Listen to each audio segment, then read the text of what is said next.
Success is not final, failure is not fatal, it is the courage to continue that counts. Winston S. Churchill. Welcome to Audiobooks 2.0. Today we share 100 ways to motivate yourself. Steve Chandler, best-selling author of 100 Ways to Motivate Yourself, Time Warrior and 30 other books, is known as America's notoriously unorthodox personal growth guru. He has helped thousands of people transform their lives and businesses. So let's get started. That each of us has a fixed personality is a myth. It is self-limiting and it denies us our power of continuous creation. In our ongoing creation of who we are, nothing has a greater impact on that process than the choice we make between optimism and pessimism. There are no optimistic or pessimistic personalities, there are only single, individual choices for optimistic or pessimistic thoughts. Charlie Chaplin once entered a Charlie Chaplin look-alike contest in Monte Carlo and the judges awarded him third place. Personality is overrated. Who we are is up to us every moment. The choices we make for our thinking either motivate us or they do not. And although clear visualization of a goal is a good first step, a joyfully motivated life demands more. To live the life you want to live, action is required. As Shakespeare said, action is eloquence. And as psychologist and author Dr. Nathaniel Brandon has written, a goal without an action plan is a daydream. Motion creates the self. In my experience as a teacher, consultant, and writer, I have accumulated 100 ways of thinking that lead directly to motivation. In my work as a corporate trainer and public seminar leader, I have often read and researched many volumes of a psychologist's or philosopher's work to find a single sentence that my seminar students can use. What I am always looking for are ways of thinking that energize the mind and get us going again. So this is a book of ideas. My sole criterion in assembling these ideas was, how useful are they? I've drawn on the feedback I've gotten from my corporate and public seminar students to know which ideas make lasting impressions on people and which don't. The ones that do are in this book. Since its first printing in 1996, this little book has enjoyed a success I never imagined. During its first 5 years of sales that have continued to be strong every year, knock on wood, we have seen the emergence of the internet as the world's primary source of information. People have not only been buying this book on the internet, but they've been posting their reviews. What's wonderful about internet bookstores is that they feature reviews by regular people, not just professional journalists who need to be witty, cynical, and clever to survive. One such reviewer of 100 Ways in its original edition was Bubba Spencer from Tennessee. He wrote, "Not a real in-depth book with many complicated theories about how to improve your life. Mostly, just good tips to increase your motivation. A should read if you want to improve any part of your life." Bubba gave this book 5 stars, and I am more grateful to him than to any professional reviewer. He says I did what I set out to do. Making the simple complicated is commonplace. Making the complicated simple, awesomely simple, that's creativity. Charles Mingus, legendary jazz musician. 100 Ways list are below. 1. Get on your deathbed. A number of years ago when I was working with psychotherapist Devers Brandon, she put me through her deathbed exercise. I was asked to clearly imagine myself lying on my own deathbed, and to fully realize the feelings connected with dying and saying goodbye. Then she asked me to mentally invite the people in my life who were important to me to visit my bedside, one at a time. As I visualized each friend and relative coming in to visit me, I had to speak to them out loud. I had to say to them what I wanted them to know as I was dying. As I spoke to each person, I could feel my voice breaking. Somehow I couldn't help breaking down. My eyes were filled with tears. I experienced such a sense of loss. It was not my own life I was mourning, it was the love I was losing. To be more exact, it was a communication of love that had never been there. During this difficult exercise, I really got to see how much I'd left out of my life. How many wonderful feelings I had about my children, for example, that I'd never explicitly expressed. At the end of the exercise, I was an emotional mess. I had rarely cried that hard in my life. But when those emotions cleared, a wonderful thing happened. I was clear. I knew what was really important, and who really mattered to me. I understood for the first time what George Patton meant when he said, "Death can be more exciting than life." From that day on I vowed not to leave anything to chance. I made up my mind never to leave anything unsaid. I wanted to live as if I might die any moment. The entire experience altered the way I've related to people ever since. And the great point of the exercise wasn't lost on me. We don't have to wait until we're actually near death to receive these benefits of being mortal. We can create the experience anytime we want. A few years later, when my mother lay dying in a hospital in Tucson, I rushed to her side to hold her hand and repeat to her all the love and gratitude I felt for who she had been for me. When she finally died, my grieving was very intense, but very short. In a matter of days, I felt that everything great about my mother had entered into me and would live there as a loving spirit forever. A year and a half before my father's death, I began to send him letters and poems about his contribution to my life. He lived his last months and died in the grip of chronic illness, so communicating and getting through to him in person wasn't always easy. But I always felt good that he had those letters and poems to read. Once he called me after I'd sent him a Father's Day poem, and he said, "Hey, I guess I wasn't such a bad father after all." Poet William Blake warned us about keeping our thoughts locked up until we die. When thought is closed in caves, he wrote, then love will show its roots in deepest hell. Pretending you aren't going to die is detrimental to your enjoyment of life. It is detrimental in the same way that it would be detrimental for a basketball player to pretend there was no end to the game he was playing. That player would reduce his intensity, adopt a lazy playing style, and, of course, end up not having any fun at all. Without an end, there is no game. Without being conscious of death, you can't be fully aware of the gift of life. Yet many of us, including myself, keep pretending that our life's game will have no end. We keep planning to do great things someday when we feel like it. We assign our goals and dreams to that imaginary island in the sea that Dennis Waitley calls Someday I'll. We find ourselves saying, someday I'll do this, and someday I'll do that. Confronting our own death doesn't have to wait until we run out of life. In fact, being able to vividly imagine our last hours on our deathbed creates a paradoxical sensation, the feeling of being born all over again, the first step to fearless self-motivation. People living deeply, wrote poet and diarist Anais Nin, have no fear of death. And as Bob Dylan has sung, he who is not busy being born is busy dying. 2. Stay hungry. Arnold Schwarzenegger was not famous yet in 1976 when he and I had lunch together at the Doubletree Inn in Tucson, Arizona. Not one person in the restaurant recognized him. He was in town publicizing the movie Stay Hungry, a box office disappointment he had just made with Jeff Bridges and Sally Field. I was a sports columnist for the Tucson Citizen at the time, and my assignment was to spend a full day, one-on-one, with Arnold and write a feature story about him for our newspaper's Sunday magazine. I, too, had no idea who he was, or who he was going to become. I agreed to spend the day with him because I had to, it was an assignment. And although I took to it with an uninspired attitude, it was one I'd never forget. Perhaps the most memorable part of that day with Schwarzenegger occurred when we took an hour for lunch. I had my reporter's notebook out and was asking questions for the story while we ate.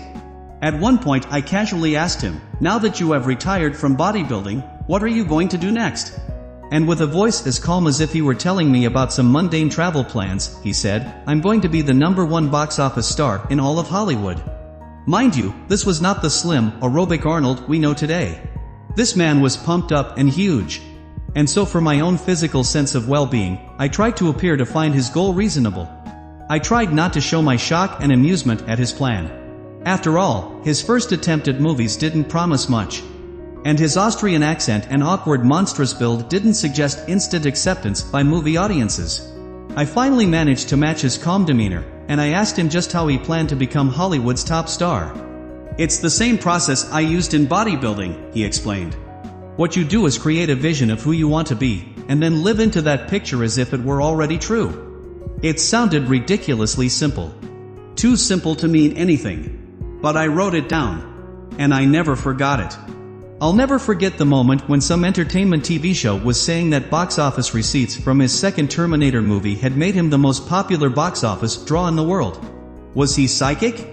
Or was there something to his formula? Over the years I've used Arnold's idea of creating a vision as a motivational tool. I've also elaborated on it in my corporate training seminars. I invite people to notice that Arnold said that you create a vision. He did not say that you wait until you receive a vision. You create one. In other words, you make it up. A major part of living a life of self-motivation is having something to wake up for in the morning, something that you are up to in life so that you will stay hungry. The vision can be created right now, better now than later. You can always change it if you want, but don't live a moment longer without one. Watch what being hungry to live that vision does to your ability to motivate yourself. 3. Tell yourself a true lie. I remember when my then 12-year-old daughter Marjorie participated in a school poetry reading in which all her classmates had to write a lie poem about how great they were. They were supposed to make up untruths about themselves that made them sound unbelievably wonderful. I realized as I listened to the poems that the children were doing an unintended version of what Arnold did to clarify the picture of his future. By lying to themselves, they were creating a vision of who they wanted to be. It's noteworthy, too, that public schools are so out of touch with the motivational sources of individual achievement and personal success that in order to invite children to express big visions for themselves, they have to invite the children to lie. As it was said in the movie E.T., how do you explain school to a higher intelligence? Most of us are unable to see the truth of who we could be. My daughter's school developed an unintended solution to that difficulty. If it's hard for you to imagine the potential in yourself, then you might want to begin by expressing it as a fantasy, as did the children who wrote the poems. Think up some stories about who you would like to be. Your subconscious mind doesn't know you're fantasizing, it either receives pictures or doesn't. Soon you will begin to create the necessary blueprint for stretching your accomplishments. Without a picture of your highest self, you can't live into that self. Fake it till you make it. The lie will become the truth. 4. Keep your eyes on the prize. Most of us never really focus. We constantly feel a kind of irritating psychic chaos because we keep trying to think of too many things at once. There's always too much up there on the screen. There was an interesting motivational talk on this subject given by former Dallas Cowboys coach Jimmy Johnson to his football players before the 1993 Super Bowl. I told them that if I laid a 2x4 across the room, everybody there would walk across it and not fall, because our focus would be that we were going to walk that 2x4. But if I put that same 2x4 10 stories height between two buildings, only a few would make it, because the focus would be on falling. Focus is everything. The team that is more focused today is the team that will win this game. Johnson told his team not to be distracted by the crowd, the media, or the possibility of losing, but to focus on each play of the game itself just as if it were a good practice session. The Cowboys won the game 52-17. There's a point to that story that goes way beyond football. Most of us tend to lose our focus in life because we're perpetually worried about so many negative possibilities. Rather than focusing on the 2x4, we worry about all the ramifications of falling.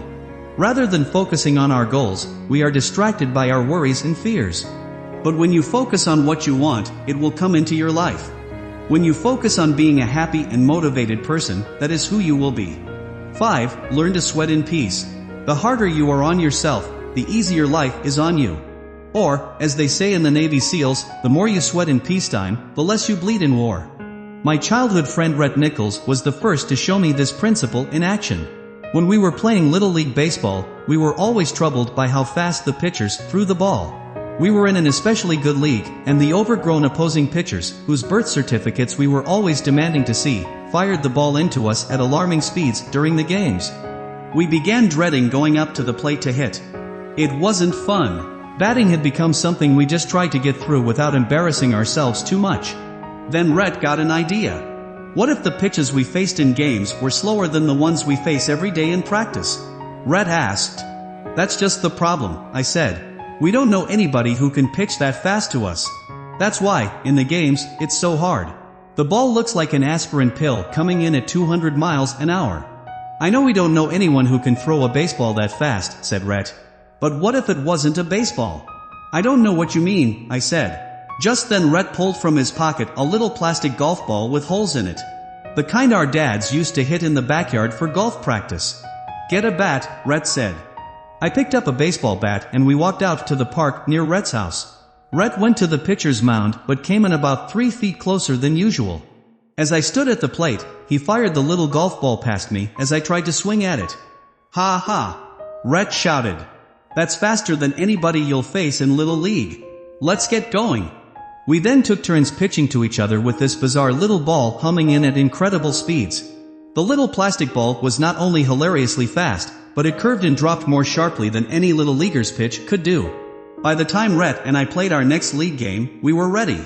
The pitches looked like they were coming in slow motion. Big white balloons. I hit the first and only home run I ever hit after one of Rhett's sessions. It was off a left-hander whose pitch seemed to hang in the air forever before I creamed it. The lesson Rhett taught me was one I've never forgotten. Whenever I'm afraid of something coming up, I will find a way to do something that's even harder or scarier. Once I do the harder thing, the real thing becomes fun. The great boxer Muhammad Ali used to use this principle in choosing his sparring partners. He'd make sure that the sparring partners he worked with before a fight were better than the boxer he was going up against in the real fight. They might not always be better all around, but he found sparring partners who were each better in one certain way or another than his upcoming opponent. After facing them, he knew going into each fight that he had already fought those skills and won. You can always stage a bigger battle than the one you have to face. If you have to make a presentation in front of someone who scares you, you can always rehearse it first in front of someone who scares you more. If you've got something hard to do and you're hesitant to do it, pick out something even harder and do that first. Watch what it does to your motivation going into the real challenge. 6. Simplify your life. The great Green Bay Packers football coach Vince Lombardi was once asked why his world championship team, which had so many multi-talented players, ran such a simple set of plays. It's hard to be aggressive when you're confused, he said. One of the benefits of creatively planning your life is that it allows you to simplify. You can weed out, delegate, and eliminate all activities that don't contribute to your projected goals. Another effective way to simplify your life is to combine your tasks. Combining allows you to achieve 2 or more objectives at once. For example, as I plan my day today, I notice that I need to shop for my family after work. That's a task I can't avoid because we're running out of everything. I also note that one of my goals is to finish reading my daughter Stephanie's book reports. I realize, too, that I've made a decision to spend more time doing things with all my kids, as I've tended lately to just come home and crash at the end of a long day. An aggressive orientation to the day, making each day simpler and stronger than the day before, allows you to look at all of these tasks and small goals and ask yourself, what can I combine? Creativity is really little more than making unexpected combinations, in music, architecture, anything, including your day. After some thought, I realized that I can combine shopping with doing something with my children. That looks obvious and easy, but I can't count the times I mindlessly go shopping, or do things on my own just to get them done, and then run out of time to play with the kids. I also think a little further and remember that the grocery store where we shop has a little deli with tables in it. My kids love to make lists and go up and down the aisles themselves to fill the grocery cart, so I decide to read my daughter's book reports at the deli while they travel the aisles for food. They see where I'm sitting, and keep coming over to update me on what they are choosing. After an hour or so, 3 things have happened at once. 1. I've done something with the kids. 2. I've read through the book reports. And 3. The shopping has been completed. In her book, Brain Building, Marilyn Vos Savant recommends something similar to simplify life. She advises that we make a list of absolutely every small task that has to be done, say, over the weekend, and then do them all at once, in one exciting focused action. A manic blitz. In other words, fuse all small tasks together and make the doing of them one task so that the rest of the weekend is absolutely free to create as we wish. Bob Curther, who I will talk about later as the president of Infincom, has the most simplified time management system I've ever seen in my life. His method is this: do everything right on the spot, don't put anything unnecessarily into your future. Do it now, so that the future is always wide open. Watching him in action is always an experience. I'll be sitting in his office and I'll mention the name of a person whose company I'd like to take my training to in the future. Will you make a note to get in touch with him and let him know I'll be calling? I ask. Make a note, he asks in horror. The next thing I know, before I can say anything, Bob's wheeling in his chair and dialing the person on the phone. Within 2 minutes he's scheduled a meeting between the person and me, and after he puts down the phone he says, "Okay, done. What's next?" I tell him I prepared the report he wanted on training for his service teams, and I hand it to him. "You can read it later and get back to me," I offer. "Hold on a second," he says, already deeply absorbed in reading the report's content. After 10 minutes or so, during which time he's read much of what interests him aloud, the report has been digested, discussed, and filed. It's a time management system like no other. What could you call it? Perhaps, handle everything immediately. It keeps Bob's life simple. He is an aggressive and successful CEO, and, as Vince Lombardi said, it's hard to be aggressive when you're confused. Most people are reluctant to see themselves as being creative because they associate creativity with complexity. But creativity is simplicity. Michelangelo said that he could actually see his masterpiece, the David, in the huge, rough rock he discovered in a marble quarry. His only job, he said, was to carve away what wasn't necessary, and he would have his statue. Achieving simplicity in our cluttered and hectic lives is also an ongoing process of carving away what's not necessary. My most dramatic experience of the power of simplicity occurred in 1984 when I was hired to help write the television and radio advertisements for Jim Colby, a candidate for United States Congress running in Arizona's 5th District. In that campaign, I saw firsthand how focus, purpose, and simplicity can work together to create a great result. Based on prior political history, Colby had about a 3% chance of winning the election. His opponent was a popular incumbent congressman, during a time when incumbents were almost never defeated by challengers. In addition, Colby was a Republican in a largely Democratic district. And the final strike against him was that he had tried once before to defeat the same man, Jim McNulty, and had lost. The voters had already spoken on the issue. Colby himself supplied the campaign with its sense of purpose. A tireless campaigner with unwavering principles, he emanated his sense of mission and we all drew energy from him. Political consultant Joe Shumate, one of the shrewdest people I've ever worked with, kept us all focused with consistent campaign strategy. It was the job of the advertising and media work to keep it strong and simple. Although our opponent ran nearly 15 different TV ads, each one about a different issue, we determined from the outset that we would stick to the same message throughout, from the first ad to the last. We basically ran the same ad over and over. We knew that although the district was largely Democratic, our polling showed that philosophically it was more conservative. Colby himself was conservative, so his views coincided with the voters better than our opponents did, although the voters weren't yet aware of it. By having each of our ads focused on our simple theme, who better represents you, we gained rapidly in the polls as election night neared. The night-long celebration of Jim Colby's upset victory brought a huge message home to me: the simpler you keep it, the stronger it gets. Colby won a close victory that night, but he remains in Congress today, more than 10 years later, and his victory margins are now huge. He has never complicated his message, and he has kept his politics strong and simple, even when it looked unpopular to do so. It's hard to stay motivated when you're confused. When you simplify your life, it gathers focus. The more you can focus your life, the more motivated it gets. 7. Look for the lost gold. When I am happy, I see the happiness in others. When I am compassionate, I see the compassion in other people. When I am full of energy and hope, I see opportunities all around me. But when I am angry, I see other people as unnecessarily testy. When I am depressed, I notice that people's eyes look sad. When I am weary, I see the world as boring and unattractive. Who I am is what I see. If I drive into Phoenix and complain, what a crowded, smog-ridden mess this place is, I am really expressing what a crowded, smog-ridden mess I am at that moment. If I had been feeling motivated that day, and full of hope and happiness, I could just as easily have said, while driving into Phoenix, wow, what a thriving, energetic metropolis this is. Again, I would have been describing my inner landscape, not Phoenix's. Our self-motivation suffers most from how we choose to see the circumstances in our lives. That's because we don't see things as they are, we see things as we are. In every circumstance, we can look for the gold, or look for the filth. And what we look for, we find.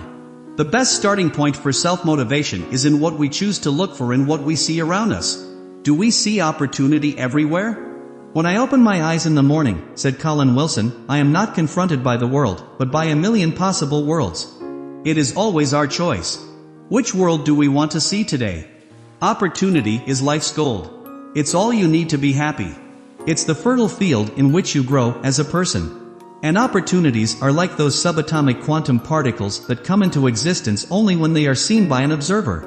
Your opportunities will multiply when you choose to see them. 8. Push all your own buttons.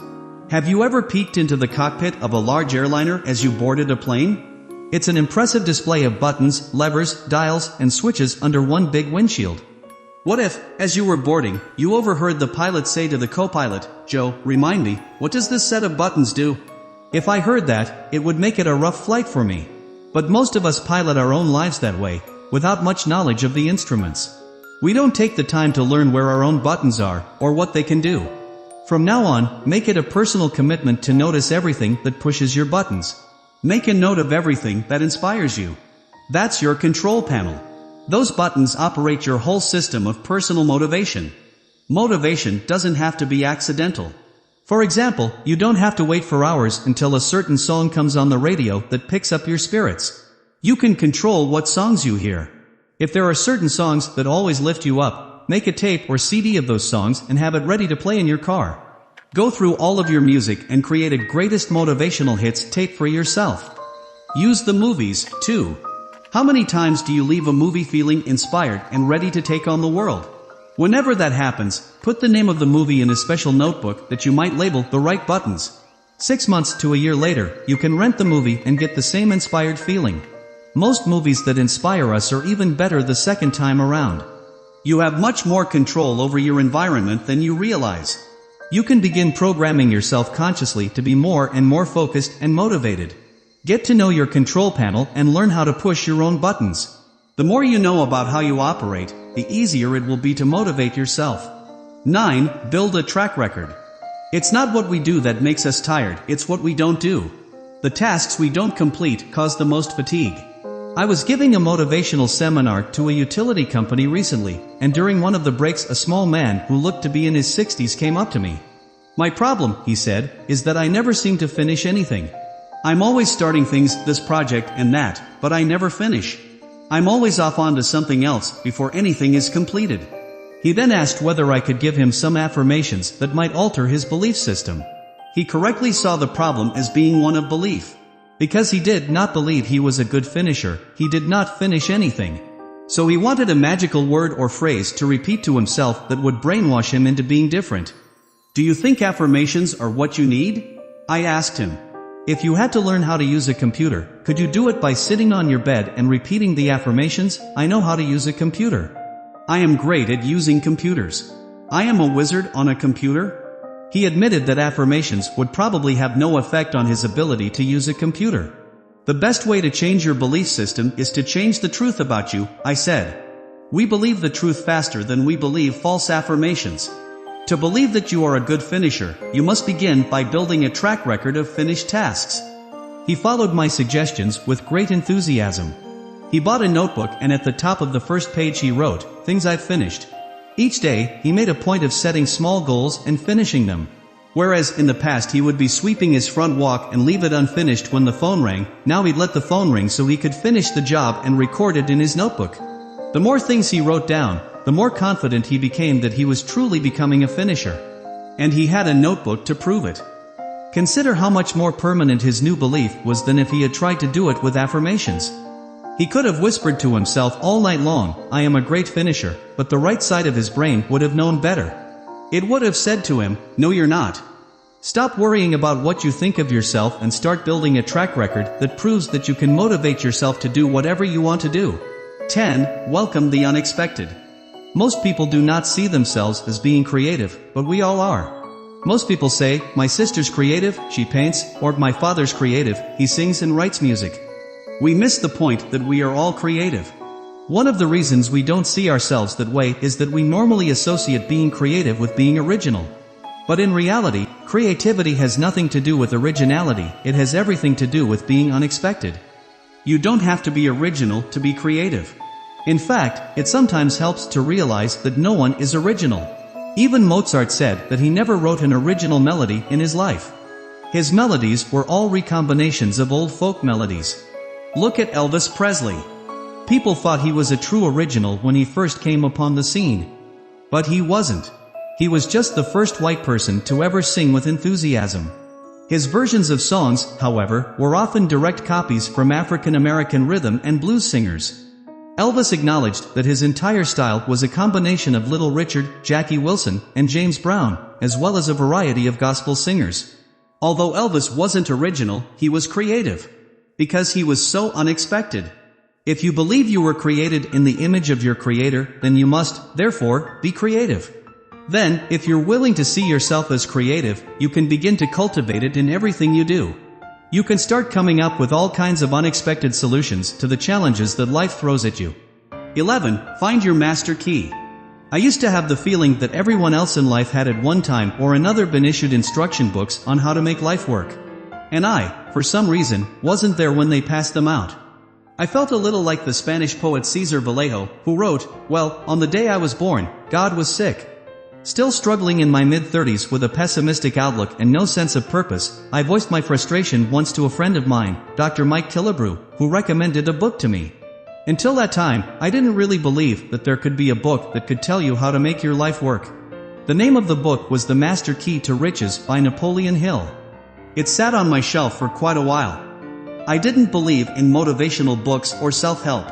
They were for weak and gullible fools. I was finally persuaded to read the book by the word riches in the title. Riches would be a welcome addition to my life. Riches were probably what I needed to make me happy and wipe out my troubles. What the book actually did was a lot more than increase my earning capacity, although by practicing the principles in the book, my earnings doubled in less than a year.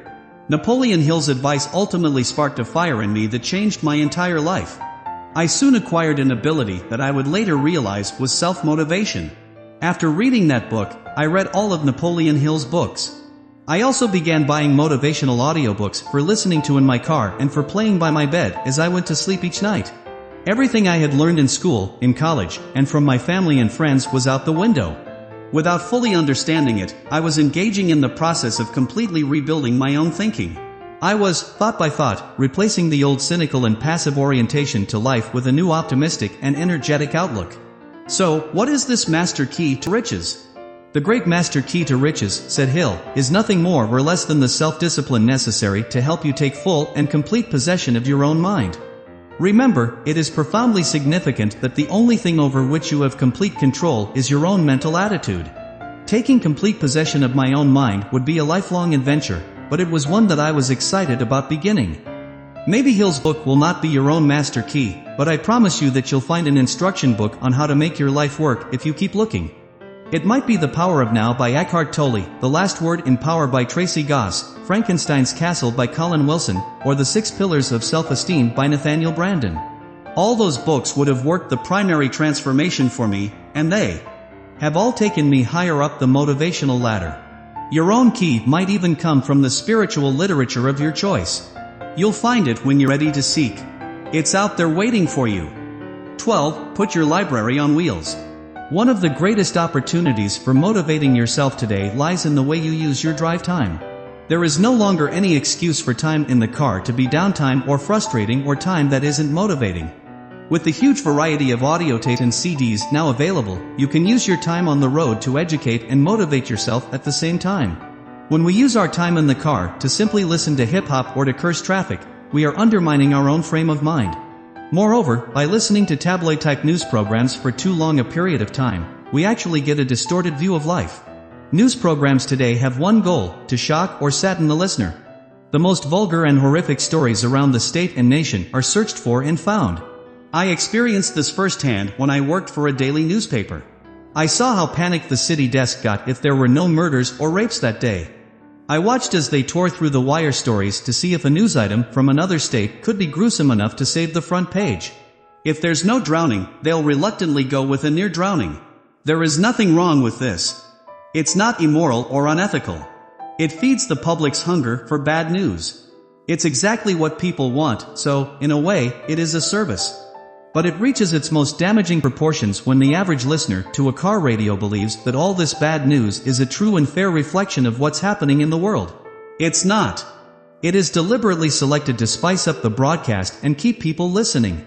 It is designed to horrify, because horrified people are a riveted audience and advertisers like it that way. The media have also found ways to extend the stories that are truly horrible, so that we don't hear them just once. If a plane goes down, we can listen all week long as investigators pick through the wreckage and family members weep before the microphones. A week later, playing the last words of the pilots found in the black box, on the air, extends the story further. In the meantime, while we are glued to our news stations, air safety is better than ever before. Literally millions of planes are taking off and landing without incident. Deaths per passenger mile are decreasing every year as the technology for safe flight improves. But is that news? No. And because my seminar schedule requires that I travel a lot by air, I can see up close what the so-called news has done to our psyches. Simple turbulence in the air will cause my fellow passengers' eyes to enlarge and their hands to grip their armrests in terror. The negative programming of our minds has had a huge impact on us. If we would be more selective with how we program our minds while we are driving, we could have some exciting breakthroughs in two important areas: knowledge and motivation. There are now hundreds of audiobook series on self-motivation, on how to use the internet, on health, on goal setting, and on all the useful subjects that we need to think about if we're going to grow. As Emerson once said, we become what we think about all day long. I first heard that sentence years ago while driving in my car listening to an Earl Nightingale audio program. If we leave what we think about to chance, or to a tabloid radio station, then we lose a large measure of control over our own minds. Many people today drive a great deal of the time. With motivational and educational audiobooks, it has been estimated that drivers can receive the equivalent of a full semester in college with 3 months' worth of driving. Most libraries have large sections devoted to audiobooks, and all the best and all the current audiobooks are now available on internet booksellers' sites. Are all motivational programs effective? No. Some might not move you at all. That's why it's good to read the customer reviews before buying an audio program over the internet. But there have been so many times when a great motivational audio played in my car has had a positive impact on my frame of mind and my ability to live and work with enthusiasm. One moment stands out in my memory above all others, although there have been hundreds. I was driving in my car one day listening to Wayne Dyer's classic audio series, Choosing Your Own Greatness. At the end of a long, moving argument for not making our happiness dependent on some material object hanging out there in our future, Dyer said, "There is no way to happiness. Happiness is the way." That one thought eased itself into my mind at that moment and never left it.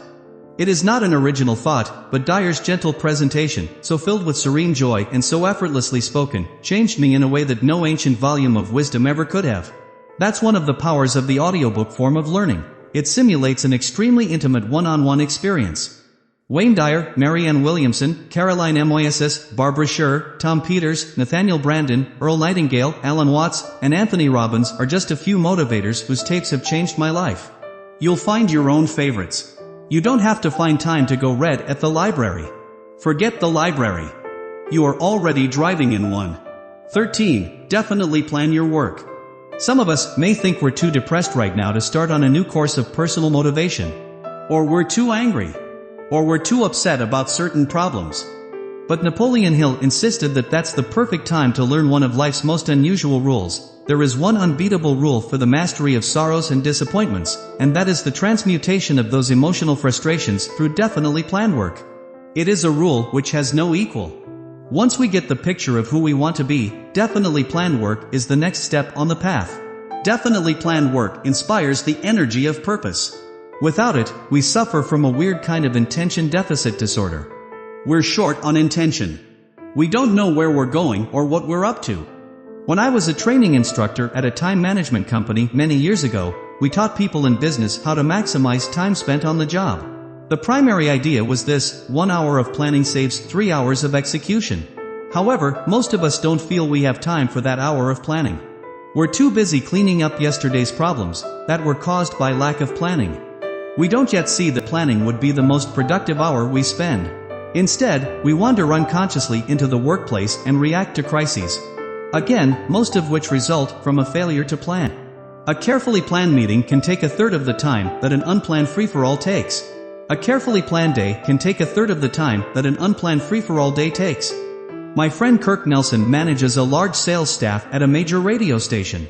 His success in life was moderate until he discovered the principle of definitely planned work. Now he spends 2 hours each weekend on his computer planning the week ahead. It's made all the difference in the world, he said. Not only do I get 3 times the work done, but I feel so in control. The week feels like my week. The work feels like my work. My life feels like my life. It is impossible to work with a definite sense of purpose and be depressed at the same time. Carefully planned work will motivate you to do more and worry less. 14. Bounce your thoughts. If you've ever coached or worked with kids who play basketball, you know that most of them have a tendency to dribble with only one hand, the one attached to their dominant arm. When you notice a child doing this, you might call him aside and say, "Billy, you're dribbling with just the one hand every time, and the defender can easily defend you when you do that. Your options are cut off. You need to dribble with your other hand, too, so that he never knows which way you're going to go." At this point Billy might say, "I can't." And you smile and say, "What do you mean you can't?" And Billy then shows you that when he dribbles with his subdominant, weaker, hand and arm, the ball is all over the place. So, to his mind, he can't. "Billy," you say, "it's not that you can't, it's just that you haven't." Then you explain to Billy that his other hand can dribble just as well if he is willing to practice. It's just a matter of logging enough bounces. It's the simple formation of a habit. After enough practice dribbling with his other hand, Billy will learn you were right. The same principle is true for reprogramming our own dominant habits of thinking. If our dominant thought habit is pessimistic, all we have to do is dribble with the other hand, think optimistic thoughts more and more often until it feels natural. If someone had asked me, before I started my journey to self-motivation that began with Napoleon Hill, why I didn't try to be more goal-oriented and optimistic, I would have said, I can't. It's just not me. I wouldn't know how. But it would have been more accurate for me to just say, I haven't. Thinking is just like bouncing the basketball. On the one hand, I can think pessimistically and build that side of me up. It's just a matter of repeatedly bouncing those thoughts. On the other hand, I can think optimistically one thought at a time and build that habit up. Self-motivation is all a matter of how much in control you want to be. I read somewhere that we humans have up to 45,000 thoughts a day. I can't vouch for the accuracy of that figure, especially because I know some people who seem to have no more than 9 or 10. However, if it is true that we have 45,000 thoughts, then you can see how patient we have to be about turning a pessimistic thought habit around. The overall pattern won't change after just a few positive bounces of the brain. If you're a pessimist, your biocomputer has really been programmed heavily in that direction. But it doesn't take long before a new pattern can emerge. As a former pessimist myself, I can tell you it really happens, however slowly but surely. You do change. One thought at a time. If you can bounce it one way, you can bounce it the other. 15. Light your lazy dynamite. Henry Ford used to point out to his colleagues that there wasn't any job that couldn't be handled if they were willing to break it down into little pieces. And when you've broken a job down, remember to allow yourself some slow motion in beginning the first piece. Just take it slow and easy. Because it isn't important how fast you are doing it. What's important is that you are doing it. Most of our hardest jobs never seem to get done. The mere thought of doing the whole job at a high energy level is frequently too off-putting to allow motivation to occur. But a good way to ease yourself into that motivation is to act as if you were the laziest person on the planet. It wasn't much of an act for me. By accepting that you're going to do your task in a slow and lazy way, there is no anxiety or dread about getting it started.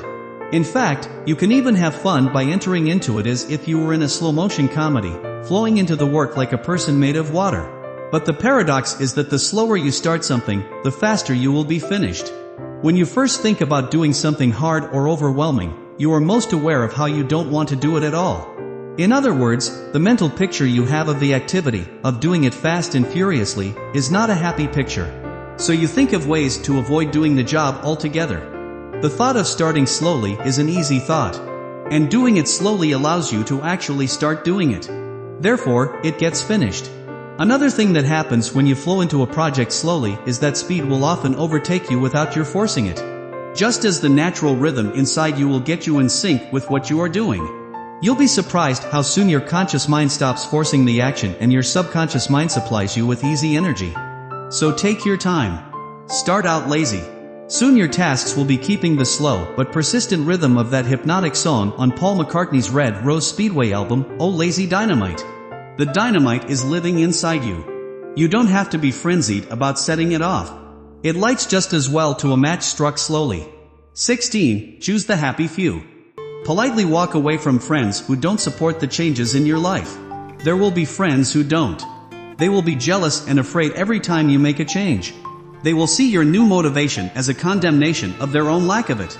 In subtle ways, they will bring you back down to who you used to be. Beware of friends and family who do this. They know not what they do. The people you spend time with will change your life in one way or another. If you associate with cynics, they'll pull you down with them. If you associate with people who support you in being happy and successful, you will have a head start on being happy and successful. Throughout the day we have many choices regarding who we are going to be with and talk to. Don't just gravitate to the coffee machine and participate in the negative gossip because it's the only game in town. It will drain your energy and stifle your own optimism. We all know who lifts us up, and we all know who brings us down. It's okay to start being more careful about to whom we give our time. In his inspiring book Spontaneous Healing, Andrew Weil recommends, make a list of friends and acquaintances in whose company you feel more alive, happier, more optimistic. Pick one whom you will spend some time with this week.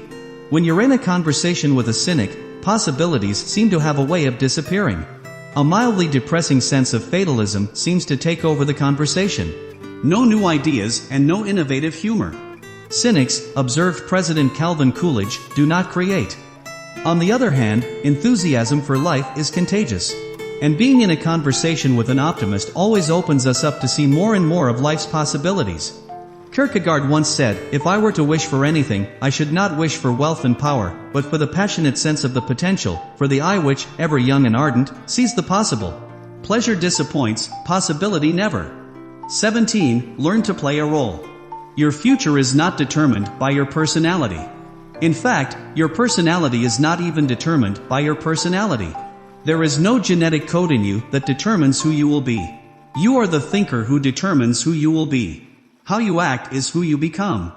Another way of seeing that might be contained in these related thoughts from Star Trek's Leonard Nimoy: Spock had a big effect on me. I am so much more Spock-like today than when I first played the part in 1965 that you wouldn't recognize me.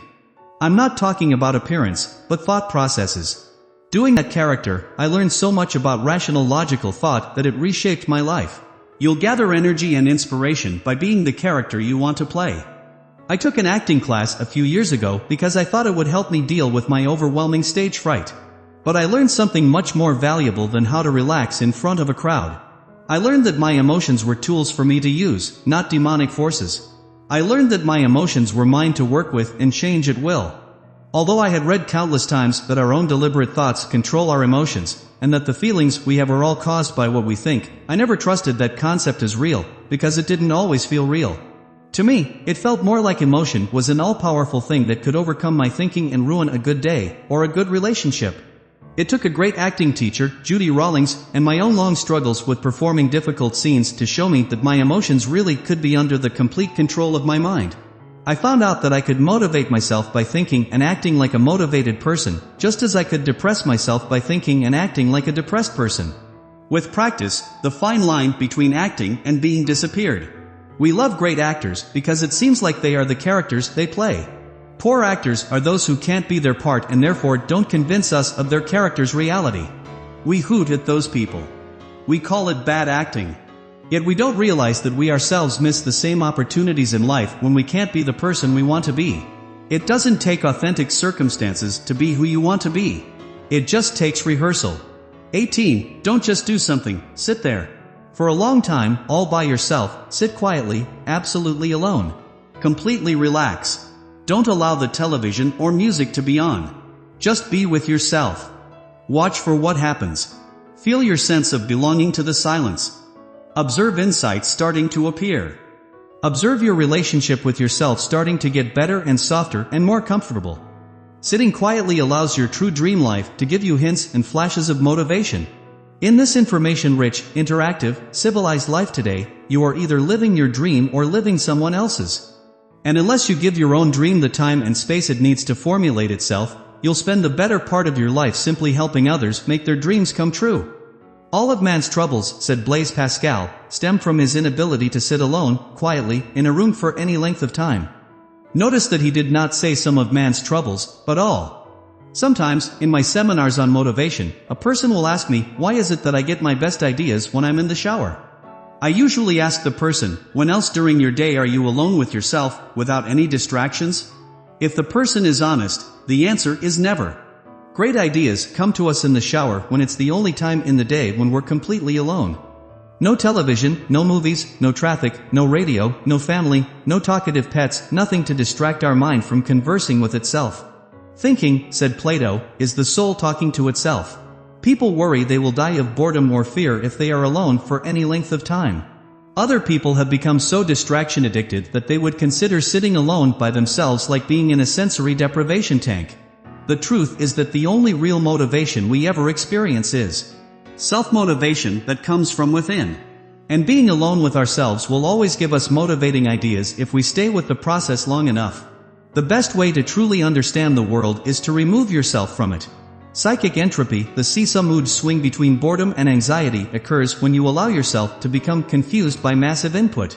By being perpetually busy, glued to your cell phone, out in the world all day with no time to reflect, you will guarantee yourself an eventual overwhelming sense of confusion. The cure is simple and painless. The process is uncomplicated. You do not need to leave your room, said Franz Kafka. Remain sitting at your table and listen. Do not even listen. Simply wait. Do not even wait. Be quite still and solitary. The world will freely offer itself to you to be unmasked.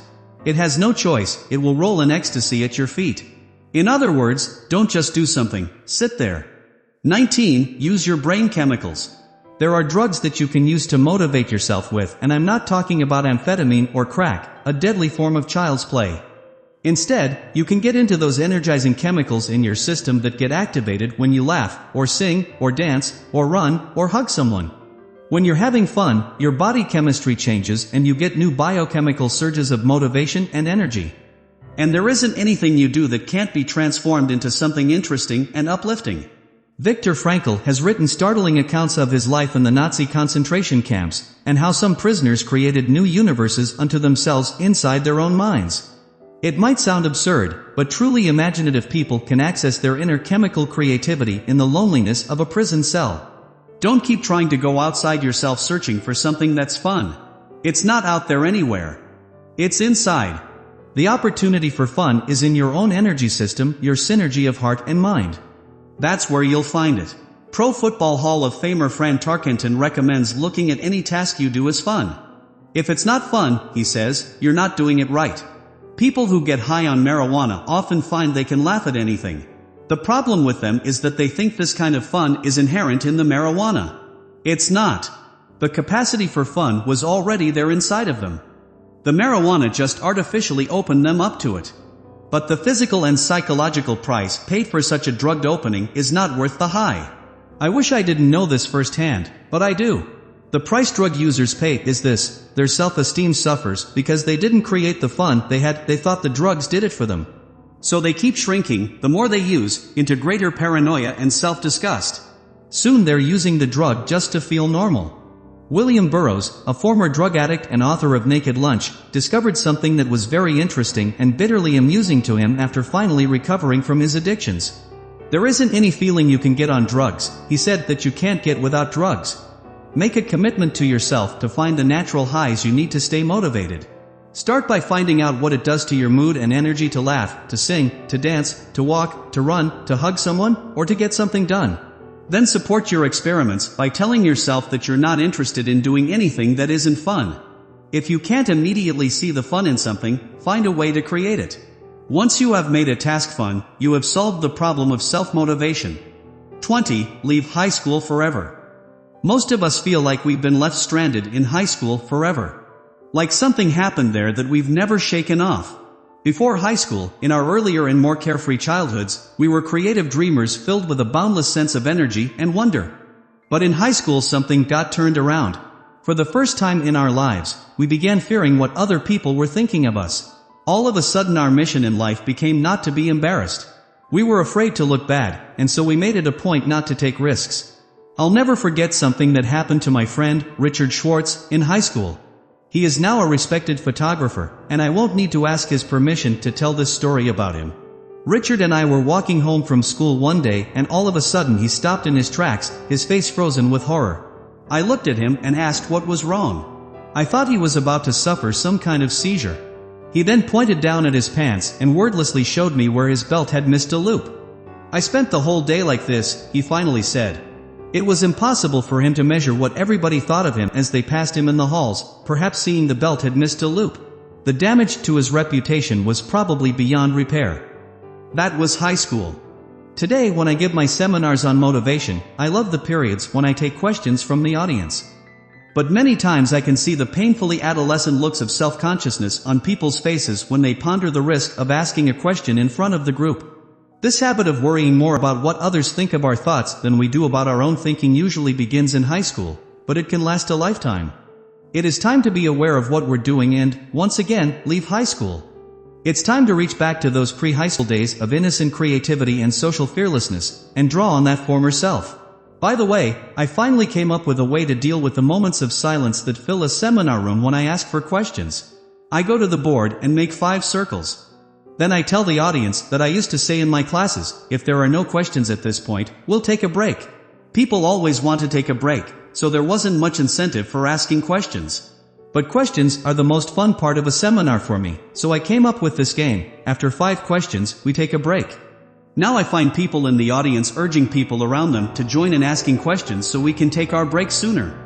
Although it's an amusing artificial way to jumpstart the dialogue I'm looking for, what it really does is take the pressure off. It takes the participants out of high school.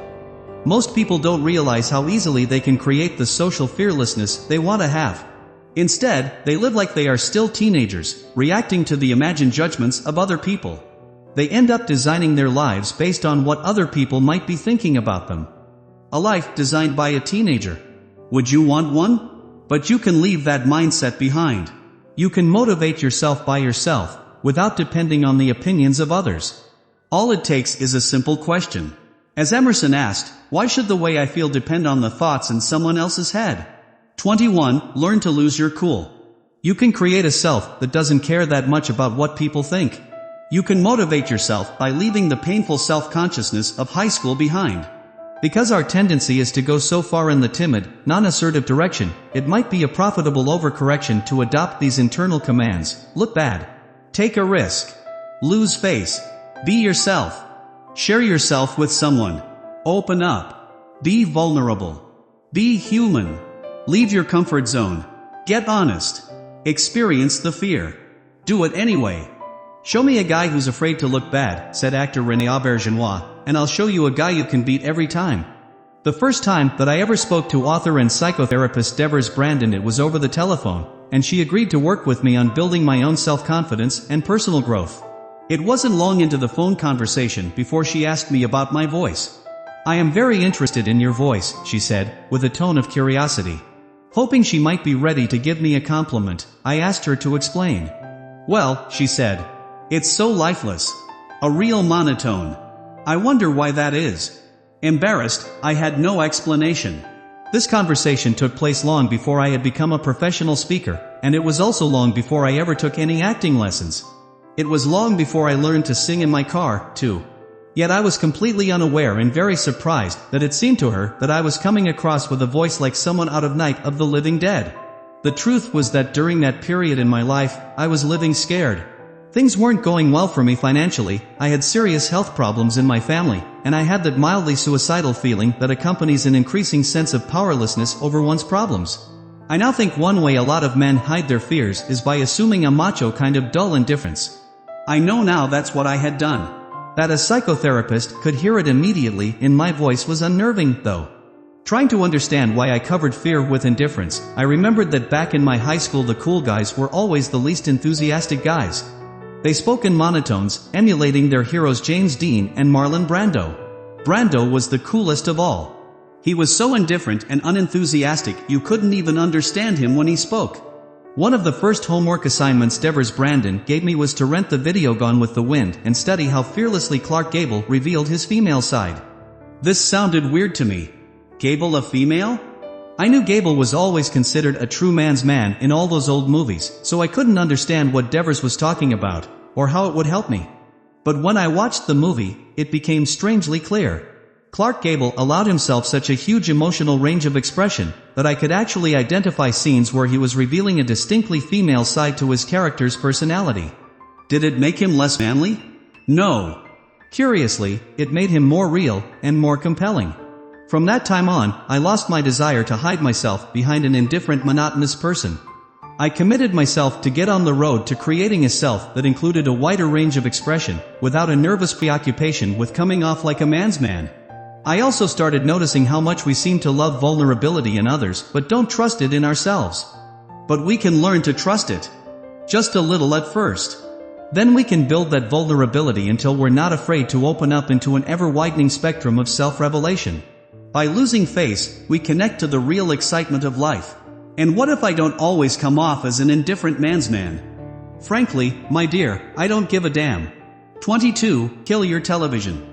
My brother used to own a t-shirt store, and one of the most popular shirts for sale said, "Kill your television." I bought that t-shirt with the picture of a TV being blown up. It still makes people nervous to look at it when I wear it today. You can actually change your life by turning off your television. Maybe just one evening a week, to start with. What would happen if you stopped trying to find life in other people's shows and let your own life become the show you got hooked on? Cutting down on television is sometimes terrifying to the electronically addicted, but don't be afraid. You can detox slowly. If you're watching too much television and you know it, you might find it useful to ask this one question: which side of the glass do I want to live on? When you are watching television, you are watching other people do what they love doing for a living. Those people are on the smart side of the glass, because they are having fun, and you are passively watching them have fun. They are getting money, and you are not. There's nothing wrong with occasionally watching other people do what they love doing. But the average household now does this for 7 hours a day. Are they living on the side of the glass that will advance their lives? Big advertisers hope not. Here's a good test for you to determine if television motivates you more than books do. Try to remember what you watched on television a month ago. Think hard. What effect are those shows having on the inspired side of your brain? Now think about the book that you read a month ago. Or even the e-zine you read last week. Which made a more valuable and lasting impression? Which form of entertainment better leads you in the direction of self-motivation? Today, the growing fascination with going online is an improvement over television, especially if you interact. Communicating inside thoughtful chat rooms and sending and receiving email both grow the brain. Television does the opposite.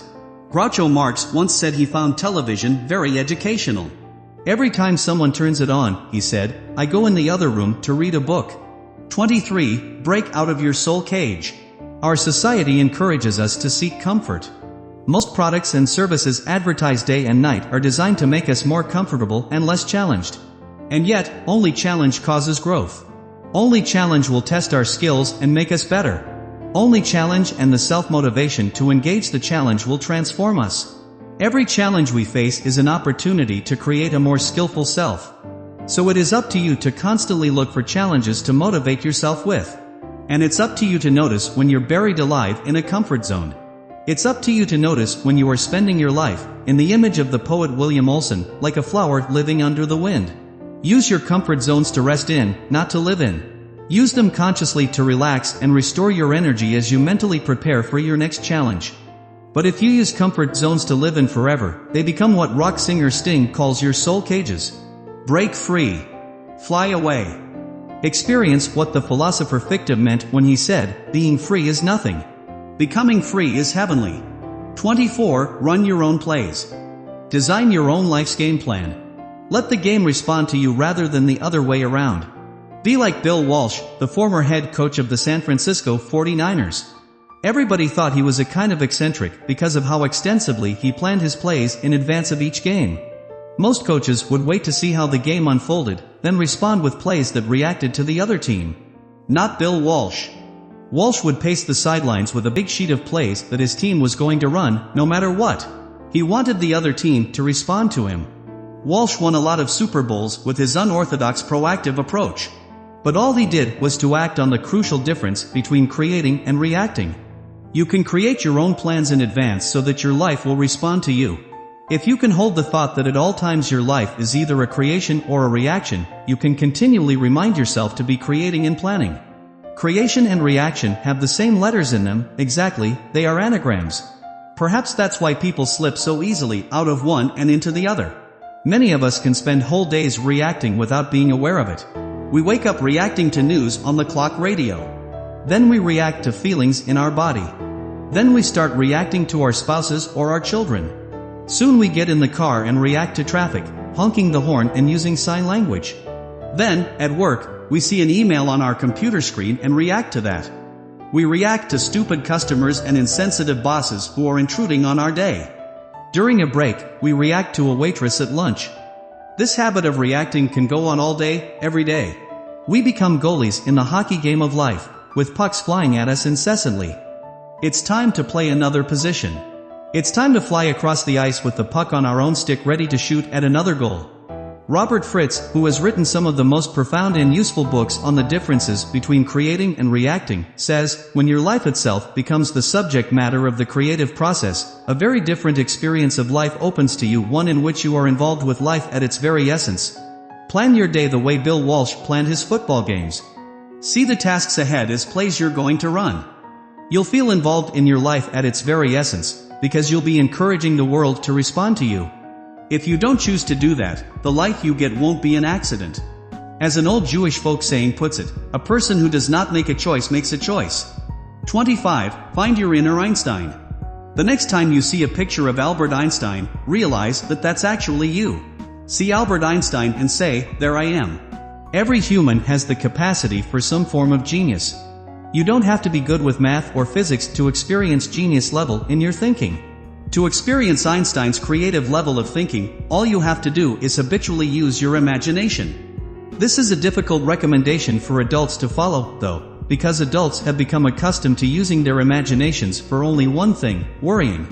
Adults visualize worst-case scenarios all day long. All their energy for visualization is channeled into colorful pictures of what they dread. What they don't comprehend is that worry is a misuse of the imagination. The human imagination was designed for better things. People who use their imaginations to create with often achieve things that worriers never dream of achieving, even if the worriers possess much higher IQs. People who habitually access their imaginations are often hailed by their colleagues as geniuses, as if genius was a genetic characteristic. They would be better understood as people who are practiced at accessing their genius. Recognition of the power of this genius in all of us prompted Napoleon to say, "Imagination rules the world." As a child, you instinctively used your imagination as it was intended. You daydreamed and made stuff up. You were a daydream believer by day, and in your right brain at night you sailed down a river of dreams. If you go back into that state of self-confidence and dream again, you'll be pleasantly surprised at how many innovative and immediate solutions you come up with to your problems. Einstein used to say, "Imagination is more important than knowledge." When I first heard he'd said that, I didn't know what he meant. I always thought additional knowledge was the answer to every difficult problem. I thought if I could just learn a few more important things, then I'd be okay. What I didn't realize was that the very thing I needed to learn was not knowledge, but skill. What I needed to learn was the skill of proactively using my imagination. And once I'd learned that skill, the first task was to begin imagining the vision of who I wanted to be. Songwriter Fred Knight once wrote a song about this. It was for the soundtrack of a video produced for teenagers about how to visualize themselves succeeding at what they wanted to do. That's you, or in your wildest dreams, or doing the wildest things or no one else can do. If you or just love and keep those dreams, or the wildest dreams, or you'll make yourself come true. To make ourselves come true, we need to develop the strength to dream. Dreaming, in its proactive sense, is strong work. It's the design stage of creating the future. It takes confidence and it takes courage. But the greatest thing about active dreaming is not in the eventual reaching of the goal. The greatest thing is what it does to the dreamer. Forget the literal attainment of your dream for now. Focus on just going for it. By simply going for the dream, you make yourself come true. 26. Run toward your fear. The world's best kept secret is that on 100 Ways to Motivate Yourself Part 2. 26. Run toward your fear. The world's best kept secret is that on the other side of your fear there is something safe and beneficial waiting for you. If you pass through even a thin curtain of fear, you will increase the confidence you have in your ability to create your life. General George Patton said, "Fear kills more people than death. Death kills us but once, and we usually don't even know it. But fear kills us over and over again, subtly at times and brutally at others. But if we keep trying to avoid our fears, they will chase us down like persistent dogs. The worst thing we can do is close our eyes and pretend they don't exist. Fear and pain, says psychologist Nathaniel Brandon, should be treated as signals not to close our eyes, but to open them wider. By closing our eyes we end up in the darkest of comfort zones, buried alive." Janis Joplin's biography, which chronicled her death from alcohol and drug abuse, was aptly titled Buried Alive. To Janis, as to so many similarly troubled people, alcohol provided an artificial and tragically temporary antidote to fear. It is no accident that in the old frontier days the nickname for whiskey was false courage. There was a time in my life, not too many years ago, when my greatest fear of all was public speaking.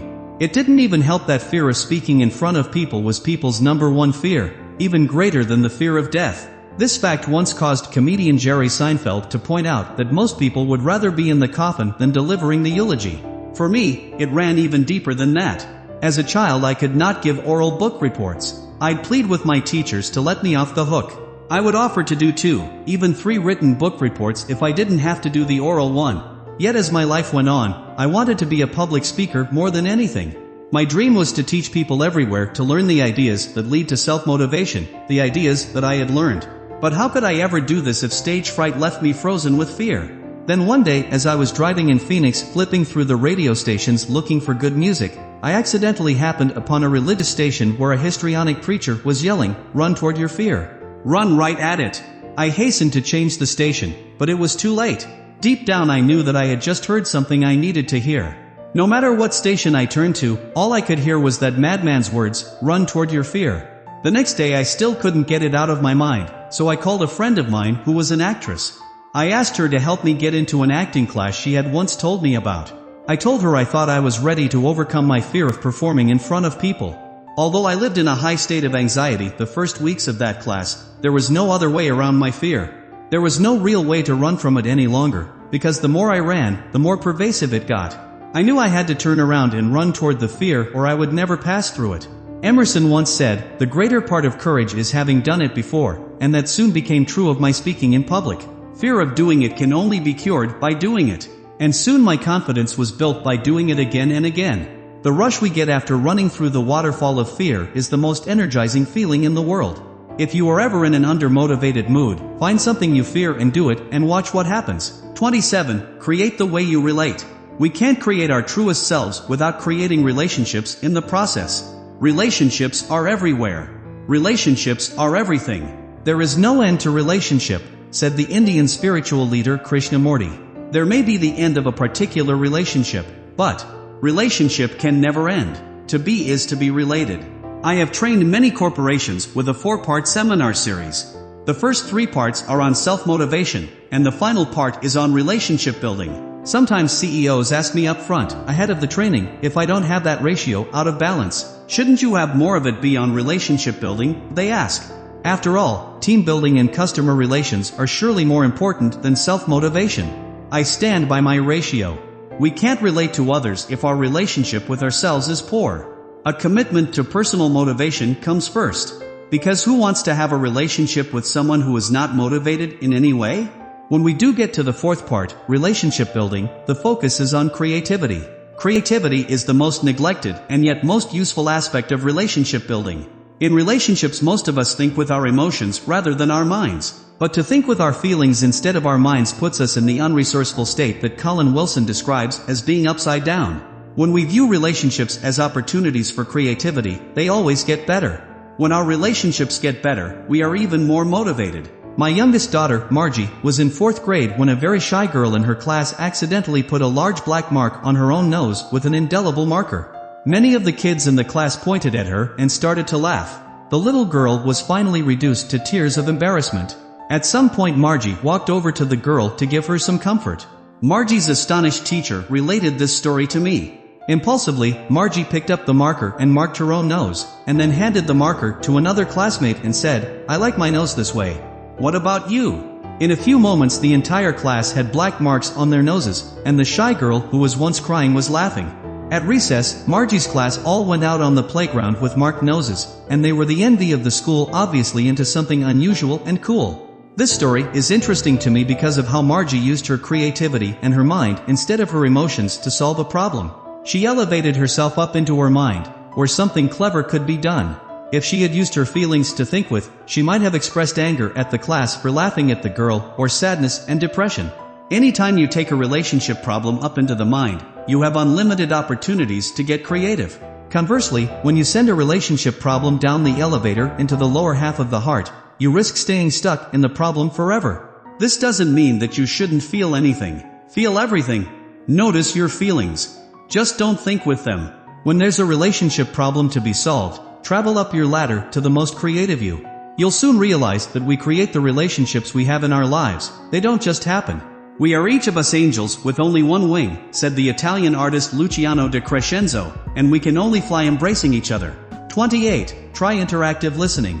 The principle of using interactivity as a creativity builder is not restricted to computer games or chat rooms. Once we become fully conscious of this principle, we can find ways to become more interactive everywhere. We can even make conversations with our family and friends more interactive than they once were. We all have certain business associates or family members that we think of as we do television sets. As they speak to us, we have a feeling that we already know what they're going to say. This lowers our own consciousness level, and a form of mental laziness sets in. Whereas in the past we might have just passively suffered through other people's monologues, we can now begin introducing more interactivity. In the past we might have punctuated our sleepy listening with meaningless words and phrases, such as exactly and there you go, but we weren't truly listening. But that passive approach shortchanges ourselves and the people we are listening to. When we are listened to, wrote Brenda Oland, it creates us, makes us unfold and expand. Ideas actually begin to grow within us and come to life. The more thoughtful our questions get to be, the more interactive the conversations. Look for opportunities for interactivity to motivate yourself to higher levels of experience. 29. Embrace your willpower. I can't tell you how many people have told me that they have no willpower. Do you think the same thing? If you think you have no willpower, you are undermining your own success. Everyone has willpower. To be reading this sentence, you must have willpower. The first step in developing your willpower, therefore, is to accept its existence. You have willpower just as surely as you have life. If someone were to put a large barbell weight on the floor in front of you and ask you to lift it and you knew you could not, you would not say, "I have no strength." You'd say, "I'm not strong enough." Not strong enough is more truthful language, because it implies that you could be strong enough if you worked at it. It also implies that you do have strength. It is the same with willpower. Of course you have willpower. When you accept that little piece of chocolate cake, it is not because you have no willpower. It is only because you choose not to exercise it in that instance. The first step toward building willpower is to celebrate the fact that you've got it. You've got willpower, just like that muscle in your arm. It might not be a very strong muscle, but you do have that muscle. The second step is to know that your willpower, like a muscle in your arm, is yours to develop. You are in charge of making it strong or letting it atrophy. It is not grown by random external circumstances. Willpower is a deliberate volitional process. When I left college to join the army, one of the reasons I decided to sign up was because I thought it might help teach me to develop my self-discipline. But somehow I had not been aware of the self-discipline. I wanted discipline to be given to me by someone else. I found out in boot camp that others do not give willpower and self-discipline. The drill sergeant might have been persuasive and inspiring, or at times terrifying, but he couldn't make me do anything until I decided to do it. Nothing happened until I generated the will to make it happen. Make a promise to yourself to be clear and truthful about your own willpower. It is always there. 30. Perform your little rituals. See yourself as a shaman or medicine man who needs to dance and sing to get the healing started. Make up a ritual that is yours and yours alone, a ritual that will be your own shortcut to self-motivation. As you read through these various ways to motivate yourself, you might have noticed that action is often the key. Doing something is what leads to doing something. It's a law of the universe, an object in motion stays in motion. Rituals. The great basketball player Jack Twyman used to begin each practice session by getting to the court early and taking 200 shots at the basket. It always had to be 200 shots, which he counted out, and it didn't matter if he already felt tuned up after 20 or 30 shots. He had to shoot 200. It was his ritual, and it always got him into a state of self-motivation for the rest of the practice session or game.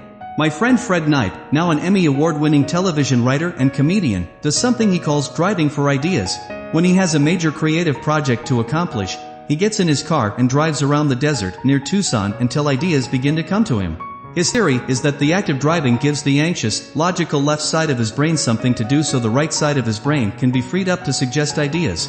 It's like giving your child some toys to play with so you can read the evening email on your computer. In his book about songwriting, Right from the Heart, Jon Stewart writes about composer and arranger Glenn Gould, who had a ritual for finding a new melody or musical idea when he seemed to be stuck and nothing was coming. He'd turn on 2 or 3 radios at the same time, all to different stations. He'd sit and compose his own music while listening to music on the 3 radios. This would short-circuit his conscious mind and free up the creative subconscious. It would overload the left side of his brain so the right could open up and create without judgment. My own ritual for jump-starting self-motivation is walking. Many times in my life I have had a problem that seemed too overwhelming to do anything about, and my ritual is to take the problem out for a long, long walk. Sometimes I won't come back for hours. But time and again during the course of my walk something comes out of nowhere, some idea for an action that will quickly solve the problem. One of the reasons I think this ritual works for me is that a ritual is action. Starting a ritual is taking an action that leads toward finding the solution. The dancing medicine man is already doing something. Make up little rituals for yourself that will act as self-starters. They will have you in action before you feel like getting into action. Rituals always override your built-in hesitation so that you can get yourself motivated in a predictable, controllable way. If you are not a writer or painter or poet, you might be thinking right now that this does not apply to you. But that's what I would call the creative fallacy. In fact, your entire life is yours to create. There are no creative professions that stand apart from others, like an exclusive club. Martin Luther King Jr. used to say, "Be an artist at whatever you do." Even if you are a street sweeper, be the Michelangelo of street sweepers. 31. Find a place to come from. Most people think they'll feel good once they reach some goal. They think happiness is out there somewhere, perhaps not even too far away, but out there all the same. The problem with putting off feeling good about yourself until you hit a certain goal is that it may never happen. And you know all the time you're striving for it that it may never happen. So, by linking your happiness to something you don't have yet, you're denying your power to create happiness for yourself. A lot of people use personal unhappiness as a tool, as proof of their own sincerity and compassion. Yet, as Barry Kaufman points out eloquently, into love is to be happy with. Being unhappy is not necessary.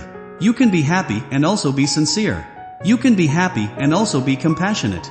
In fact, loving someone while you are unhappy does not show up like love at all. Love, says the great American spiritual teacher, Emmett Fox, acts the part. Songwriter Fred Knight talked to me recently about how we human beings have learned to use and abuse unhappiness. He said he had made a list for me of the secret reasons why people think they should feel bad. If I feel bad, then that proves I am a good person, he said. Or, if I feel bad, I am responsible. If I feel bad, I'm not hurting anybody. If I feel bad, it means that I care. Maybe if I feel bad, it proves I'm being realistic and aware. If I feel bad, it means I'm working on something. That list gives us powerful motivation to be unhappy. But as Werner Erhard, personal transformation pioneer, has always taught in his well-known seminars, happiness is a place to come from, not to try to go to. I once saw Larry King interviewing Werner Erhard by satellite from Russia, where Erhard was living and working. Erhard had mentioned that he might be moving back to the United States soon, and Larry King asked him if coming home would make him happy. Erhard paused uncomfortably, because in his view of life nothing makes us happy. He finally said, "Larry, I am already happy. That wouldn't make me happy, because I come from happiness to whatever I do." Your happiness is your birthright. It shouldn't depend on your achieving something. Start by claiming it and using it to make your self-motivation fun all the way and not just fun at the end. 32. Be your own disciple. So, why do I claim we have no willpower? Is it a misguided desire to protect myself? Is there a secret payoff in saying I have no willpower? Maybe if I absolutely deny the existence of willpower, I am no longer responsible for developing it. It's out of my life. What a relief. But, here's the final tragedy: the development and use of willpower is the most direct access to happiness and motivation that I'll ever have. In short, by denying its existence, I'm shutting my spirit down. Many people think of willpower and self-discipline as something akin to self-punishment. By giving it that negative connotation, they never get enthused about developing it. But author William Bennett gives us a different way to think of it. Self-discipline, he notes in the Book of Virtues, comes from the word disciple. When you are self-disciplined, you have simply decided, in matters of the will, to become your own disciple.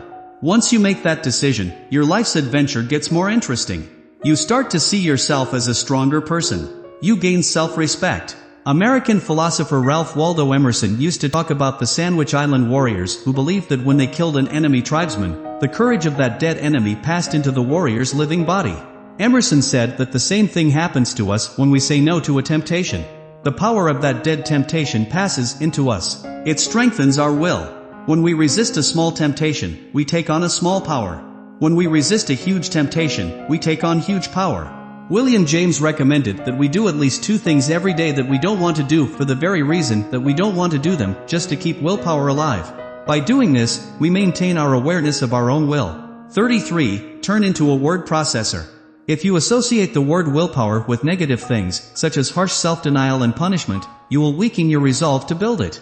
To increase your resolve, it's often useful to think of new word associations. To weightlifters, failure is success. Unless they lift a weight to the point of failure, their muscles aren't growing. So they have programmed themselves, through repetition, to use the word failure in a positive sense.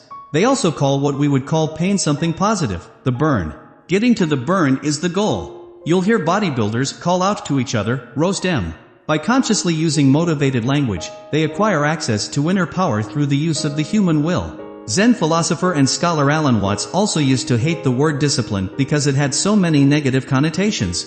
Yet he knew that the key to enjoying any activity was in the discipline. So he would substitute the word skill for discipline, and when he did that he was able to develop his own self-discipline. Language leads to power, so be conscious of the creative potential of the language you use, and guide it in the direction of more personal power.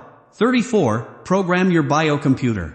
If you're a regular consumer of the major news programs, you belong to a very persuasive and hypnotic cult. You need to be de-programmed. Start by altering how you listen to electronic radio gossip, the news, and shock and schlock TV shows. Program out all the negative, cynical, and skeptical thoughts that you now allow to flow into your mind unchecked when you hear the news.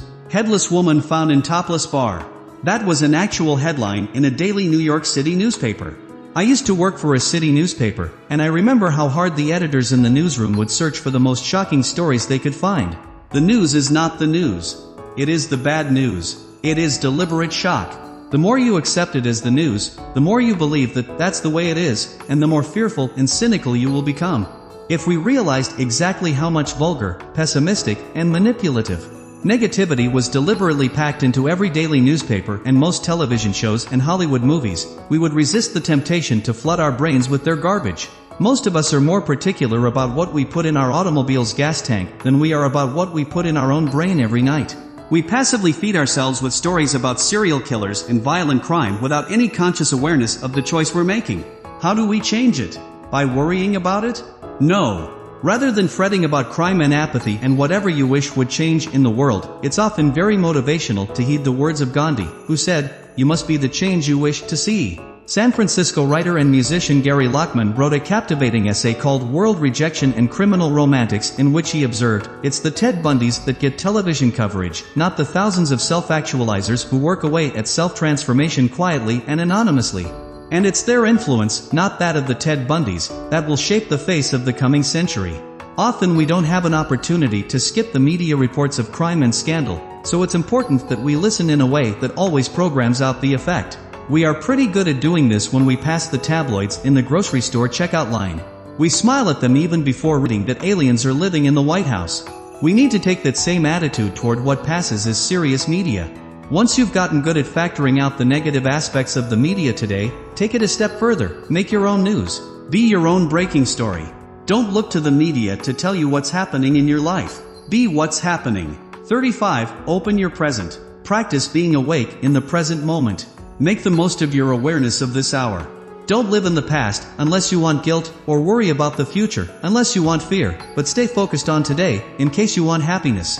Until you can put your attention where you want it, said Emmett Fox, you have not become master of yourself. You will never be happy until you can determine what you are going to think about for the next hour. There is a time for dreaming, planning, and creative goal setting. But once you are complete with that, learn to live in the here and now. See your whole life as being contained in this very hour.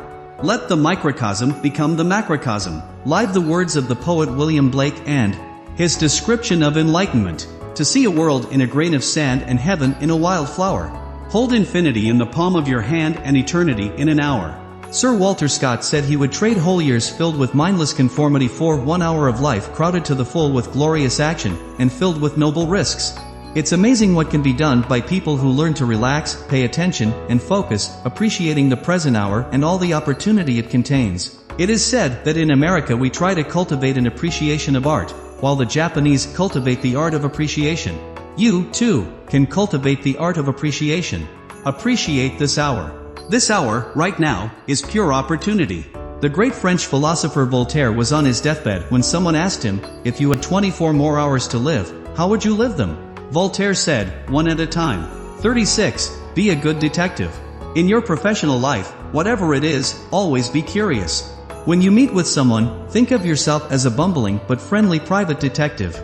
Ask questions, then ask follow-up questions, and then let the answers make you even more curious. Let the answers suggest even more questions. This will motivate you to higher levels of consciousness and interest. When you prepare a meeting with someone, prepare your questions. Cultivate your curiosity. Don't ever be at a loss for questions to ask. Most of us do the opposite. We prepare our answers. We rehearse what we are going to say. We polish our presentation and strengthen it, not realizing that our host would much rather talk than listen to us. If you are in business, you know that when prospective customers contract for long-term services, they want a company that's truly interested in them, that understands them, that will be a good consultant to them. To show a prospect that you are genuinely interested, you must be the person who asks the most thoughtful questions. To convince a company that you understand it, you will ask the best follow-up questions based on its answers. To convince a company that you will be a good consultant to them over the course of the contract, you will have outlearned your competitors by the inventiveness and quantity of your questions. Your curiosity will get you the business. But you can't just rely on impulsive, on-the-spot questioning. Being prepared is the secret. Preparing your questions is even more important than preparing the presentation of your services. Indiana's former basketball coach Bobby Knight always said, "The will to win is not as important as the will to prepare to win." This is not only useful in business. If you are about to have an important conversation with your spouse or teenager, it is very useful to prepare your curiosity rather than your presentation. When you prepare your curiosity, you always seem to have one more question to ask before you leave, just like Lieutenant Columbo from the old TV show now showing in reruns on cable. As the character played by Peter Falk, Columbo disarmed his subjects by asking so many seemingly impromptu questions. Like a disorganized but innocently charming child, he would ask about the tiniest things. As he prepared to leave, he always paused at the door, as if absent-mindedly remembering something he forgot to ask. "Excuse me, sir," he would say, apologetically. "Would it inconvenience you if I asked you one more question?" Great relationship builders ultimately learn that the sale most often goes to the most interested party, and the quantity and quality of your questions will measure your level of interest. You might be thinking that this doesn't apply so much to you because you're not in business, or you don't sell for a living. But heed the words of Robert Louis Stevenson, "Everybody lives by selling something." In Follow the Yellow Brick Road, Richard Saul Wurman writes about physicist Isidore Isaac Rabi, who won a Nobel Prize for inventing a technique that permitted scientists to probe the structure of atoms and molecules in the 1930s. Rabi attributed his success in physics to the way his mother used to greet him when he came home from school each day. "Did you ask any good questions today, Isaac?"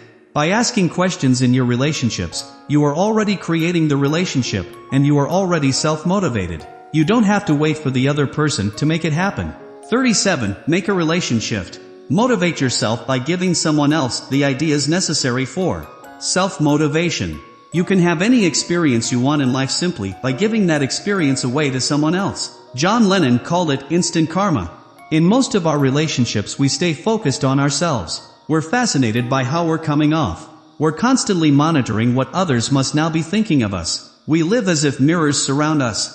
Norman Vincent Peale used to observe that shy people were the greatest egomaniacs on earth, because they were so focused on themselves. You can see that when you observe the body language of a shy person. The looking down and turning in. The curling up with self-consciousness as if surrounded by mirrors. When we shift our focus to the other person in the relationship, something paradoxically powerful happens. By forgetting ourselves we start to grow. I have developed an entire seminar around this one shift. It is called Relationship. Spencer Johnson, author of The 1-Minute Salesperson, calls it the wonderful paradox. I have more fun, and enjoy more financial success, when I stop trying to get what I want and start helping other people get what they want. If you want to be motivated, shift your inspiration to someone else. Point out the strengths of the other individual to him or her. Offer encouragement and support. Offer guidance in his or her own self-motivation. Watch what it does for you. 38. Learn to come from behind. Progress toward your goals is never going to be a straight line. It will always be a bumpy line. You'll go up and then come down a little. 2 steps forward and 1 step back. There's a good rhythm in that. It is like a dance. There's no rhythm in a straight line upward. However, people get discouraged when they slide a step back after 2 steps forward. They think they are failing and that they've lost it. But they have not. They're simply in step with the natural rhythm of progress. Once you understand this rhythm, you can work with it instead of against it. You can plan the step back. In The Power of Optimism, Alan Loy McGuinness identifies the characteristics of tough-minded optimists, and one of the most important is that optimists always plan for renewal. They know in advance that they are going to run out of energy. In physics, says McGuinness, the law of entropy says that all systems, left unattended, will run down. Unless new energy is pumped in, the organism will disintegrate. Pessimists don't want to plan for renewal, because they don't think there should have to be any. Pessimists are all-or-nothing thinkers. They're always offended when the world is not perfect. They think taking a step backward means something negative about the whole project. If this were a good marriage, we wouldn't have to rekindle the romance, a pessimist would say, dismissing the idea of taking a second honeymoon. But an optimist knows that there will be ups and downs. And an optimist isn't scared or discouraged by the downs. In fact, an optimist plans for the downs and prepares creative ways to deal with them. You can schedule your own comebacks. You can look ahead on your calendar and block out time to refresh and renew and recover. Even if you feel very up right now, it's smart to plan for renewal. Schedule your own comeback while you're on top. Build in big periods of time to get away, even to get away from what you love. If you catch yourself thinking that you are too old to do something you want to do, recognize that you are now listening to the pessimistic voice inside of you. It is not the voice of truth. You can talk back. You can remind the voice of all the people in life who have started their lives over again at any age they wanted to. John Houseman, the Emmy Award-winning actor in The Paper Chase, started acting professionally when he was in his 70s. I had a friend named Art Hill, who spent most of his life in advertising. In his heart, however, he always wanted to be a writer. So in his late 50s, he wrote 2 books that got published by a small publishing house in Michigan. Then, when he was 60 years old, Hill had his first national release with I Don't Care If I Never Come Back, a book about baseball published by Simon & Schuster. The book was a popular and critical success, and his dedication page is something I treasure above any possession I own. To Steve Chandler, who cared about writing, cared about me, and one day said, "You should write a book about baseball." Nobody cares how old you are but you. People only care about what you can do, and you can do anything you want, at any age. Dr. Monty Buxbaum of the Mount Sinai School of Medicine in New York has been one of many scientists conducting research into the effects of aging on the brain. He is finding that it isn't aging that causes a brain to become less sharp, it's simply lack of use. The good news is that there isn't much difference between a 25-year-old brain and a 75-year-old brain, said Buxbaum, who used his positron emission tomography laboratory to scan the brains of more than 50 normal volunteers who ranged in age from 20 to 87. The memory loss and mental passivity that we used to believe was caused by aging has now been proven to be caused by simple lack of use. The brain is like the muscle in your arm. When you use it, it gets strong and quick. When you don't, it grows weak and slow. Research at the UCLA Brain Research Institute shows that the circuitry of the brain, the dendrites that branch between cells, grows with mental activity.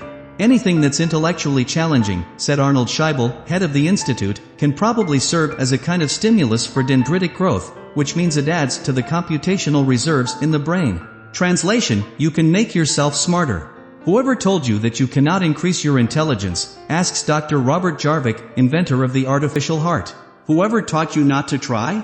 They didn't know. Flex your mind. Develop it. Use it. It will enrich you and bring you the love of life that thrives on truth and understanding. Research shows that mathematicians live longer than people in any other profession do, and we never used to know why. Now, in further studies done at UCLA, there has been a direct connection established between dendrite growth and longevity. Mental activity keeps you alive. Lose your mental challenges, and life itself fades away. Don't listen to the voice inside that talks about your age, or your IQ, or your life history, or anything it can slow you down with. Don't be seduced. You can start a highly motivated life right now by increasing the challenges you give your brain. 39. Come to your own rescue.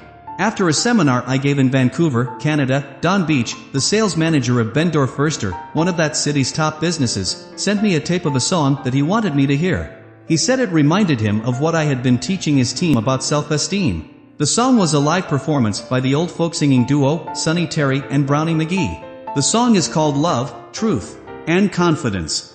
It's about how we foolishly chase after love and try to discover the ultimate truth, while ignoring something much more vital to our happiness, confidence. The chorus of the song goes like this: love and truth / you can find / any place, anywhere, anytime / but you can just say so long / once confidence is gone / nothing matters anymore.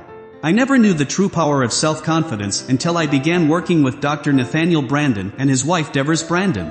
Both are authors and psychotherapists with the Brandon Institute for Self-Esteem, and they have provided me with the most powerful insights I've ever received into how I operate as a human being. Dr. Brandon's book, The 6 Pillars of Self-Esteem, is unlike any other psychology book on the market, because in addition to its eloquently written philosophy on how to build inner strength, it also contains a full year's worth of practical, powerful, user-friendly exercises to raise your own consciousness and self-esteem. His sentence completion exercises are so effective and exciting that if you do them, I can say without a trace of exaggeration, you can get tens of thousands of dollars worth of personal growth therapy for the price of a single book. Before you assume that Brandon's notion of self-esteem is the same as that being bandied about by New Age educators, you must read his work and listen to his tapes. Most people today think others can bestow self-esteem on us.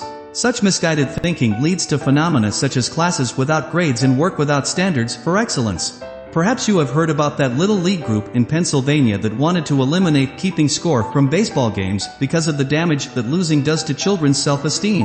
When we confuse pampering and coddling with instilling self-esteem, we really encourage the upbringing of young, sensitive children who have no inner strength whatsoever.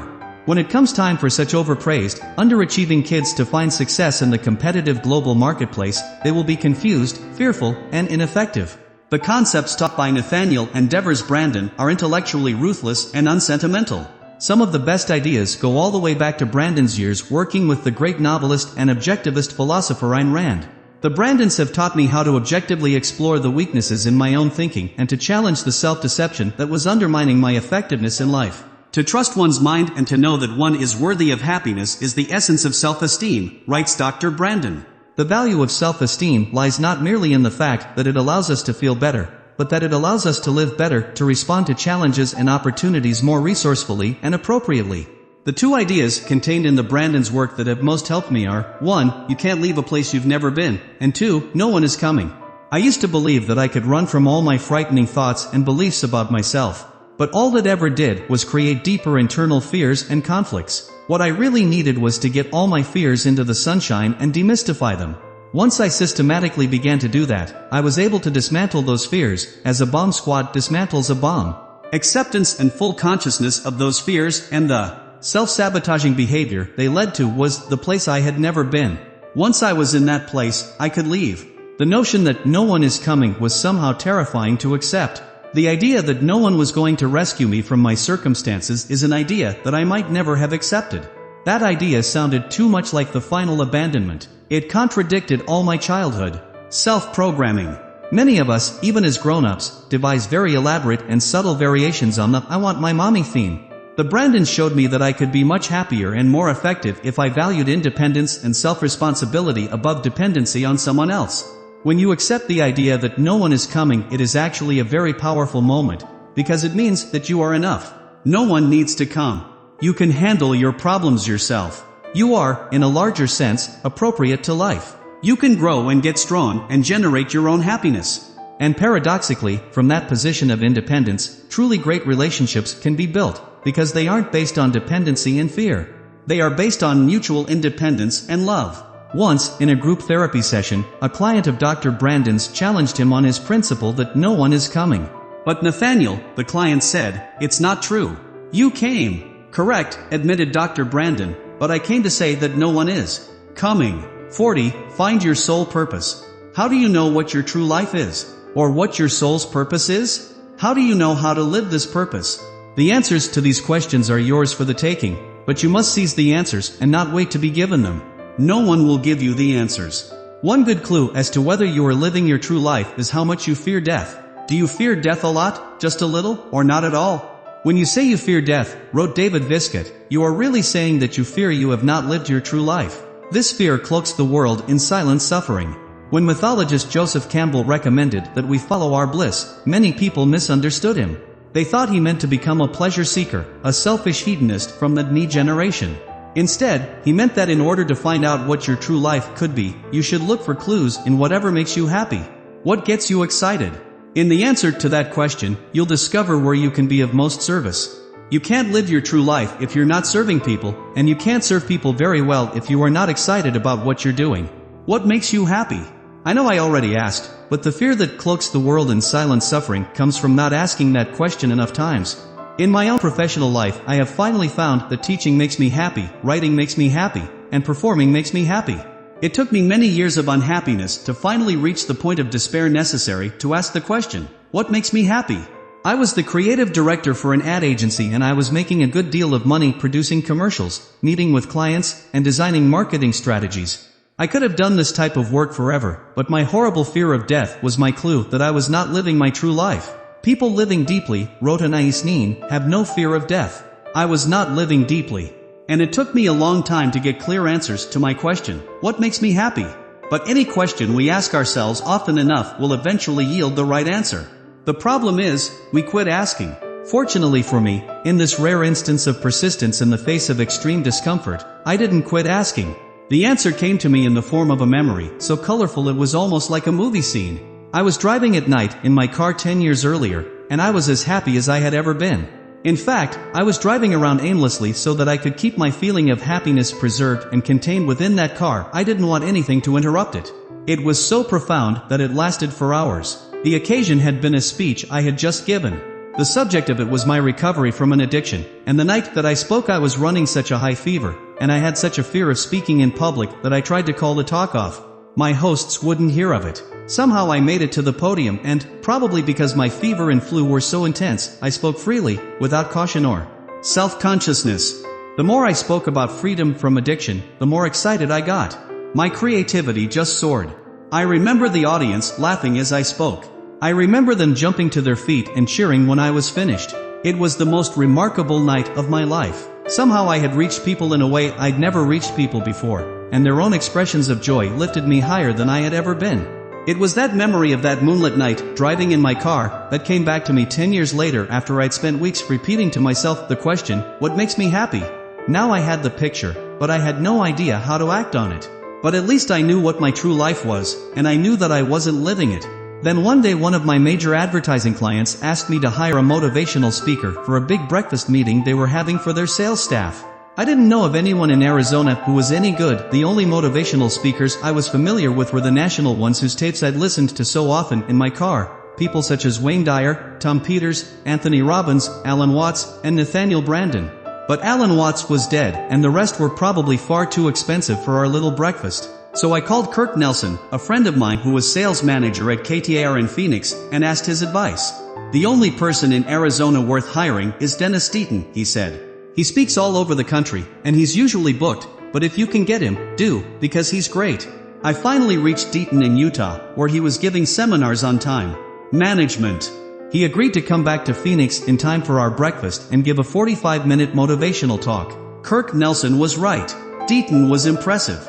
He held the audience spellbound as he told stories that illustrated his ideas about the power that people have over their thoughts, and the mastery that they can achieve over their thinking. When he finished speaking and came back to the table where we had been sitting, I shook his hand and thanked him, and I found myself making a silent vow that someday soon I would be working with this man. It wasn't long after that he and I were indeed working together. It was at a company called Kuma Learning, Deaton's corporate training facility based in Phoenix, Arizona. Although I began with Kuma as its marketing director, creating advertisements, video scripts, and direct mail pieces, I soon worked my way up to the position of seminar presenter. My first big thrill came when Deaton and I were both invited to speak at a national convention of carpet cleaning companies. It was the first time I had ever shared the stage with him, and I was to go on first. He was in the audience when I spoke, and I have to admit I had worked harder than I'd ever worked in my life in preparation for this event. The participants had heard Deaton before at previous conventions and loved him, but they'd never heard me. After my presentation was over, they clapped enthusiastically, and as Deaton passed me on his way to the stage, he was beaming with pride as he shook my hand. Unlike myself, Dennis Deaton has very little professional jealousy of other speakers. He was happy for my success. I have to admit that my favorite moment occurred when, after he was introduced, someone in the audience teasingly shouted out, "Dennis who?" Many people get confused and believe that living their true life means getting lucky and finding a suitable job with an appreciative boss somewhere. What I have come to realize is that you can live your true life anywhere, in any job, with any boss. First find out what makes you happy, and then start doing it. If writing makes you happy, and you're not writing for a living, start up a company newsletter or your own website. When I first realized that speaking and teaching made me happy, I started a free weekly workshop. I didn't wait until something was offered to me. Whatever goal you want to reach, you can reach it 10 times faster if you are happy. In my sales training and consulting, I noticed that happy salespeople sell at least twice as much as unhappy salespeople. Most people think that the successful salespeople are happy because they are selling more and making more money. Not true. They are selling more and making more money because they are happy. As J.D. Salinger's character Seymour says in Fanny and Zoe, this happiness is strong stuff. Happiness is the strongest stuff in the world. It is more energizing than a cup of hot espresso on a cold morning. It is more mind-expanding than a dose of acid. It is more intoxicating than a glass of champagne under the stars. If you refuse to cultivate happiness in yourself, you will not be of extraordinary service to others, and you will not have the energy to create who you want to be. There is no goal better than this one, to know as you lie on your deathbed that you lived your true life, because you did what made you happy. 41. Get up on the right side. Since I was a child, I've always been intrigued with the idea that you could have a great day just by getting up on the right side of the bed. Later in life, during my years as a largely unsuccessful songwriter, one of the few successes I had was with a country rock song that I co-wrote with Fred Knipe and Duncan Stitt. It was called The Right Side of the Wrong Bed. Today my fascination is not so much with the right side of the bed as it is with the right side of the head, or to be more precise, the right side of the brain. In the 1930s, brain surgeons discovered the different functions of the two halves of the brain while working with epileptics. In 1950, Roger W. Sperry of the University of Chicago, and later of Caltech, made the greatest breakthroughs in discovering that dreams, energy, and creative insight come from the right side of the brain, while linear, logical, short-term, and short-sighted thinking come from the left. The best explanation of how whole brain thinking surpasses left brain thinking or right brain thinking is in a book written by British philosopher Colin Wilson called Frankenstein's Castle. Wilson reveals that we have more control over drawing vital energy and creative ideas from the right brain than we ever realized. And what stimulates the right brain the most is a high sense of purpose.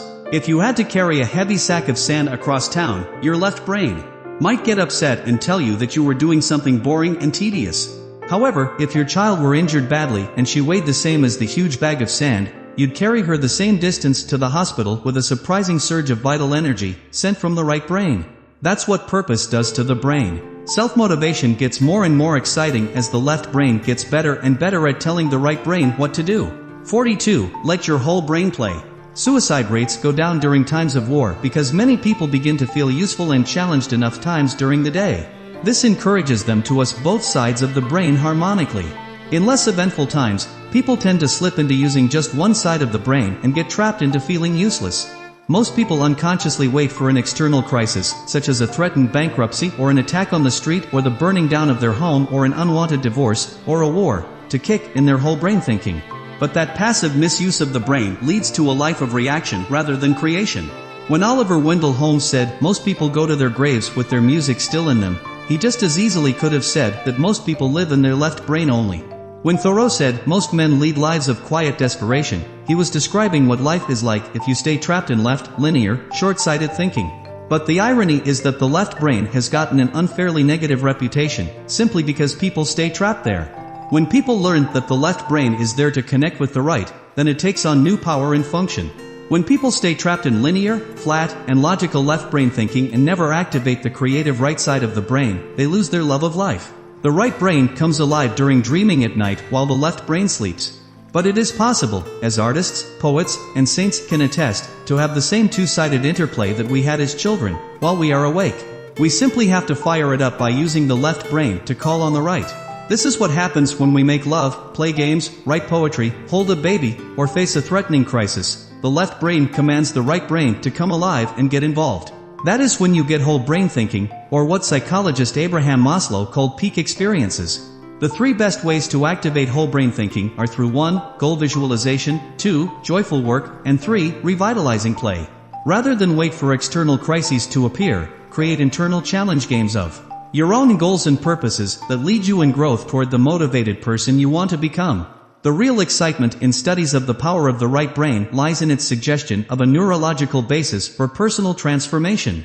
It's not just motivational puff or secular evangelism to say that we possess unlimited creative energy, and we can use it to create the lives we want. In fact, writes Colin Wilson, we can learn to live on a far, far higher level of power. And that is what the left brain was intended for. Its farsightedness gives it the ability to summon power. Yet it hardly makes use of this ability. It could be compared to a man who possesses a magic machine that will create gold coins so that he could, if he wanted, pay off the national debt and abolish poverty.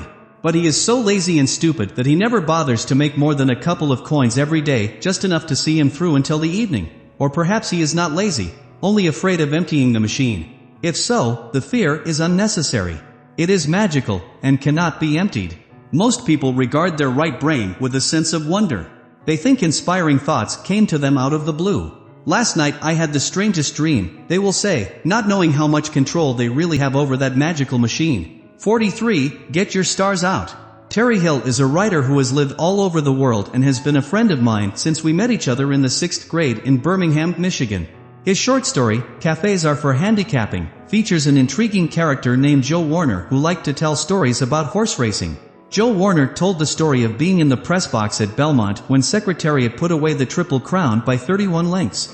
And I looked beside me when he was coming down the stretch at all these hardened, cigar-chomping New York newspapermen, and they all had tears running down their cheeks like little babies. Course I couldn't see too clear myself for the tears in my eyes. I was 23 at the time. And it was the first Triple Crown in my lifetime. Imagine that. That story brought me even closer to a question I've been asking all my life. Why do we cry when we see huge accomplishments? Why do we cry at weddings? Why do I cry when the blind girl jumps with her horse in the movie Wild Hearts Can't Be Broken? Or when the Titans win the game in Denzel Washington's Remember the Titans? Why did those sports writers cry to see that horse win by 31 lengths? This is my theory. We weep for the winner inside of all of us. In these poignant moments, we cry because we know for a fact that there is something in us that could be every bit as great as what we are watching. We are, for that moment, the untapped greatness we are seeing. But we get tears in our eyes, because we know the greatness isn't being realized. We could have been like that, but we aren't. Terry Hill also gives public talks on creativity. His own work in advertising and public relations throughout the years has won countless awards and, as one might expect, he presents some learned and sophisticated formulae for creating. But he finishes all his talks by saying it is really a simple thing to be creative. All you do is get your stars out. That's how you tap into the untapped you. His reference is to Seymour, an introduction by J.D. Salinger. Seymour is writing a letter to his brother Buddy, who has chosen to become a professional writer. Seymour tells his brother that writing has always been more than a profession, that it has been more like Buddy's religion. He says that Buddy will be asked two very profound questions when he dies about the writing he was doing. 1. Were most of your stars out? And 2. Were you busy writing your heart out? Terry Hill's advice to his audiences on the subject of creativity is to make sure you get your stars out. This is another way of saying let the stars that are in you shine freely. Don't force them out. Just let them shine. Although Hill's audiences are usually advertising people and writers, his recommendations apply to all of us. Our lives are ours to create. Do we want to create them in a lackluster way, or do we want to be inspiring? When we write our plans and dreams, we need to write our hearts out. In shooting for the stars, it's time to get a bit wild. Wild hearts can't be broken. 44. Just make everything up. Sometimes in my seminars I will ask the people in the audience to raise their hands if they think of themselves as creative. I've never had more than a fourth of the audience raise their hands. I then ask the people how many of them were able to make things up when they were younger, make up names for their dolls, make up a game to play, make up a story for their parents when the truth looked less promising. All hands go up. So, what's the difference? You made stuff up as a child, but you're not a creative adult? The difference is that we have charged the word creative with meaning something truly extraordinary. Picasso was creative. Meryl Streep is creative. Wyclef Jean is creative. But me? So one of the ways to get started creating goals and action plans is to just make them up, like you did as a kid. Think of creating in simpler terms. Think of it as something all humans do very easily. French psychologist Émile Cassed, always think of what you have to do as easy and it will be. 45. Put on your game face. I used to hate to study for tests in high school. Nothing could have been more boring. But one day Terry Hill and I decided to make a game of it. We decided to challenge each other by making up mock tests for each other. The only rules were that we had to ask 30 questions, and the answers had to appear in the text that we were going to be tested on in the classroom the next day. Because we were both competitive and loved games, we worked very hard to come up with the most ridiculously difficult questions we could devise. What was Magellan's middle name? How many of Custer's children were daughters? What is the 23rd word in the Gettysburg Address? We also tried to anticipate the other's toughest questions and learn the obscure answers. On the morning of the real test we presented each other with our own tests, always twice as hard as the real test. As we each took each other's test there was much happy yelling and laughter. But by the time we took the real test in school, we were more than ready. In fact, we often looked across the classroom at each other during the real test and rolled our eyes with disdain at the simplicity and stupidity of the real exam. By changing our study into a challenging game, we had taken the work out of the task and replaced it with play. Did we work as hard? Harder. But by transforming work into play, we increased our energy and our sense of creativity. Most people who play a lot of golf or tennis work much harder at their games than they do at work. All people work harder at play than they do at work, because there's no resistance. Golfers are working harder on the golf course than they are at their professions. They don't always know this, although their spouses usually do, because it doesn't feel like work, it feels like fun. They bring more energy, innovation, and zest to what they're doing out on the course because it's a game. They also bring an ongoing commitment to increasing their skills. Everyone is interested in getting better at the games they play. As for the effect of games on energy, consider a bunch of guys playing poker all night. Because poker is a game, people can play it all night until the sun comes up. When they finally come home to sleep, you might be tempted to ask them, "How did you manage to stay up all night? Were you drinking coffee and Cokes?" No, they confess, they were drinking beer. But shouldn't beer slow you down and make you tired? Not if you are playing a game. In fact, you'll also learn that they were probably smoking cigars and eating junk snacks as well. Not generally known as stimulants. What was stimulating was the game. The joy of competition. Playwright Noel Coward once said, "Work is more fun than fun." I included that quote in a seminar guidebook for a sales group a year ago, and one of the participants in the back of the room raised his hand and said, "Yeah, Steve, who is this Noel Coward guy?" I figure with a quote like that he's either a porn star or a professional golfer. That line got a great laugh at my expense, but it also revealed a truth, which almost all humor does. People believe that the fun jobs are always somewhere else. If only I could get a job like that. If only I had been a pro golfer. But the truth is that fulfilling and fun work can be found in anything. The more we consciously introduce game-playing elements, personal bests listed, goals, time limits, competition with self or others, record-keeping, etc., the more fun the activity becomes.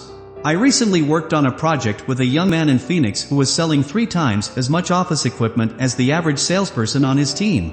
He said he didn't understand his coworkers who got depressed easily, took rejection hard, and struggled with putting their deals together. "I don't take this that seriously," he smiled. "I love all my sales challenges. The tougher the prospect is, the more fun I have selling. There is absolutely nothing personal or depressing in any of this for me. When I meet a new sales prospect, it's a chess game. Whatever it is you have to do, whether it's a major project at work or a huge cleaning job at home, turning it into a game will always bring you higher levels of energy and motivation." 46. Discover active relaxation. There is a huge difference between active relaxation and passive relaxation.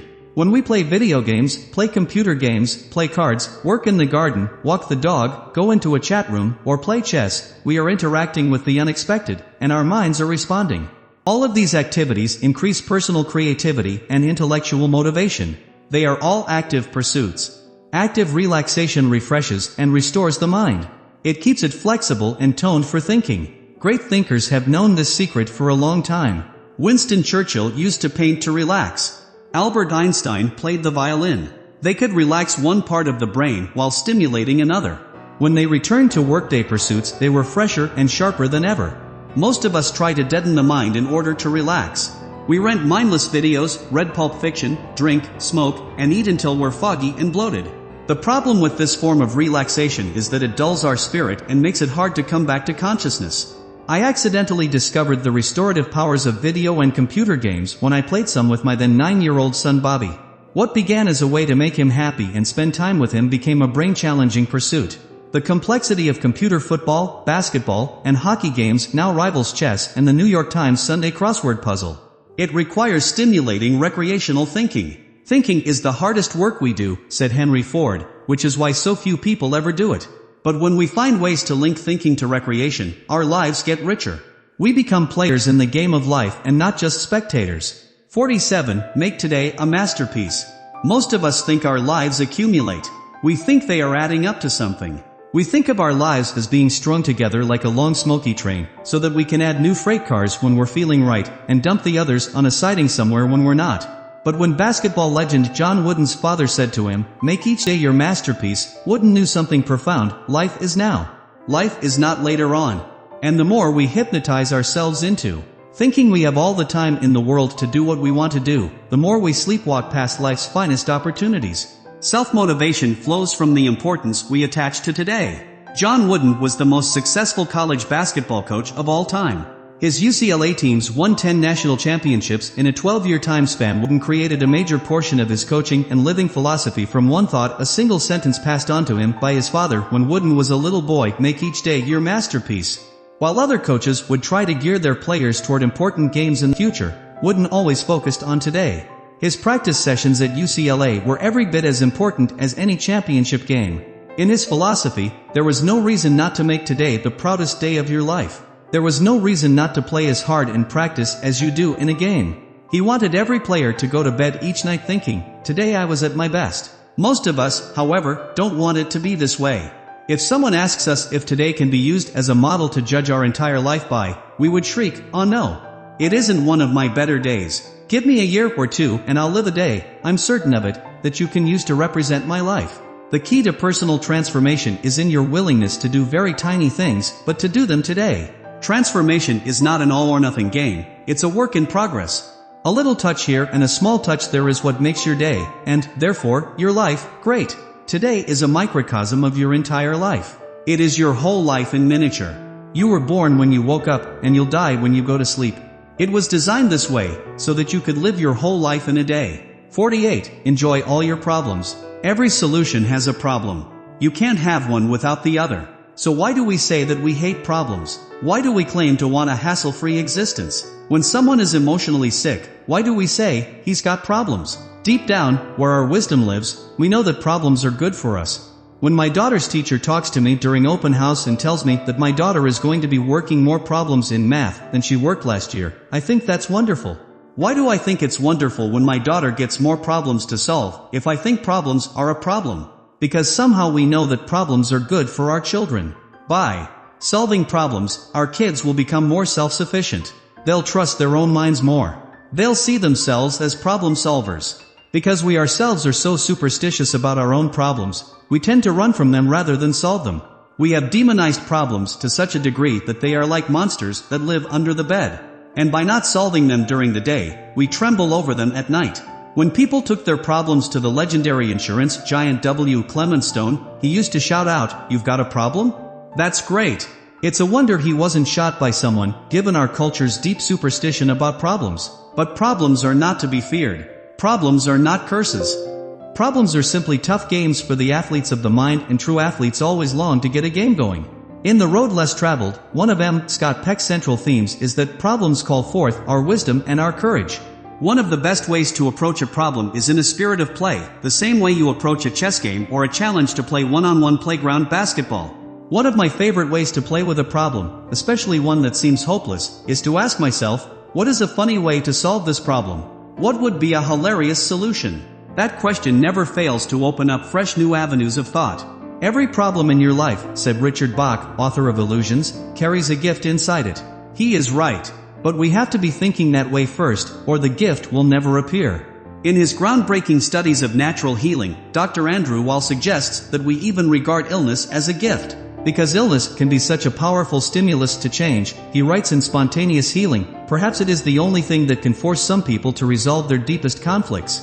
Successful patients often come to regard it as the greatest opportunity they ever had for personal growth and development, truly a gift. Seeing illness as a misfortune, especially one that is undeserved, may obstruct the healing system. Coming to see the illness as a gift that allows you to grow may unlock it. If you see your problems as curses, the motivation you're looking for in life will be hard to find. If you learn to love the opportunities your problems present, then your motivational energy will rise. 49. Remind your mind. Perhaps you have noted an idea in this book, or another recent book that you've read, that you want to hold on to. It might be an idea that you knew, the moment you saw it, would always be useful to you. You might even have underlined it for future reference. But what if the book goes on the shelf, or gets loaned to a friend, and is forevermore out of sight and out of mind? This is a very common experience, and there is a remedy. Start treating self-motivational ideas as if they were songs. You can find ways to rewind these ideas so they'll play again and again until you can't get them out of your head. That's how belief systems are restructured to suit our goals. Place the thought you want to remember into the jingle track in your brain so that it can't get out. You can create a new self by learning the beliefs you want to live by, one thought at a time. Learn these thoughts as you would the lyrics for a song you had to perform on stage. A friend of mine used to learn his parts in musicals by placing index cards with song lyrics all over his office, home, and bathroom mirror. He sometimes had them on the dashboard of his car. Why? He was making a conscious visual effort to reach the backside of his own mind. The trick is to keep this motivation going, to deliberately feed your spirit with the optimistic ideas you want to live by. Anytime a thought, sentence, or paragraph inspires you or opens up your thinking, you need to capture it, like a butterfly in a net, and later release it into your own field of consciousness. For me, discovering an exciting idea in a book or magazine is like a true peak experience. It makes the world bright and incomprehensible. I get that tingle in my spine. I get that oh, yes, feeling. Why am I this lucky?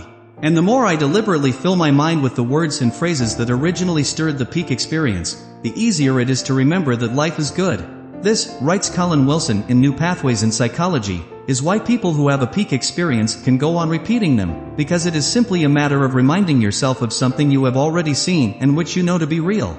In this sense, it is like any other recognition that suddenly dawns on you, for example, the recognition of the greatness of some composer or artist whom you had formerly found difficult or incomprehensible, or the recognition of how to solve a certain problem. Once such a recognition dawns, it is easy to re-establish contact with it, because it is there like some possession, waiting for you to return to it. Children. Bye. During my talks on self-motivation, one of the questions I'm asked most often is, how do I keep this going? People say, I love what I've learned today, but I've often gone to seminars that got me motivated, and then a few days later I was back to my old pessimistic self, doing exactly what I used to do. If I were in the mood to be blunt, I would answer the question this way.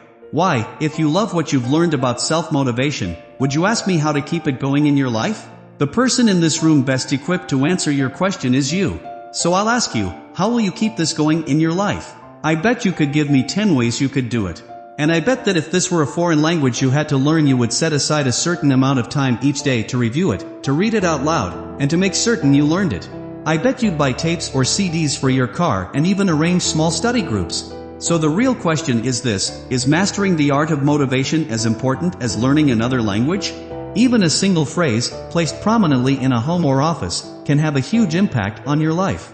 In Arnold Schwarzenegger's childhood home in a poor town in Austria, his father framed and hung the simple words, joy through strength. It's not hard to see what effect that idea had on Arnold's life.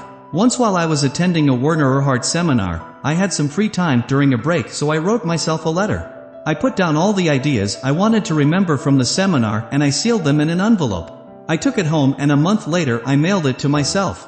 When I opened it at work and read it, it was like a fresh experience all over again. I was so impressed by how effective this was for me that I employed the idea in one of my own seminars. I had everyone in the audience write out the important insights they'd received and what they intended to do differently in their lives from this moment on. When the people were finished, I asked them to seal the letters into the envelopes I'd provided and address the envelopes to themselves. I told them I would hold them for a month and then mail them all. The reports I got back were remarkable. Some people said seeing those thoughts written to themselves in their own handwriting brought the whole seminar back to them. They felt a rush of excitement and a new commitment to take action. Are you willing to remind yourself to treat yourself to your own best thoughts? Are you willing to set visual traps and ambushes so you'll always see words and thoughts you know you want to remember? 50. Get down and get small. The fewer goals you set each day, the more you feel pushed around by people and events that are beyond your control. You suffer from a sense of powerlessness. Rather than creating the reality you want, you are only reacting to the world around you. You have much more control over the activities of your day than you realize. By increasing your conscious use of small objectives, you will see the larger objectives coming into reality. Most people participating in the free enterprise system have become thoroughly convinced of the power of setting large and specific, long-range goals for themselves. Career goals, yearly goals, and monthly performance goals are always on the mind of a person with ambition. But often those people overlook altogether the power of small goals set during the day that give energy to the day and a sense of achieving a lot of small wins along the way. In his psychological masterpiece, Flow, The Psychology of Optimal Experience, Mihai Csikszentmihalyi refers to large goals as outcome goals and small goals as process goals. The beauty of process goals is that they are always within your immediate power to achieve. For example, you might set a process goal of making 4 important telephone calls before lunch. On a sheet of paper you make 4 boxes, and as you make each call you fill in a box, and when the 4 are made, you file the paper in your goal folder and go enjoy lunch. Because you've earned it. You can set process goals, for example, before a conversation with a person. I want to find these 3 things out. I want to ask these 4 questions. I want to make these 2 requests. And I want to pay my client 1 compliment before I leave. Process goals give you total focus. When you are constantly setting process goals, you are in more control of your day, and you feel a sense of skillful self-motivation. At the end of the day, or the beginning of the next day, you can check your progress toward your outcome goals. You can adjust your process goals to take you closer to the outcomes you want, and always keep the 2 in harmony. Let's say it's now the end of a long, hard day. You have a half hour before you have to go home. If you're not in the habit of setting process goals, you might say, I guess I ought to do some paperwork or make a call or 2 before I go home. You look at the pile of paper on your desk, or you mindlessly thumb through phone numbers, and all of a sudden someone comes by your desk to chat. Because you have nothing specific to do, you engage in conversation and, before you know it, the half hour is gone and you have to go home. Even though you didn't leave anything specific unfinished, you still have that vague feeling of having wasted time. Now what happens if you use that half hour to set and achieve a process goal? Before I go home tonight, I'm going to send out 2 good letters of introduction with all my marketing material included. Now you have a process goal and only a half hour in which to do it. When the person comes by your desk to chat, you tell him you'll have to talk to him later because you've got some things that have to get out by 5. People who get into the swing of setting small goals all day long report a much higher level of consciousness and energy. It's as if they are athletes constantly coaching themselves through an ongoing game. They are happier people because their day is being created by the power inside their own minds, and not by the power of the world around them. 51. Advertise to yourself. I often start the day by drawing 4 circles on a blank piece of paper. The circles represent my day, today, my month, my year, and my life. Inside each circle I write down what I want. It can be a dollar figure, it can be anything, and the goals can change from day to day, it doesn't matter. There is no way to get this process wrong. But by writing the goals down, I am like an airline pilot who is consulting his or her map prior to takeoff. I am orienting my mind to what I am up to in life. I am reminding myself of what I really want. We wouldn't think, before an airline flight, of poking our heads into the cabin and saying to the pilot, just take me anywhere. Yet that's how we live our days when we don't check the map. Sometimes in my seminars on motivation, people observe that they don't have time for goal setting. But the 4-circle system I described takes only 4 minutes. Once during a workshop on goal setting, I asked if anyone in the audience had any interesting experiences with visualization. We had been discussing sports psychologist Rob Gilbert's observation that losers visualize the penalties of failure, and winners visualize the rewards of success. A young couple shared a story about how they had wanted for years to buy their own home but never got the money together to do it. Then one day, after reading about the practice of treasure mapping, posting pictures of what you want in life somewhere in your office or home, they decided to put a picture on their refrigerator of a new house, the kind they dreamed of owning. In less than 9 months, we'd made the down payment and moved in, said the amazed husband. His wife added, alongside the photo of the house we eventually put a little thermometer that we filled in as our savings toward a down payment grew. I have heard many similar stories about how treasure mapping has worked for people. I have also read books and attended seminars that explain why. Most of them discuss what happens to the subconscious mind when you send it a picture of something you want. Because the subconscious mind only communicates with vividly imagined or real pictures, it will not seek to bring into your life anything you can't picture. Without advertising our goals to ourselves, we can lose sight of them altogether. It is possible to go an entire week, or 2 or 3, without thinking about our main goals in life. We get caught up in reacting and responding to people and circumstances, and we simply forget to think about our own purpose. I have an example of how this practice worked in my life. 3 years ago, I was interested in giving more seminars on the subject of fundraising. I had co-authored a book called Relationship, Revolutionary Fundraising with University of Arizona Development Director Michael Basoff. We had done some successful seminars on the subject, and I wanted to do more. So, on the wall of my bedroom I put up a white poster board, and on that board I put up a lot of pictures and index cards with my goals on them. I wanted to have all those goals in front of me when I woke up each morning, even though I only spent a minute or 2 looking at the board each day. One of the index cards I had pinned to my goal board simply contained the bold markered letters, ASU. It was almost lost among the hodgepodge of photos and goals I'd covered the board with, and I'm certain I only barely noticed it each morning as I got up. I put it up there because I thought it would be great if I could give seminars to Arizona State University, especially now that I was living in the Phoenix area. I really thought nothing more of it. One day at the offices of the corporate training company where I worked, I was asked to shake the hand of a new employee, Jerry. I asked Jerry to come in and sit down. We talked in my office for a few minutes about his joining the company. I asked him about his family and he casually mentioned that his parents were living in town, and that his mother worked at ASU. Normally, that would have meant nothing. ASU is a very well-known and oft-mentioned presence in the Phoenix area. But something went off in my mind when he said that, and I know in hindsight that something was my daily view of my goal board. My ears perked up when he said ASU, and I asked him, "What does your mother do at ASU?" "She's the chief administrative assistant to the development director at the ASU Foundation," he said. "They're in charge of all the fundraising at the university."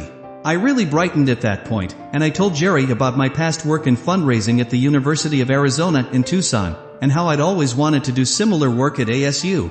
He said he'd be delighted to introduce me to his mother and to the development director himself. Within a month, ASU fundraisers were attending my seminar in relationship, and I had realized one of the goals on my board.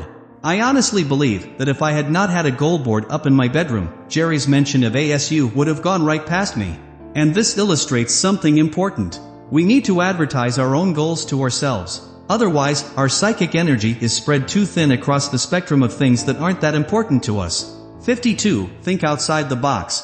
Once I attended a new business proposal presentation by Bob Curther, in which he had his prospective customers all play a little 9-dot game that illustrated to them that the solutions to puzzles are often simple to see if we think in unconventional ways.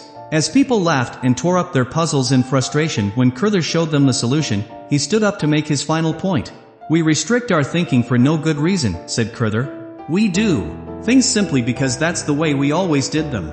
I want you to know that our commitment in serving your company is to always look outside the box for the most innovative solutions possible to our problems. We'll never do something just because that's the way we have always done it. To many business leaders pitching a lucrative account, this kind of puzzle-solving exercise would simply be considered a clever presentation. But to Bob Curther, it was a symbolic expression of his whole life in business. Once, on a Xerox-sponsored trip in Cancun, Mexico, Bob and Mike spent the day out in treacherous waters on a fishing boat. After coming ashore, they retired to Carlos O'Brien's restaurant for tequila and beer and a period of reflection on their lives and sales thus far. "We knew that as well as we had done, we would never own boats like the one we were just in if we remained at Xerox," said Bob. "We talked about possibilities in the bar, and it wasn't long before we noticed some black t-shirts on the wall with the word infinity on them. Then, for more than 2 hours, Mike and I discussed just what the word infinity meant. Out of that discussion, a dream was born, a dream that took shape in the form of infinity communications." Bob Curther and his brother believed that there was one vital area in which Xerox was underperforming, and that was customer service. What if, they asked, a company's commitment to the customer was infinite? Not boxed in, but unlimited in its possibilities for creative service? With that concept as motivation, the two brothers formed Infincom, short for Infinity Communications, in the state of Arizona, and within 10 years they grew from 6 employees and no customers into a $50 million business with more than 500 employees. And for the past 3 years straight, the Arizona Business Gazette has ranked Infincom the #1 office equipment company in Arizona ahead of Xerox.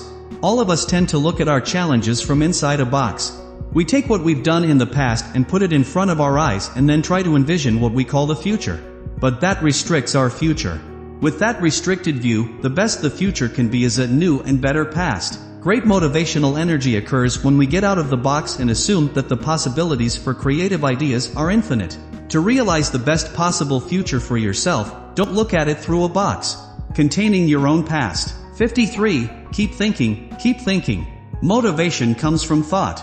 Every act we take is preceded by a thought that inspires that act. And when we quit thinking, we lose the motivation to act. We eventually slip into pessimism, and the pessimism leads to even less thinking. And so it goes. A downward spiral of negativity and passivity, feeding on itself like cancer. I like to use this example in my seminars to illustrate the power of continuing to think. Let's say a pessimist has made up his mind to clean his garage on a Saturday morning. He wakes up and walks out to the garage and opens the door and is shocked to see just how much of a mess it is. "Forget this," the pessimist says with disgust. "No one could clean this garage in one day." And at that point the pessimist slams the garage door shut and goes back inside to do something else. Pessimists are all-or-nothing thinkers. They think in catastrophic absolutes. They are either going to do something perfectly or not at all. Now let's look at how the optimist would face the same problem. He wakes up on the same morning and goes to the same garage and sees the same mess and even utters the same first words to himself, "Forget this. No one could clean this garage in one day." But this is where the key difference between an optimist and a pessimist shows itself. Instead of going back into the house, the optimist keeps thinking, "Okay, so I can't clean the whole garage," he says. "What could I do that would make a difference?" He looks for a while, and thinks things over. Finally, it occurs to him that he could break the garage down into 4 sections and do just one section today. "For sure I'll do one today," he says, "and even if I only do one section each Saturday, I'll have the whole garage in great shape before the month is over." A month later, you see a pessimist with a filthy garage and an optimist with a clean garage. There was a woman in one of my seminars in Las Vegas who told me that this one concept, the optimist's habit of looking for partial solutions, had made an interesting difference in her life. "I used to come home from work and look at my kitchen and just throw up my hands and curse at it and do nothing at all," she told me. I'd think the exact same thing as the pessimist in your garage story. Then I decided to just pick a small part of the kitchen and do that, and that area only. It might be a certain counter, or just the sink. By doing just one small part each night, I never resent the work, it's never overwhelming, and my kitchen always looks decent. Pessimists like to set their problems aside. They think so negatively about doing the whole thing perfectly that they end up doing nothing at all. The optimist always does a little something. She or he always takes an action and always feels like progress is being made. Because pessimists have a habit of thinking it's hopeless or nothing can be done, they quit thinking too soon. An optimist may have the same initial negative feelings about a project, but he or she keeps thinking until smaller possibilities open up. This is why Alan Loy McGuinness, in his inspiring book The Power of Optimism, refers to optimists as tough-minded. The pessimist, as far as the use of the human mind goes, is a quitter. Recent studies show, says McGuinness, that optimists excel in school, have better health, make more money, establish long and happy marriages, stay connected to their children and perhaps even live longer. To witness one of the most profound illustrations of the practical effectiveness of optimism in American history, you'll want to rent the movie, Apollo 13. Although the job of bringing those astronauts back from the far side of the moon looked daunting and overwhelming, the job was accomplished one small task at a time.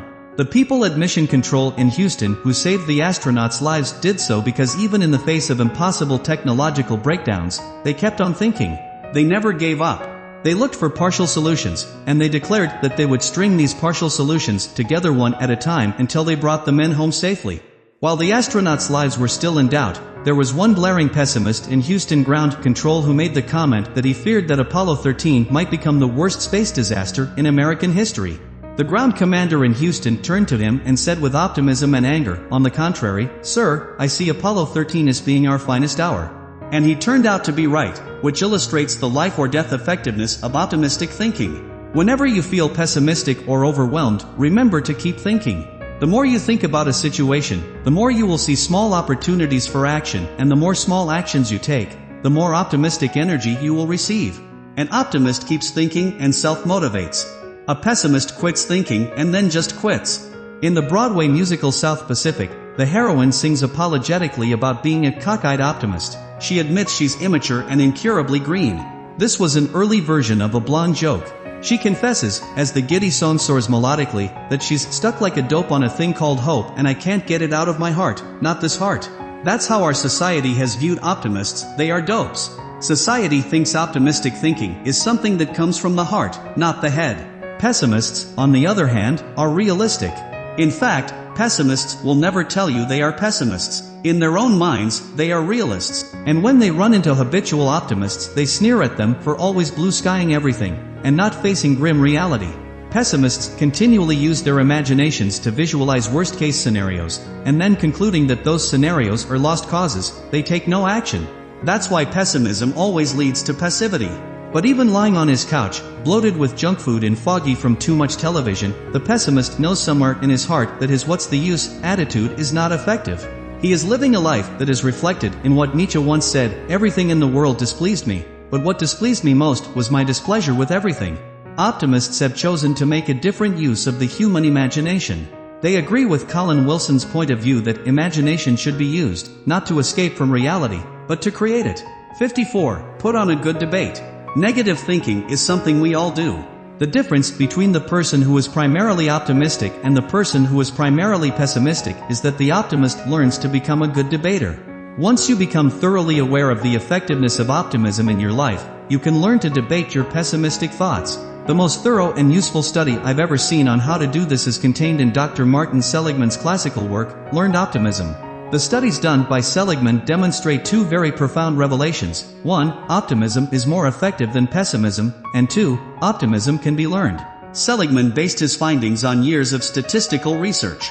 He studied professional and amateur athletes, insurance salespeople, and even politicians running for office. His scientific studies proved that optimists dramatically outperform pessimists. So what Norman Vincent Peale had been saying for years in his books on the power of positive thinking was finally proven to be scientifically true. Peale had based his books on testimonials and supportive biblical passages. The problem with that was that the people he needed to reach the most, skeptics and pessimists, were precisely the kinds of people who would not be anxious to take anything on faith. But once you've digested the remarkable writings of Seligman, you can go back and read Peale with a new sense of excitement. If you don't accept his religious references, it doesn't matter, the personal testimonials are stimulating enough to give his writing great power. Although his most famous book is The Power of Positive Thinking, I have derived much more motivation from Stay Alive All Your Life and the amazing results of positive thinking. If you are now skeptical about your power to debate your own pessimistic thoughts, keep in mind that most of us are already great debaters. If somebody comes in and takes one side of an argument, we can usually take the other side and make a case, no matter which side the first person took. Debate teams have to learn to do this. Team members never know until the last second which side of the argument they will be debating, so they learn to be prepared to passionately argue either side. If you catch yourself brooding, worrying, and thinking pessimistically about an issue, the first step is to recognize your thoughts as being pessimistic. Not wrong or untrue, just pessimistic. And if you are going to get the most out of your biocomputer, the brain, you must acknowledge that pessimistic thoughts are less effective.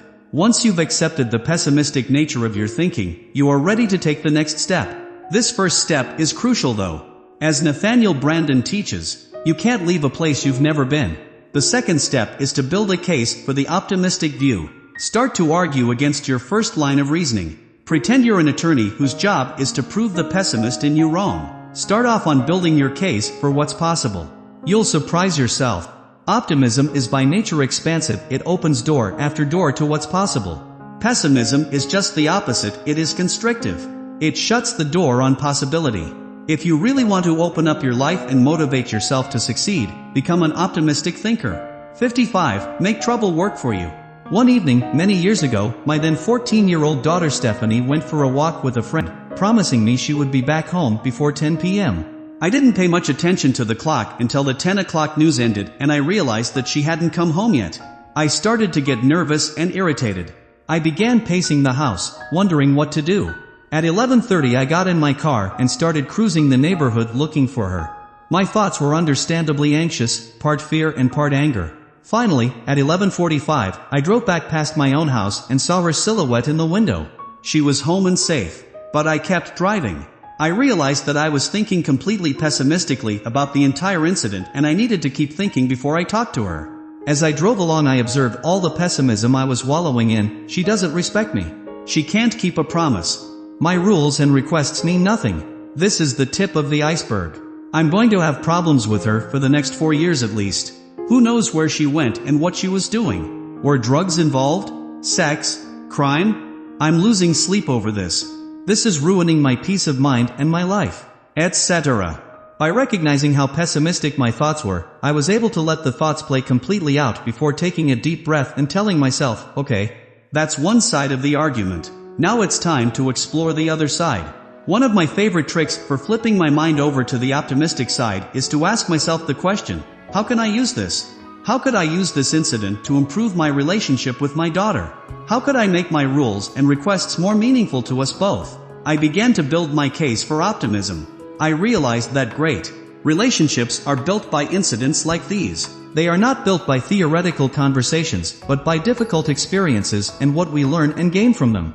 So I decided to drive a little while longer and let her wait inside. I was sure that by now her sister had told her that I was out looking for her, so she was now the one pacing and anxious. Let her sweat a little, I thought, while I continued to think things through. I continued to reflect upon my past relationship with Stephanie. One of the great aspects of it was Stephanie's honesty. She had always radiated a quiet and confident kind of serenity about life, and found it easy to be honest with her own feelings and honest with other people. Whenever there had been incidents with other children, teachers, or other parents involved in some misunderstanding, I could always count on Stephanie to tell me the truth. Asking her about what happened always saved me a lot of time.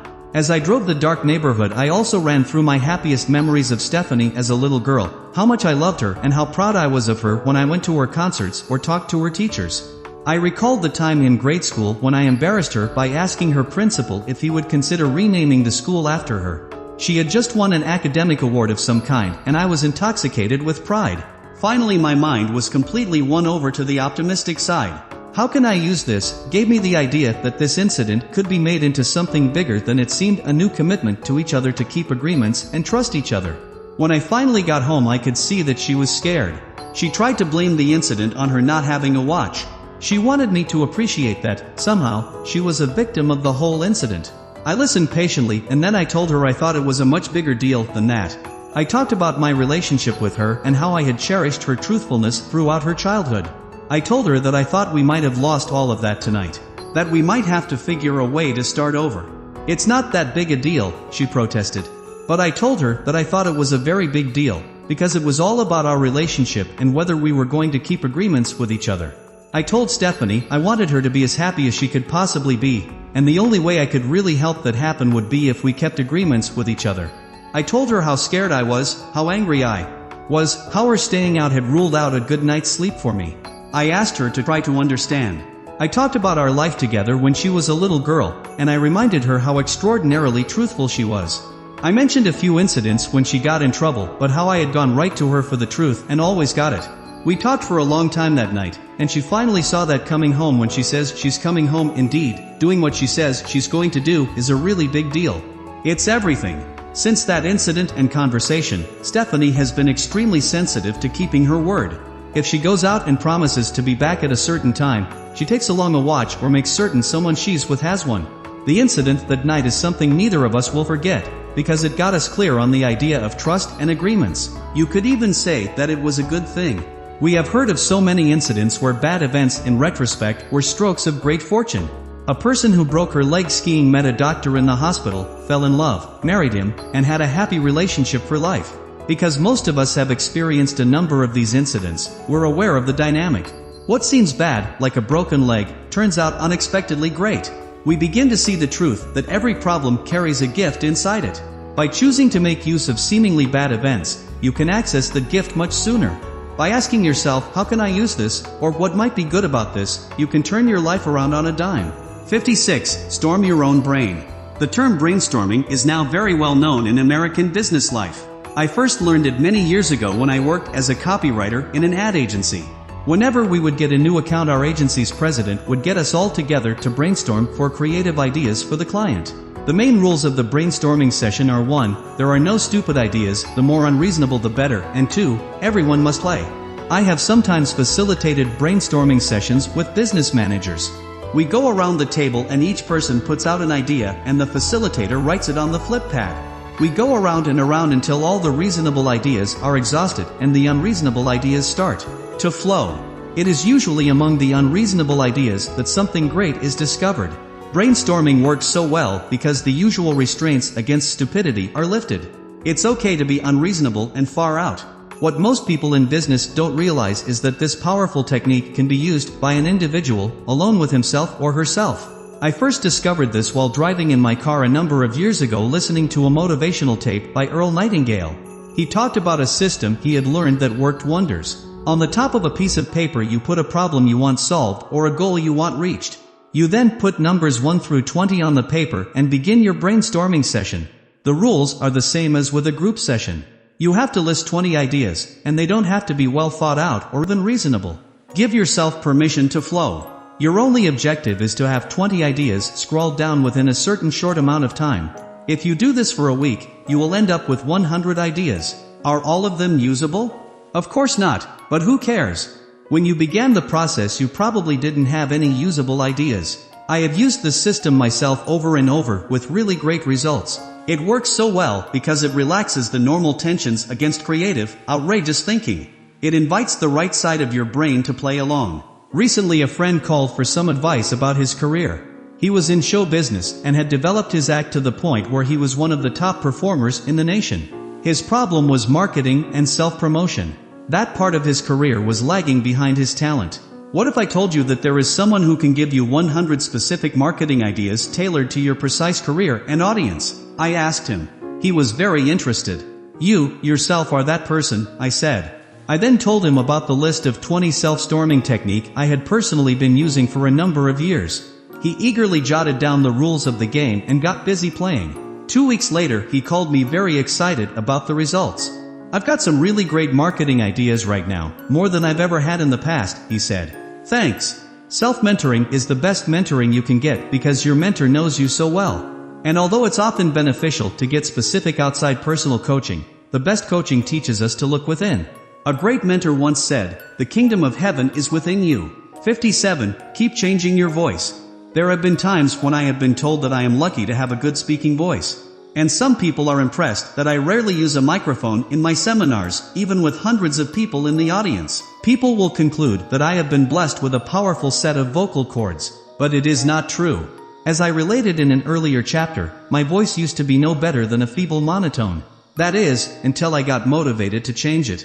There were 2 instances that inspired my system for developing my voice. The first was a magazine interview I read many years ago about the actor Richard Burton, who had perhaps the most mesmerizing speaking voice of all time. Listen to the Broadway recording of Camelot and hear him as King Arthur speak and sing his songs. In the interview, Burton said that his voice was how he made his living, so he made certain that each morning while showering he sang a number of songs to keep his vocal cords strong and supple.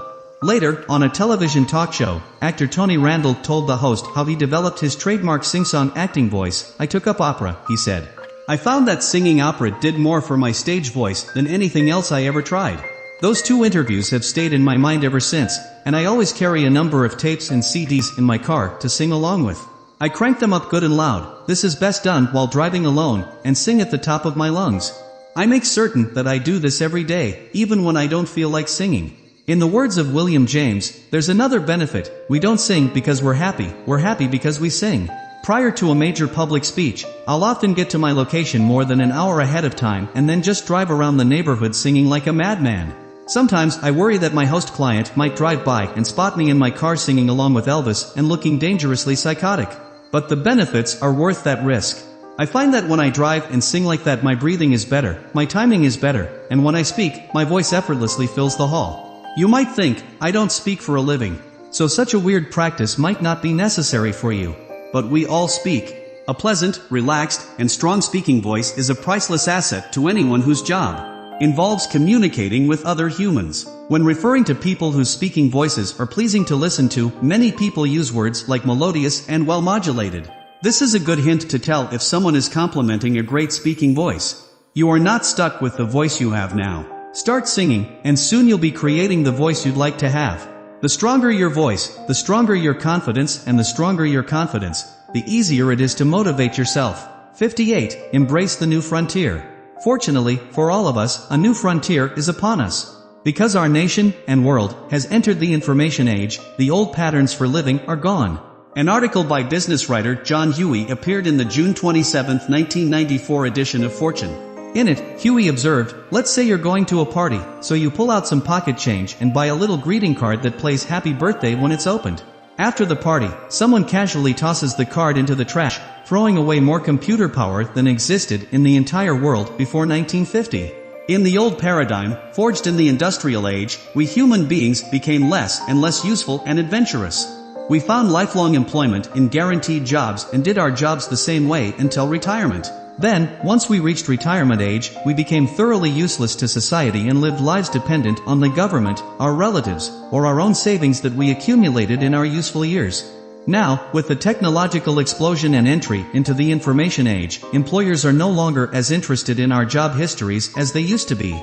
They are now more interested in our current capabilities. One of the romantic appeals of the early Daniel Boone and Davy Crockett frontier days in our nation was the usefulness of individuals. If you were living out on the frontier, farming, cooking, and hunting, and you turned 65, it would never occur to anyone to ask you to retire. We have finally come back to those days of honoring usefulness over age and status. For example, if my company is trying to enter the Chinese market to sell its software and you, at age 70, can speak fluent Chinese, know all about software, and have energy and a zest for success, how can I afford to ignore you? Bill Gates of Microsoft has said, "Our company has only one asset, human imagination." If you took all of Microsoft's buildings, real estate, office hardware, physical assets, anything you can touch away from the company, where would it be?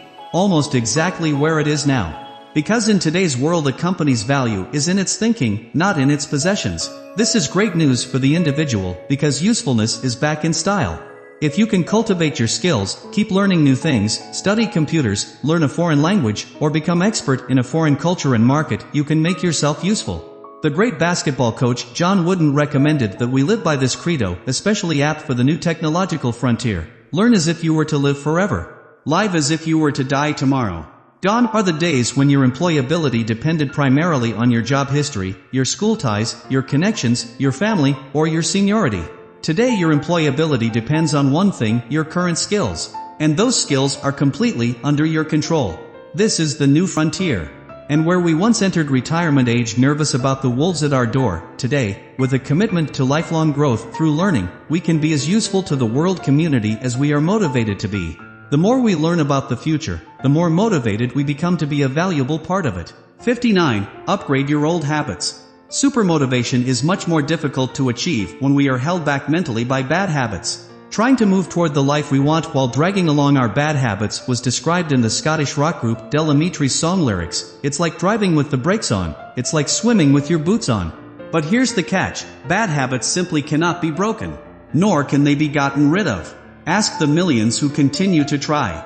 They always end up, in the words of Richard Brautigan, trying to shovel mercury with a pitchfork, because our bad habits exist for good reasons. They're there to do something for us, even if that something ends up being self-destructive. Down deep, even a bad habit is trying to make us operate better. People who smoke are trying, even through their addiction, to do something beneficial, perhaps to breathe deeply and relax. Such breathing is needed to balance stress, so their smoking is a way in which they are trying to make themselves better. Bad habits are like that, they are based on a perceived benefit. That's why they're so hard to just get rid of. That's why habits must be respected and understood before they can be transformed. What created the habit must be built upon, not killed. We must go to the beneficial impulse that drives the habit, and then expand on that to make the habit grow from something bad into something good. Let's take drinking as an example. I've known people who used to be drunk all the time who are now sober all the time. How did they do it? Couldn't we just say that they just got rid of their drinking habit? Not really. Because, without exception, the recovered people I know replaced their drinking with something else. Taking all of one's courage, relaxation, and spirituality from a bottle of alcohol is a very damaging habit. But to simply eliminate it leads to even worse problems: shakes, DTs, fear, dread, paranoia. A total void. People who join Alcoholics Anonymous, however, replace their false courage, once found in a bottle of alcohol, with real courage found in the meeting rooms of AA. The completely artificial sense of spirituality formerly found in a tumbler of spirits is replaced by the true and deeply personal spirituality found in working the 12-step program of enlightenment. The superficial but highly emotional relationships the alcoholic had made in his favorite bars are replaced by real friendships. Replacement is powerful because it works, and where bad habits are concerned it's the only thing that works. I've known people who quit smoking without intending to. They took up running, or some form of regular aerobic exercise, and soon the breathing and relaxation they were getting from the exercise made the smoking feel bad to their bodies. They quit smoking because they had introduced a replacement. People who diet have the same experience. It isn't staying away from fattening food that works, it's introducing a regular diet of delicious, healthy food that works. It's replacement. Subconsciously you don't think your bad habits are bad. And that's because they're filling a perceived need. So the way to strengthen yourself is to identify the need and honor it. Honor the need by replacing the current habit with one that is healthier and more effective. Replace one habit, and soon you'll be motivated to replace another. 60. Paint your masterpiece today. Think of your day as a blank artist's canvas. If you go through your day passively accepting whatever other people and circumstances splatter on your canvas, you will more than likely see a mess where art could be. If the mess troubles your sleep, your next new day will begin in a state of fatigue and mild confusion. From such a state, your canvas will be splattered all the more with shapes you don't like and colors you never chose. Thinking of your day as a painter's canvas will allow you to be more conscious of what is happening to you when you flood your mind with nothing but internet gossip, commercials on the radio, the latest murder trial, your spouse's criticisms, office politics, and pessimistic musical lyrics. If you'll allow yourself to step back far enough to realize and truly see that your daily canvas is filling up with all these negative things, a certain freedom occurs. It's the freedom to choose something better. The more conscious we are of our freedom to paint whatever we want on our canvas, the less we go through life as a victim of circumstances. Many of us aren't even aware of our own victim status. We read whatever's on the coffee table, listen to whatever's on the car radio, eat whatever's handy, scan whatever's on the internet, talk to whomever calls us on the phone, and watch whatever's on the television, often too passive to even click the remote control. We must be aware that we have it in us to change all that. We can paint our day our way. The best time management or day painting course I ever took was taught by Dennis Deaton. His seminar's main point is that we can't manage time, we can only manage ourselves. Clear the clutter from your mind, Deaton says, and remove the obstacles to greater success. While most time management courses feel like courses in engineering, Deaton has captured the spirit of the artist in his teaching. His prescriptions for managing your day all stem from goal creation and living the visions you create. Wake up and visualize your day as a blank canvas. Ask yourself, who's the artist today? Blind circumstance, or me? If I choose to be the artist, how do I want to paint my day? 61. Swim laps underwater. When Bobby Fischer prepared for his World Championship chess match with Boris Spassky, he prepared by swimming laps underwater every day. He knew that as the chess matches wore on into the late hours, the player with the most oxygen going to his brain would have the mental advantage. So he built his chess game by building his lungs. When he defeated Spassky, many were surprised by his astonishing wit and mental staying power, especially late in the matches when both players should have been weary and burned out. What kept Bobby Fischer alert wasn't caffeine or amphetamines, it was his breathing. General George Patton once gave a lecture to his troops on brain power. He, too, knew the connection between breathing and thinking. In war, as in peace, a man needs all the brains he can get, said Patton. Nobody ever had too many brains. Brains come from oxygen. Oxygen comes from the lungs where the air goes when we breathe. The oxygen in the air gets into the blood and travels to the brain. Any fool can double the size of his lungs. I learned about Patton's passion for teaching his troops deep breathing from Porter Williamson.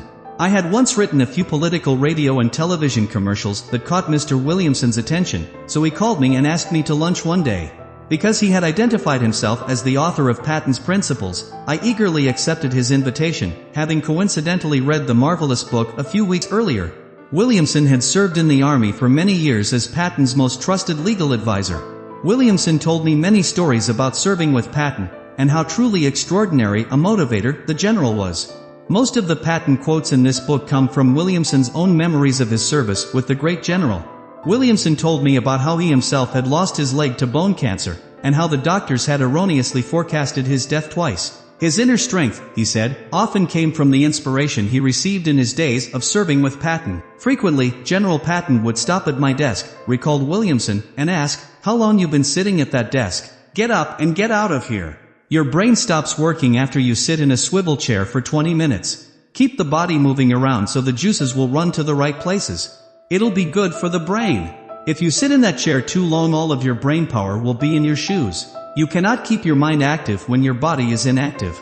That one principle, an active mind cannot exist in an inactive body, became Bobby Fischer's secret weapon in winning the World Championship of Chess. Who would have guessed that swimming underwater would make you a better chess player? Certainly not the overweight, worn-out chess genius Boris Spassky. Sometimes, all you need is the air that you breathe to motivate yourself. Going for a run or a walk or simply deep breathing gives the brain the fuel it feeds on to be newly refreshed and creative. 62. Bring on a good coach. After a rare disappointing round on the golf course, Tiger Woods will often take a golf lesson.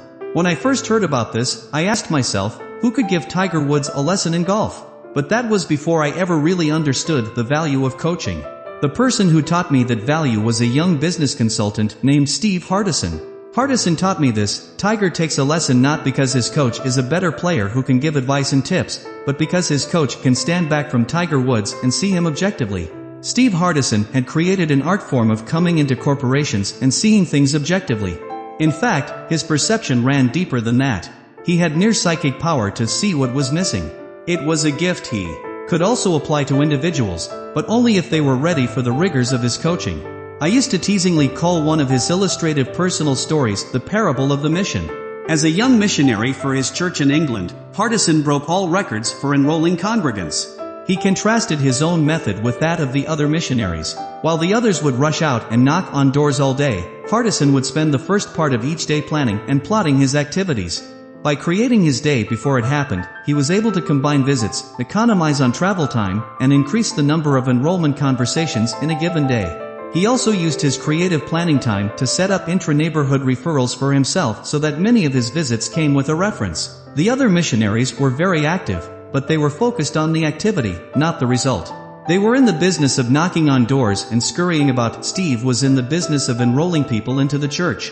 The records he set for enrollment were no accident. He planned things that way. Steve helped me understand something that lives inside of all of us, something he called the voice. When you wake up in the morning, the voice is there right away, telling you that you are too tired to get up or too sick to go to work. During a sales meeting, when you are just about to say something bold to a client, the voice might tell you to cool it. Hold back. Be careful. The trick is, said Steve, to not ignore or deny the existence of the voice, because it's there, in all of us. No one is free of the voice. However, you don't have to obey the voice. You can talk back to the voice. And when you really get good, you can even talk trash to the voice. Make fun of it. Ridicule it. Point out how stupid it is. And once you get into that way of debating your own doubts, you start to take back control of your life. Many times I'd be in the middle of a large business project and asked to meet with Steve for an hour. After he listened for a few minutes, he would almost invariably see right away what was missing in my behavior. Like a great golf teacher watching Tiger Woods' backswing, he would say, "Are you willing to accept some coaching on this?" And I would eagerly say yes. Then he would tell me truthfully, sometimes ruthlessly, what he saw. I didn't always like what he saw, but I always grew stronger from talking about it. Hardison's coaching was so jolting that sometimes it reminded me of an incident that happened to me when I was a boy playing Little League Baseball. I had injured my knee in a play at third base, and when the game was over the knee was swollen and my entire leg was stiff. As I sat on the bench with my leg straight out in front of me, a doctor whose son was on our team was kneeling down by my leg as my father looked on. "I'd like you to bend your leg now," he said to me as his hands gently held my swollen knee. "I can't," I told him. "You can't?" he asked, looking up at me. "Why can't you?" "Because I tried, and it really hurts." The doctor looked at me for a second, and then said simply but gently, "Then hurt yourself." I was startled by his request. Hurt myself? On purpose? But then, without saying anything, I slowly bent my leg. Yes, there was tremendous pain, but that didn't matter. I was still mesmerized by his request. The doctor massaged my knee with his fingers and nodded to my father that everything would be okay. I'd have to have x-rays and the usual precautionary exam, but he saw nothing seriously wrong for now. But I was still aware that something very big had just happened to me. After a boyhood that was characterized by avoiding pain and discomfort of any kind, all of a sudden I saw that I could hurt myself if I needed to, and that I could do it calmly without batting an eye. Perhaps I wasn't the coward I'd always thought I was. Perhaps there was as much courage in me as in anyone else, and it was all a matter of being willing to call on it. It was a defining incident in my life, and it was not dissimilar to the way Steve Hardison, as a coach, has required that I call on things inside me that I didn't know I had. One time I was having a hard time enrolling people into seminars and doing my prospecting calls on the phone. Steve grabbed the phone and started calling people and signing them up. Then he accidentally dialed a wrong number and reached some mechanic at a car repair garage. Most people would have apologized at that point and hung up and dialed again. But rather than waste the call, Steve introduced himself and then stayed on the phone until the mechanic had signed up for a seminar. Hardison is a gifted and courageous public speaker, a resourceful and relentless salesperson, a talented athlete and a committed family man and church member.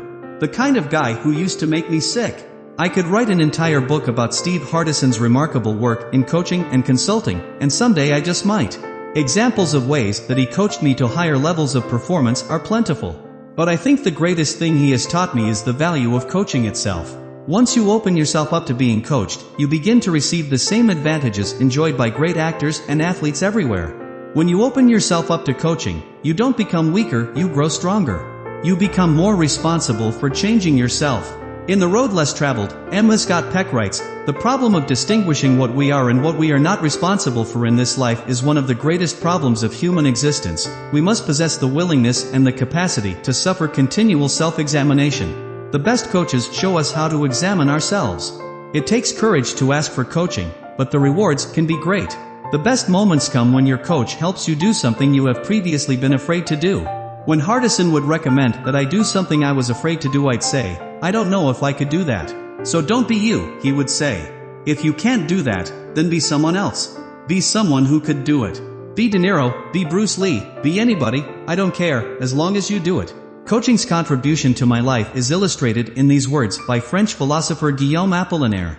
Come to the edge, he said. They said, we are afraid. Come to the edge, he said. They came. He pushed them. And they flew. You can get coaching anytime.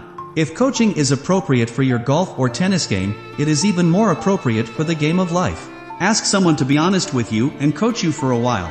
Let them check your swing. Let them tell you what they see. It's a courageous thing to do, and it will always lead to more self-motivation and growth. 63. Try to sell your home. Once when Steve Hardison and I were discussing a few of my old habits that were holding me back from realizing my business goals, I blurted out to him, but why do I do those things? If I know they hold me back, why do I continue to do them?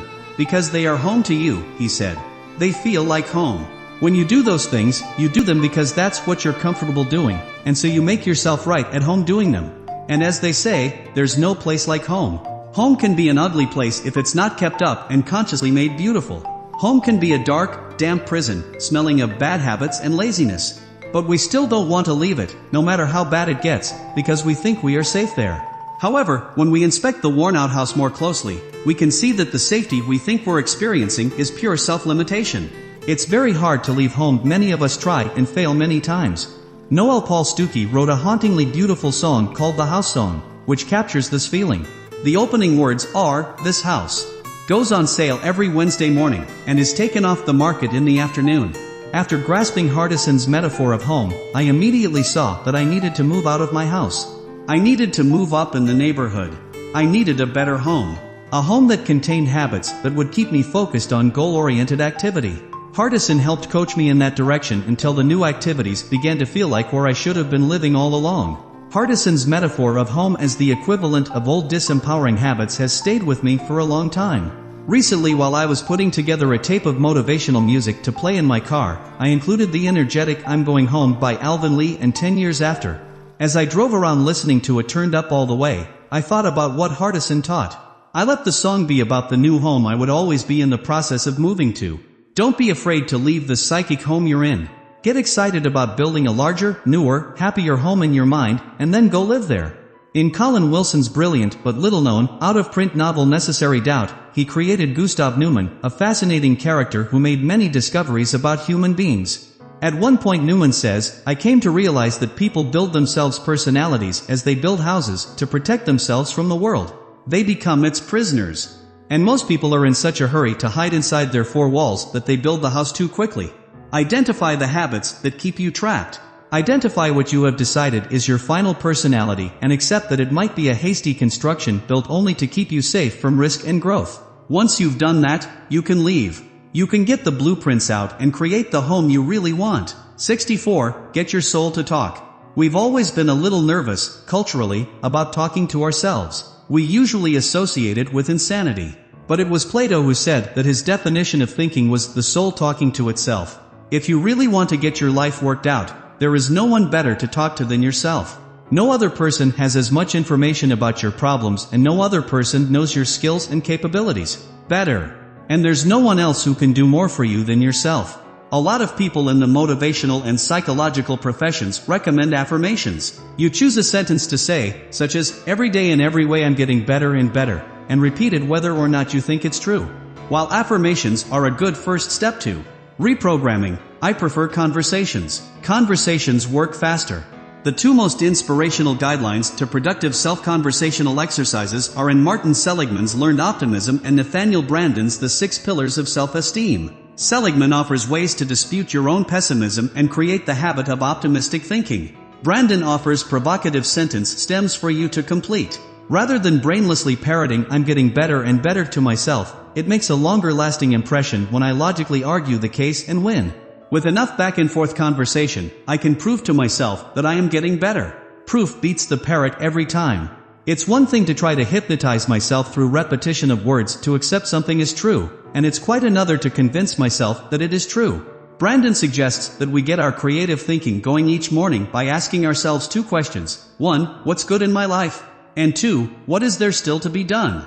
Most people don't talk to themselves at all. They listen to the radio, watch TV, gossip, and fill up on the words and thoughts of other people all day long. But it's impossible to indulge in that kind of activity and also get motivated. Motivation is something you talk yourself into. 65. Promise the moon. One frightening and effective way to motivate yourself is to make an unreasonable promise to go to someone you care about, either personally or professionally, and promise them something really big, something that will take all the effort and creativity you've got to make happen. When President John Kennedy promised that America would put a man on the moon, the power of that thrilling promise alone energized all of NASA for the entire time it took to accomplish the amazing feat. In his book about the Apollo 13 mission, Lost Moon, astronaut Jim Lovell called Kennedy's original promise outrageous. But it showed how effective being outrageous could be. In his book Passion, Profit, and Power, Marshall Silver recalls seeing a billboard in Las Vegas put up by one of the casino owners who wanted to become a non-smoker.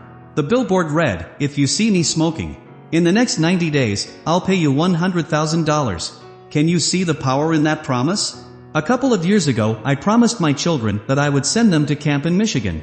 They had been to the camp near Traverse City before, and loved it. When you live during the year in Arizona, there's something magical about the water and emerald forests of northern Michigan. It was an expensive camp, but when I made the promise I was doing well financially, and I was confident that they could all go.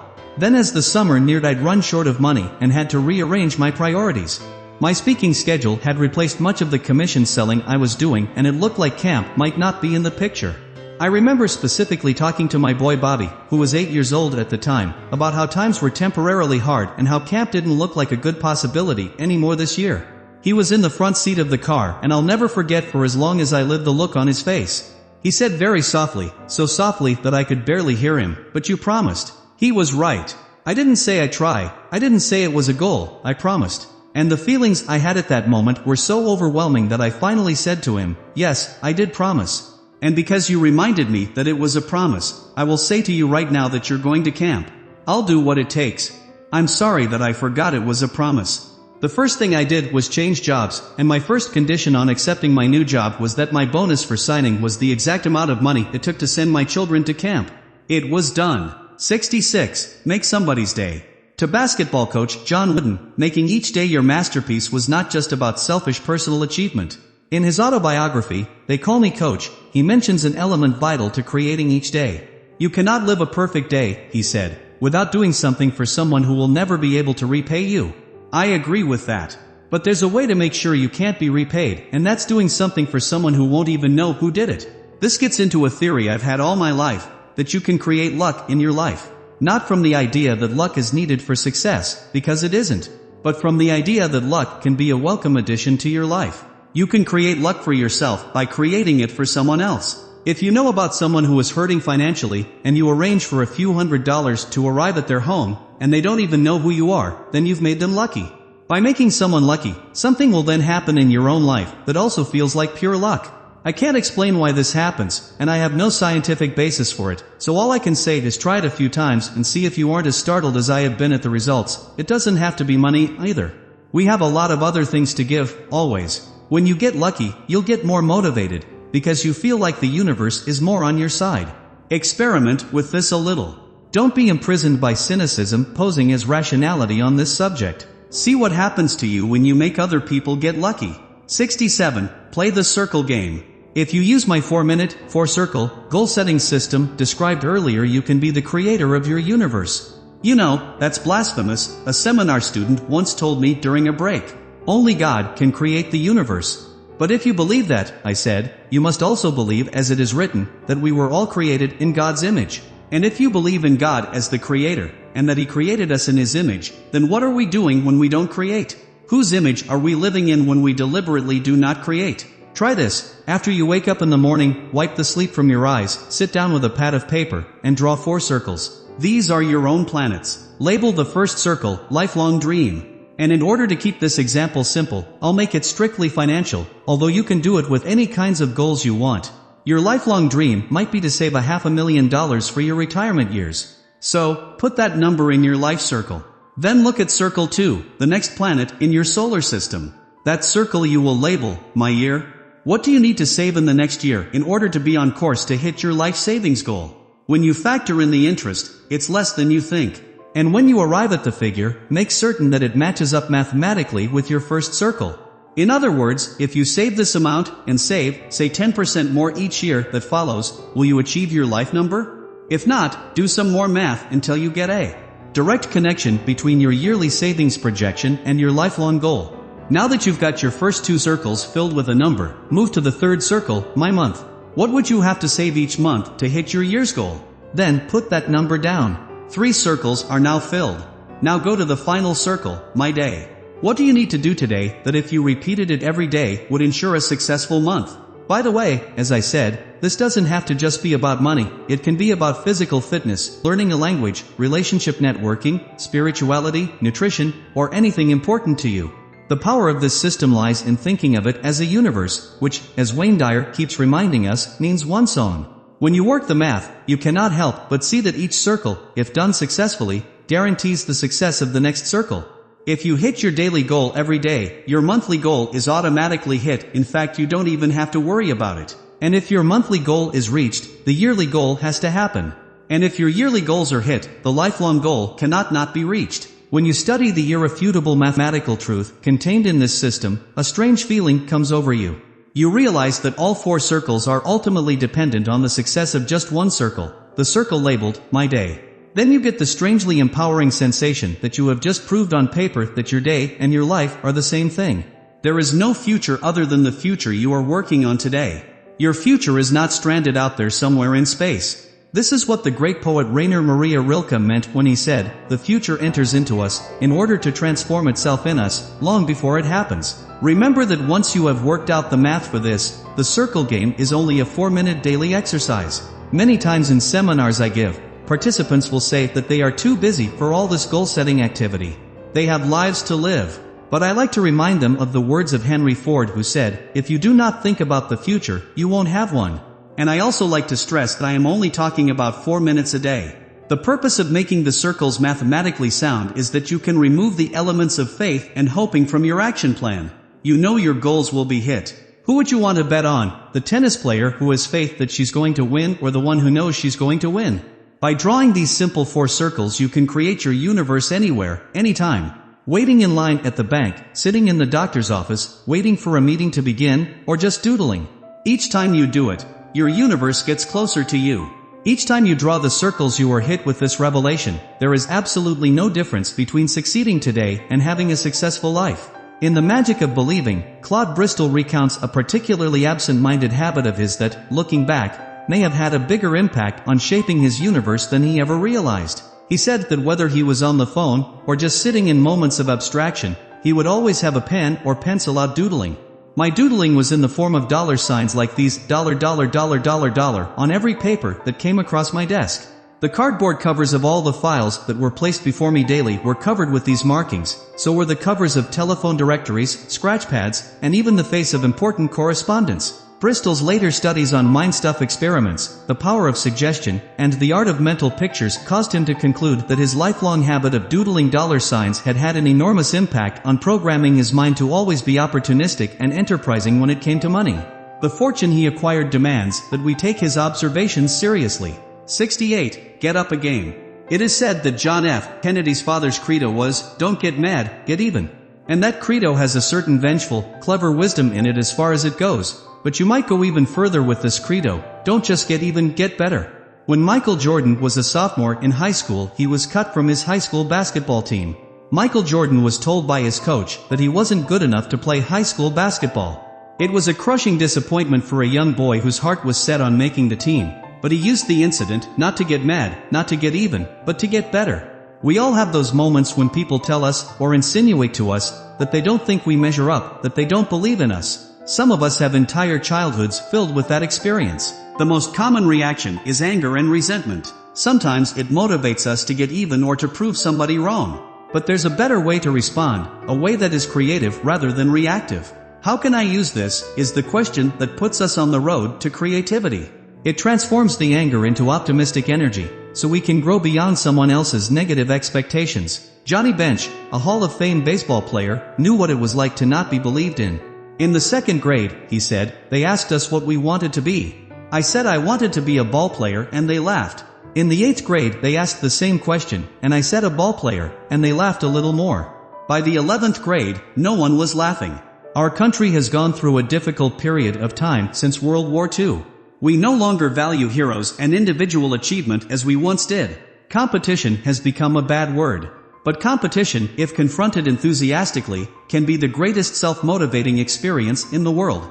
What some people fear in the idea of competition, I suppose, is that we will become obsessed with succeeding at somebody else's expense. That will take too much pleasure in defeating and therefore being better than somebody else. Many times during conversations with my children's teachers, I am told how the school has progressively removed grades and awards from some activities so that the kids don't feel they have to compare themselves to each other. They are proud of how they've softened their educational programs so that there's less stress and competition. But what they are doing is not softening the program, they are softening the children. If you are interested in self-motivation, self-creation, and being the best you can be, there is nothing better than competition. It teaches you the valuable lesson that no matter how good you are, there is always somebody better than you are. That's the lesson in humility you need, the lesson those teachers are misguidedly trying to teach by removing grades. It teaches you that by trying to beat somebody else, you reach for more inside of yourself. Trying to beat somebody else simply puts the game back into life. If it's done optimistically, it gives energy to both competitors. It teaches sportsmanship.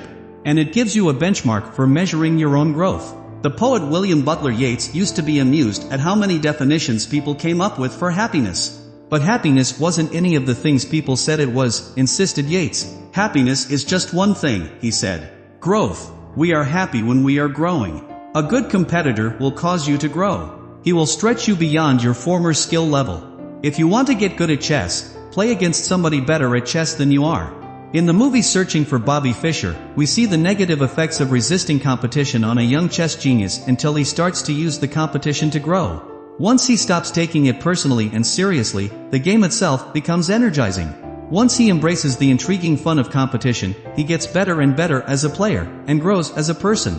I mentioned earlier that I'd heard a report on the radio that there was a little league organization somewhere in Pennsylvania that had decided not to keep score in its games anymore because losing might damage the player's self-esteem. They had it all wrong. Losing teaches kids to grow in the face of defeat.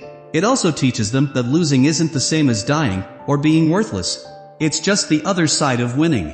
If we teach children to fear competition because of the possibility of losing, then we actually lower their self-esteem. Compete wherever you can. But always compete in the spirit of fun, knowing that finally surpassing someone else is far less important than surpassing yourself. If you're better at a game than I am, when I play against you and try to beat you, it's really not you I'm after. Who I'm really beating is the old me. Because the old me couldn't beat you. 69. Turn your mother down. Psychologist and author M. Scott Peck observes, to a child, his or her parents represent the world. He assumes that the way his parents do things is the way things are done. In Dr. Martin Seligman's studies of optimism and pessimism, he found out the same thing. We learn how to explain the world to ourselves from our parents, and more specifically, our mothers. This tells us that young children listen to what their primary caretaker, usually the mother, says about causes, writes Seligman, and they tend to make this style their own. If the child has an optimistic mother, this is great, but it can be a disaster for the child if the child has a pessimistic mother. Fortunately, Seligman's studies show that the disaster need only be temporary, that optimism can be learned at any age. But it is not self-motivating to blame mom if you find yourself to be a pessimist. What works better is self-creation, to produce a voice in your head that's so confident and strong that your mother's voice gets edited out, and your own voice becomes the only one you hear. And as much as you want to eliminate the continuing influence of a pessimistic adult from your childhood, remember that blaming someone else never motivates you because it strengthens the belief that your life is being shaped by people outside yourself. Love your mom, she learned her pessimism from her mother, and change yourself. 70. Face the sun. When you face the sun, wrote Helen Keller, the shadows always fall behind you. This was Helen Keller's poetic way of recommending optimistic thinking. What you look at and what you face grows in your life. What you ignore falls behind you. But if you turn and look only at the shadows, they become your life. When I was younger, I remember hearing other kids tell a joke about Helen Keller. Have you heard about the Helen Keller doll? They would ask. You wind it up and it bumps into things. I've often thought about that joke, and why such a joke about someone who was deaf and blind was funny. I think the answer lies in our nervousness about other people overcoming huge misfortunes. Perhaps we laugh nervously because we haven't overcome our own small ones. In our own day and age, we are quick to consider ourselves victims. We are all victims of some sort of emotional, social, gender, or racial abuse. We enjoy taking what difficulties we have had in life and blowing them up into huge injustices. Helen Keller didn't complain about being from a dysfunctional family, or of being a woman, or of not being given enough money from the government to compensate her for her handicaps. She had challenges most of us can't even imagine, but she refused to become fascinated by them and make her handicaps her life. She didn't want to focus on the shadows when there was so much sun. There is a bumper sticker that I see every so often as I'm driving around. Life is a bitch and then you die. I always wonder about that bumper sticker because it seems illogical. If life is that bad, death should be welcome. The sticker should say, life is a bitch, but the good news is you die. British author G.K. Chesterton used to say that pessimists, like the person with that sticker on his car, don't stay anti-life very long when you put a revolver to their heads. All of a sudden, they can think of a million reasons to live. Those million reasons are always there, down inside of us, waiting to be called up. Our pessimism is usually a false front put on to get sympathy. Another popular bumper sticker has been "Shit happens." I happen to consider that bumper sticker to be ironically optimistic. It's one of the qualities of optimists that they are not surprised, overwhelmed, or offended by trouble. They know that trouble comes, and they know they can handle it. Some people have been upset by the popularity of this slogan, and I've seen them try to counter with the sticker, "Love happens." Actually, they have it wrong. Shit does happen. But love does not. Love doesn't happen all by itself. Love is created. In his stirring book Sunrise, Barry Neil Kaufman tells an astonishing true story of how he and his wife healed their once autistic son and helped nurture him to a happy, extroverted life. Kaufman and his wife made a conscious choice to see their son's disability as a great blessing to them. It was just a choice, like choosing to face the sun instead of facing your shadows. But as Kaufman says, the way we choose to see the world creates the world we see. 71. Travel deep inside. Most of us wait to find out who we are from impressions and opinions we get from other people. We base our own so-called self-image on other people's views of us. "Oh, do you really think I'm good at that?" we ask, when someone compliments us. If we're persuaded that they are being honest and have made a good case, we might try to alter our self-image upward. It's great getting feedback from others, especially positive feedback. We all need it to live and feel good. But when it's all we've got, we're in danger of being far less than we could be, because our self-image always depends on others. And all they see is what we're risking right now. What they never see is what's inside of us, waiting to emerge. Because they can't see that, they will always underrate us. Your journey can be internal. You can travel deeper and deeper inside to find out your own potential. Your potential is your true identity, it only waits for self-motivation to come alive. For this is the journey that men and women make, said James Odd Michener, to find themselves. If they fail in this, it doesn't matter much else what they find. Let positive reinforcement and compliments be a mere seasoning to your life. But prepare your life's meal yourself. Don't look outside yourself to find out who you are. Look inside and create who you are. 72. Go to war. Anthony Burgess was 40 when he learned that he had a brain tumor that would kill him within a year. He knew he had a battle on his hands. He was completely broke at the time, and he didn't have anything to leave behind for his wife, Lynn, soon to be a widow. Burgess had never been a professional novelist in the past, but he always knew the potential was inside him to be a writer. So, for the sole purpose of leaving royalties behind for his wife, he put a piece of paper into a typewriter and began writing. He had no certainty that he would even be published, but he couldn't think of anything else to do. It was January of 1960, he said, and according to the prognosis, I had a winter and spring and summer to live through, and would die with the fall of the leaf. In that time Burgess wrote energetically, finishing 5.5 novels before the year was through, very nearly the entire lifetime output of E.M. Forster, and almost twice that of J.D. Salinger. But Burgess did not die. His cancer had gone into remission and then disappeared altogether. In his long and full life as a novelist, he is best known for A Clockwork Orange. He wrote more than 70 books, but without the death sentence from cancer, he may not have written at all. Many of us are like Anthony Burgess, hiding greatness inside, waiting for some external emergency to bring it out. I believe that's why my father and many people of his generation speak so fondly about World War II. During the war, they lived in a state of emergency that brought out the best in them. If we don't pay attention to this phenomenon, how crisis inspires our best efforts, we tend to brainlessly create a life based on comfort. We try to design easier and easier ways to live, so that we won't be surprised or challenged by anything. People who get the knack of self-motivation can reverse this process and get that wonderful World War II sense of vitality into their lives. Athletes do it constantly. How do you feel about tonight's game with the Trailblazers? A reporter once asked basketball star Kobe Bryant. "It'll be a war out there," he said with a twinkle in his eye. "We don't have to wait for something tragic or dangerous to attack us from the outside. We can get the same vitality going by challenging ourselves from within." A useful exercise for self-motivation is to ask yourself what you'd do if you had Anthony Burgess's original predicament. If I had just a year to live, how would I live differently? What exactly would I do? 73. Use the 5% solution. Many years ago, when I first began considering the idea of changing my life, I went through some emotional mood swings. I would get very high on an idea of who I could be, and I'd set out to change myself overnight. Then my old habits would pull me back to who I used to be, and I would become demoralized and depressed for weeks, thinking I didn't have what it took to change. As the weeks went by, I finally caught on to the idea that great things are often created very slowly, so why couldn't great people be created the same way? I began to see the value in small changes, here and there, that led me in the direction of who I wanted to be. If I wanted to be someone who was healthy and had good eating habits, I would introduce a salad here, a piece of fruit there, and take the creative process very slowly. Now I almost never eat red meat, but it didn't happen by simply ruling it out one night. All the times I tried that, my stomach, which used to far outrank my mind in my internal chain of command, would rule it back in the first time I smelled a barbecue in the neighborhood. Psychotherapist Dr. Nathaniel Branden is known for the effectiveness in his therapy of using sentence completion exercises. By asking his clients to write out or speak 6 to 10 endings, quickly, without thinking, to a sentence stem, he allows people to explore their own minds for their hidden power and creativity. A typical sentence he might ask you to complete 6 to 10 times would be, "If I bring 5% more purposefulness into my life today." Then you, the client, give your rapid endings to the sentence. That's how you find out what you think and secretly know about your own power to add purpose to your life. One of the fascinating aspects of Branden's sentences is the 5% part. It seems like an awfully small amount of change when you look at it, but think of how it would play out. If you brought 5% more purposefulness to your life each day, it would only be 20 days before you had doubled your sense of purpose.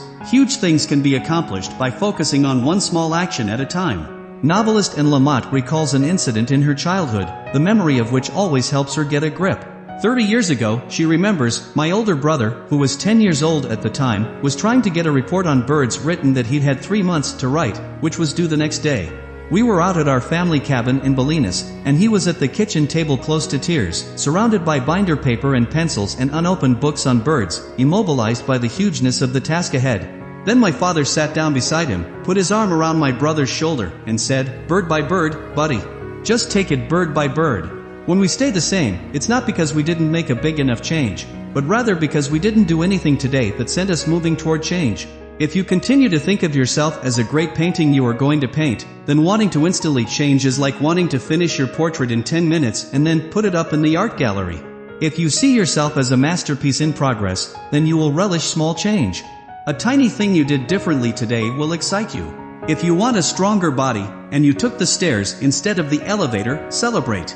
You are moving in the direction of change. If you want to change yourself, try making the changes as small as they can be. If you want to create yourself, like a great painting, don't be afraid to use tiny brush strokes. 74. Do something badly. Sometimes we don't do things because we're not sure we can do them well. We feel that we're not in the mood or at the right energy level to do the task we have to do, so we put it off, or wait for inspiration to arrive. The most commonly known example of this phenomenon is what writers call writer's block. A mental barrier seems to set in that prevents a writer from writing. Sometimes it gets so severe that writers go to psychotherapists to get help for it. Many writers' means of earning a living depends on its cure. The block, or lack of self-motivation, occurs not because the writer can't write, but because the writer thinks he can't write well. In other words, the writer thinks he doesn't have the proper energy or inspiration to write something, right now, that's good enough to submit. So the pessimistic voice inside the writer says, "You can't think of anything to write, can you?" This happens to many of us, even with something as small as a postcard to send, or an overdue email to answer. But the writer doesn't really need psychotherapy for this. All he or she needs is an understanding of how the human mind is working at the moment of the block. The cure for writer's block and also the road to self-motivation is simple. The cure is to go ahead and write badly. Novelist Anne Lamott has a chapter in her marvelous book Bird by Bird called Shitty First Drafts. The key to writing, she says, is to just start typing anything. It can be the worst thing you've ever written, it doesn't matter. Almost all good writing begins with terrible first efforts, says Lamott. You need to start somewhere. Start by getting something. Anything down on paper. By the mere act of typing you have disempowered the pessimistic voice that tried to convince you not to write. Now you are writing. And once you're in action, it's easy to pick up the energy and pick up the quality. Singer-songwriter Jon Stewart says, when you're in the first stages of creating, never, ever censor yourself. We're often afraid to do things until we're sure we'll do them well. Therefore we don't do anything. This tendency led G.K. Chesterton to say, if a thing is worth doing, it's worth doing badly. Going out for a run gives me an example of the same phenomenon. Because I don't feel that I have a good, strong run in me, the voice says, not today. But the cure for that is to decide to do it anyway, even if it will be a bad run. I don't feel like running now, so I'm going to go out and run slowly, in such lazy, bad form that it does me no good, but at least I will have run. But once I start, something always happens to alter my feelings about the run. By the end of the run, I noticed that it had somehow become thoroughly enjoyable. In my self-motivation seminars, I often give a homework assignment for people to write down what their main goals are for the next year. I ask them to fill no more than a half page. This is not a difficult assignment for people who are willing to just come off the top of their heads and have fun filling the page. But you would be surprised at how many people absolutely anguish over it, trying to get it right, as if they were going to be held forever to what they write down. Many people simply can't do it. To get them to complete the exercise, I say, put anything down. Make something up. It doesn't even have to be true. They don't even have to be your goals, just do it so you can understand the exercise we're about to do. The point is to just do it. In many ways we are all novelists like Anne Lamott. Our novels are our lives. And many of us get a tragic form of writer's block that causes us to not write anything at all. It's a tragedy, because deep down we are very creative. We could write a great life. It's just that we're so afraid of writing badly that we never write. Don't let this happen to you. If you're not motivated to do something you know you need to do, just decide to do it badly. Add a little self-deprecating humor. Be comically bad at what you're doing. And then enjoy what happens to you once you're into the process. 75. Learn visioneering. A few years ago, I spent some enjoyable time working with motivational speaker Dennis Deaton and teaching his principles of visioneering, which he defines as engineering dreams into reality by the use of active mental imaging. When I gave my weekly Thursday night public seminars, I'd sometimes teach Deaton's visioneering concepts, and my, then, little daughter Marjorie would always accompany me. She helped hand out workbooks and pencils, and when the seminar got started she would take a seat in the audience, open her own workbook and participate. She was 10 at the time, and I was never certain exactly how much she was absorbing. Then one weekend afternoon by the pool at our apartment complex, I relaxed in a deck chair while Margie and her girlfriend Michelle played by the pool. There were a lot of people in and around the water that day, but above them all I could hear Marjorie and Michelle having a heated conversation down by the deep end of the water. I just can't do it, said Michelle. Yes, you can, said Margie.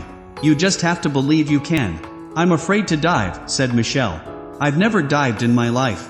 Michelle, said Margie, listen to me. Will you just try it my way? I don't know, said Michelle. Okay, what's your way? Just close your eyes, said Margie, and picture yourself on a diving board. Can you see yourself standing up there? Yes, said Michelle. Okay, good, said Margie. Now, I want you to get an even better picture.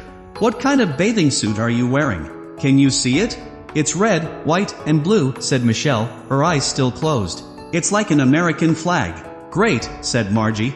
Now picture yourself diving off the board in slow motion, just like in a dream. Can you see that?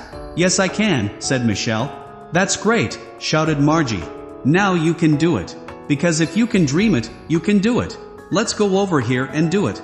Michelle followed her slowly to the end of the pool. I was looking over the top of my book but not letting them know I was listening. I was amazed. I had no idea what would happen next, but I noticed a number of people around the pool area watching and listening with fascination, while pretending not to. Michelle walked up to the edge of the water and looked very scared.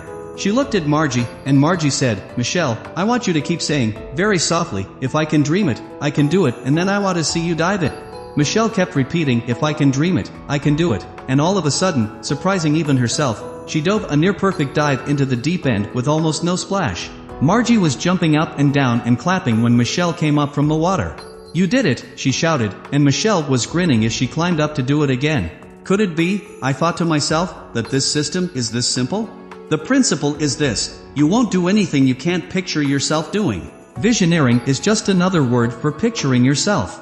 Once you make the picturing process conscious and deliberate, you begin to create the self you want to be. We dive into the pictures we create. 76. Lighten things up. Sunlight and laughter. That's what cures most fears and worries. Terrifying problems are better solved in the light than in the dark. And there are many ways to bring them into the light. Pick a frightening problem. Then do the following. Talk about it with someone, draw an illustrated map of it on a huge piece of paper, make top 10 lists about the problem, tell yourself some jokes about the problem, sing about the problem, and, finally, dance a dance that expresses the problem.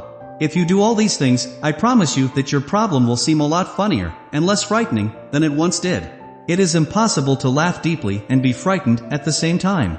G.K. Chesterton used to say that taking things lightly was the most spiritually advanced thing you could do to improve your effectiveness in life.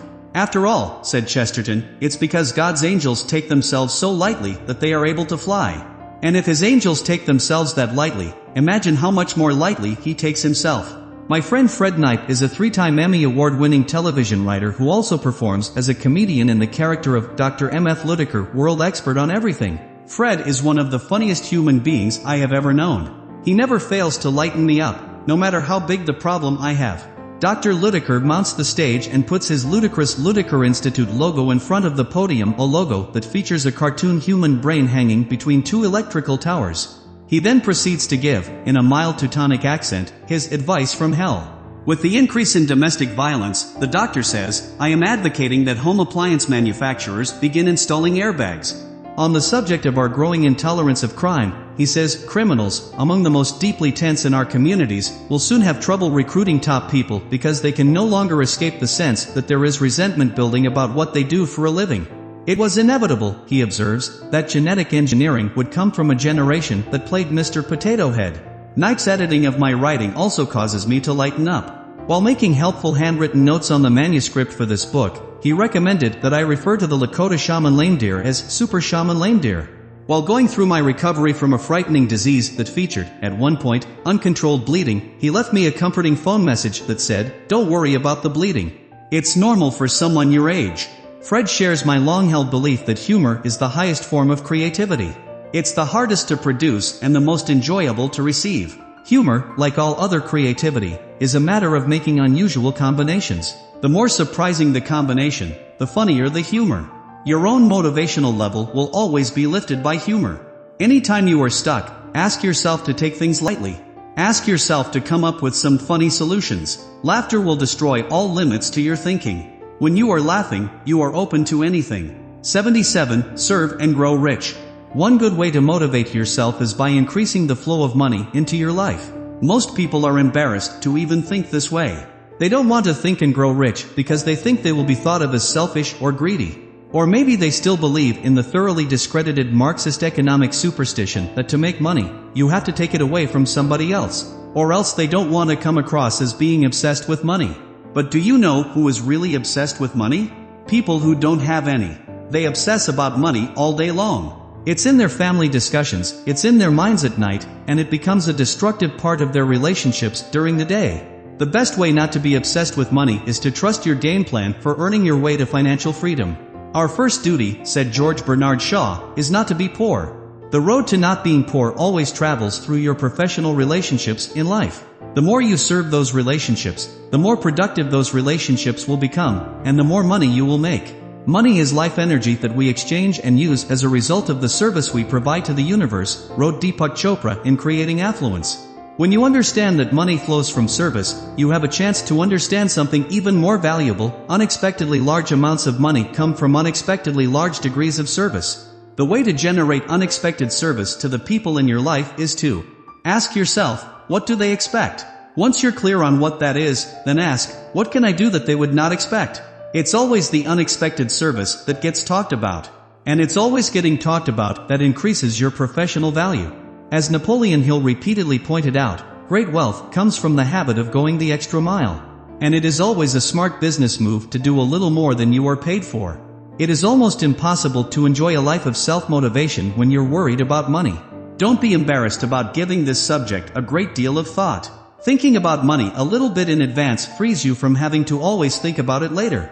Allow yourself to link financial well-being with an increased capacity for compassion for others.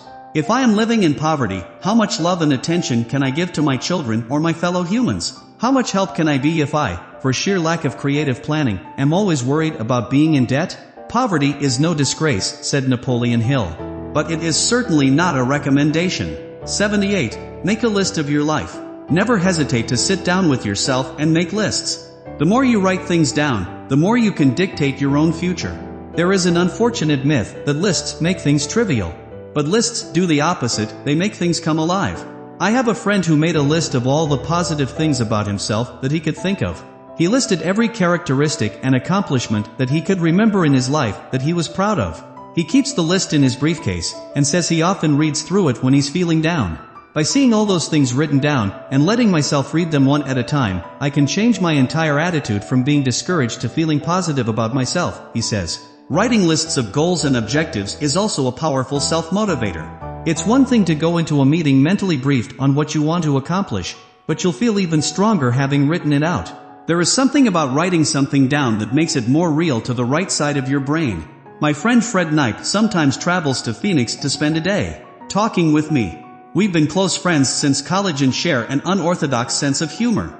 Our meetings together are anything but structured. We free associate and talk about everything under the sun. Yet, I notice that he'll often arrive with a list. In the days prior to our meeting, he'll jot down subjects he wants to be sure he remembers to talk to me about while we are together. And it's because our conversations are so freeform that the list is valuable for him. He doesn't ever have to call me back the next day and try to discuss something over the phone that would have been much better discussed in person.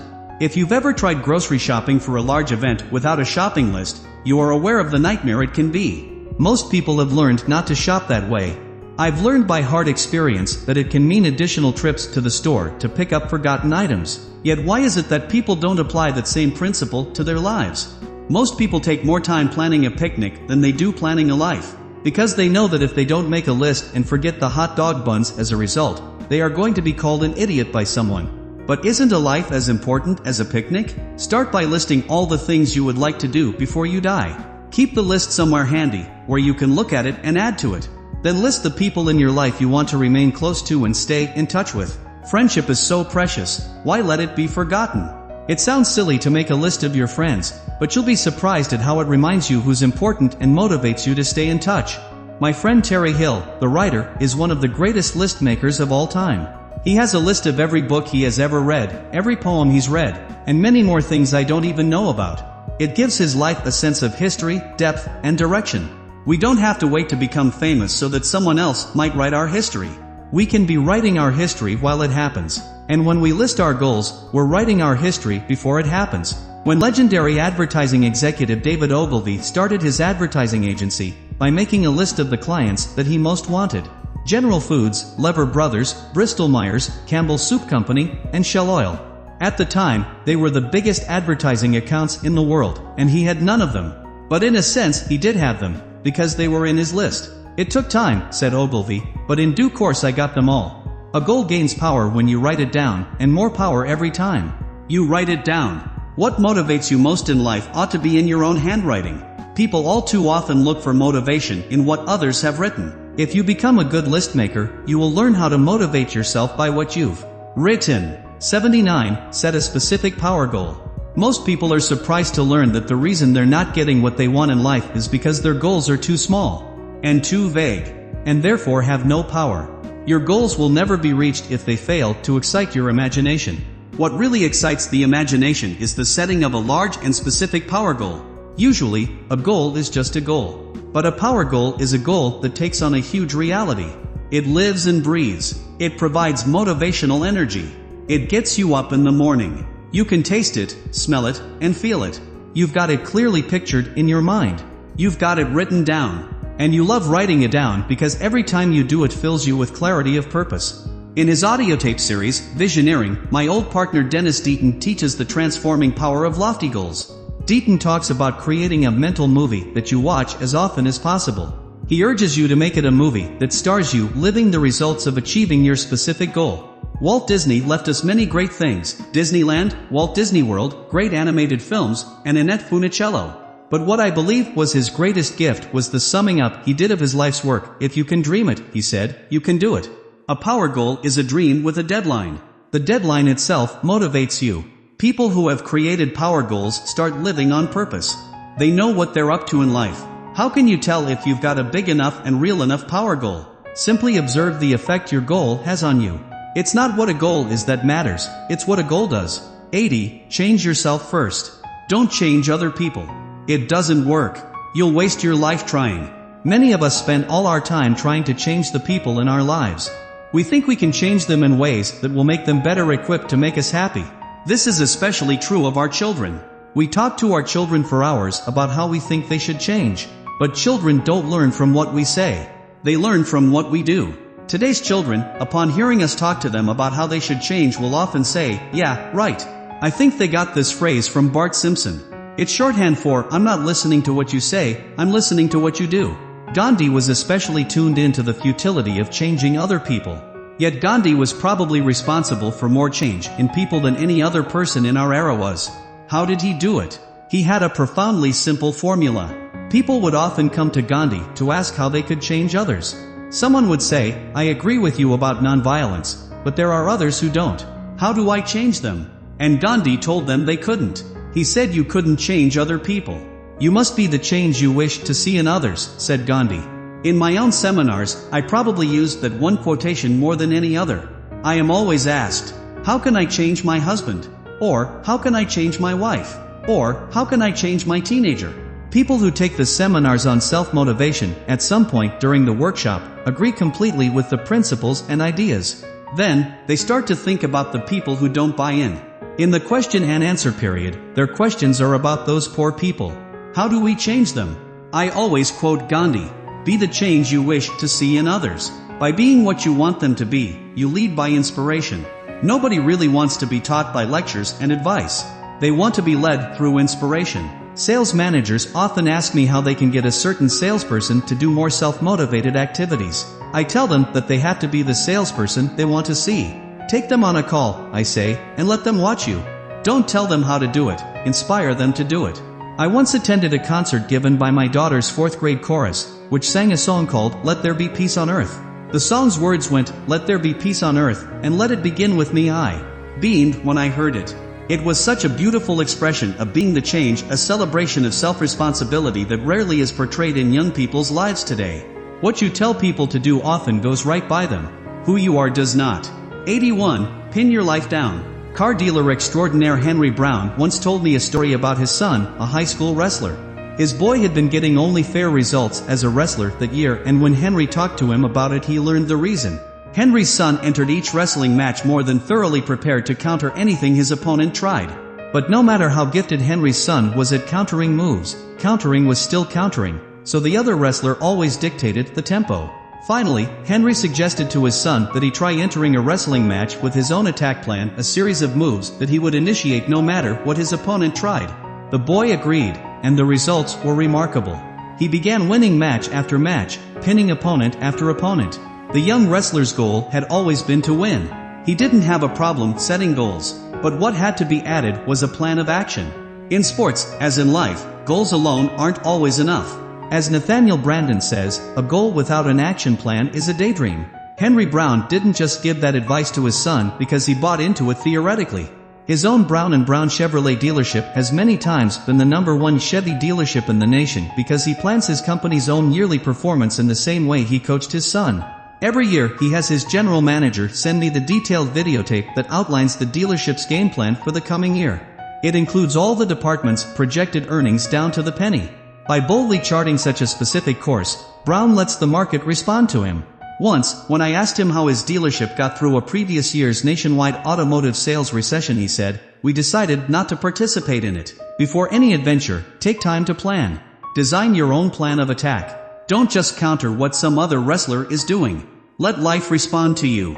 If you're making all the first moves, you'll be surprised at how often you can pin life down. 82. Take no for a question. Don't take no for an answer. Take it for a question. Make the word no mean this question: can't you be more creative than that? In my seminars I work with a lot of salespeople, and one of the most requested topics of discussion is cold calling and rejection.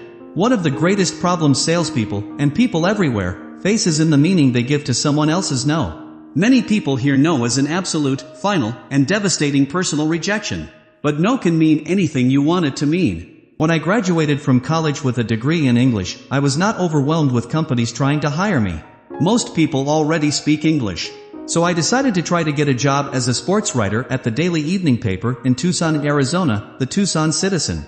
I had spent 4 years in the Army, and I hadn't done any sports writing since high school. When I applied for the job, I was told that my major problem was that I had never done any professional sports writing before. It was the typical situation of a company not being able to hire you because you haven't had experience, but how can you gain experience if no one will hire you? My first impulse was to take no to be their final answer. After all, that's what they said it was. But I finally decided to have no mean, can't you be more creative than that? So I went home to think and plot my next move.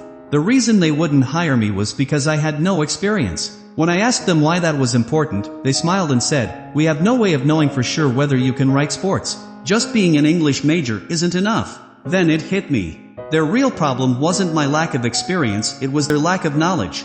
They didn't know whether I could write well enough. So I set out to solve their problem for them. I began to write them letters. I knew they were interviewing for other people for the position and that they would decide within a month. Every day I wrote a letter to the sports editor, the late Regis Macaulay, an award-winning writer in his own right, who made his reputation in Cleveland before coming to Tucson. My letters were long and expressive. I made them as creative and clever as I could, commenting on the sports news of the day, and letting them know how great a fit I thought I was for their staff. After a month, Mr. Macaulay called me and said that they had narrowed it down to 2 candidates, and I was one of them. Would I come in for a final interview? I was so excited, I nearly swallowed the phone. When my interview was coming to an end, I was the second one in. Macaulay had one last question for me. "Let me ask you something, Steve," he said. "If we hire you, will you promise that you'll stop sending me those endless letters?" I said I would stop, and then he laughed and said, "Then you're hired. You can start Monday." Macaulay later told me that the letters did the trick. "First of all, they showed me that you could write," he said. "And second of all, they proved to me that you wanted the position more than the other candidates did.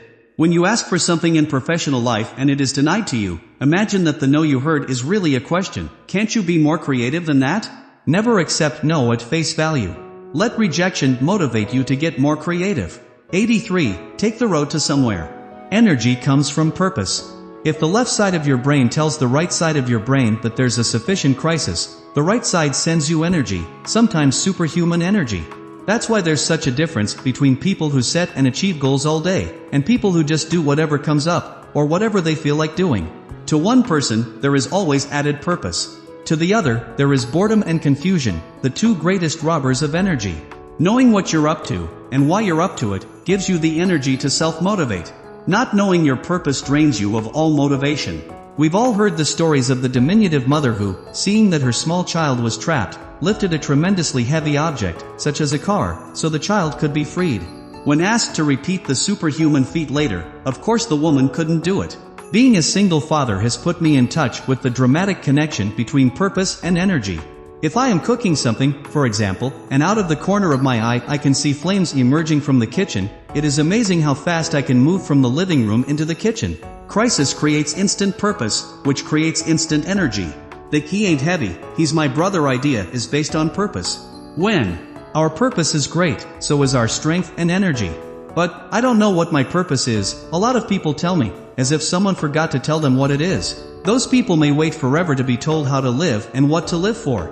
There can only be 2 reasons why you don't know your purpose. 1, you don't talk to yourself, and 2, you don't know where purpose comes from. You think purpose comes from outside yourself instead of from within. Purposeful people know how to go deep into their own spirit and talk to themselves about why they exist and what they want to do with the gift of life. Only human beings have come to a point where they no longer know why they exist, said the Lakota shaman Lame Deer. They don't use their brains and they have forgotten the secret knowledge of their bodies, their senses, or their dreams. Lame deer is not optimistic about what the future holds for people who live without purpose.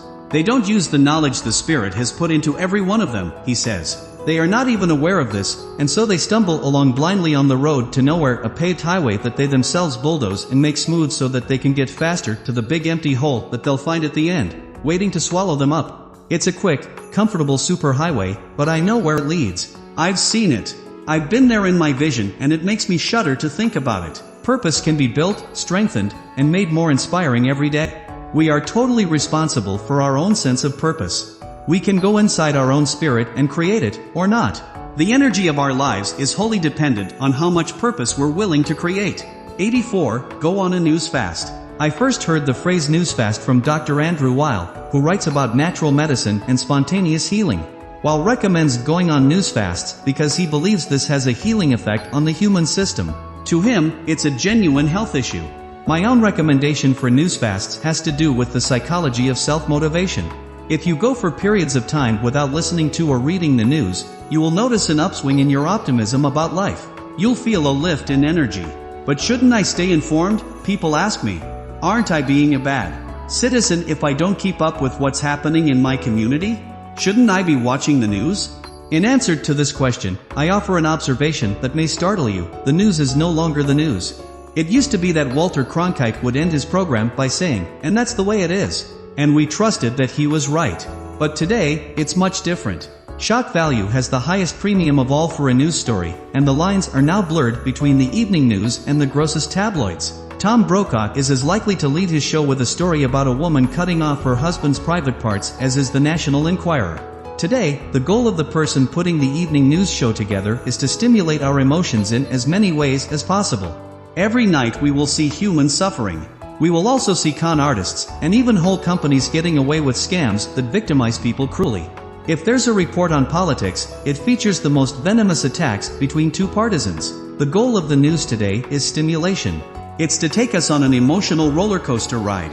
It's a good program if we have been enraged by one story, saddened by another, and amused by it the third. Is it any wonder that by programming our minds with this gross and frightening information all day and into the night, we end up a little less motivated? Is it hard to understand a certain slippage in our optimism?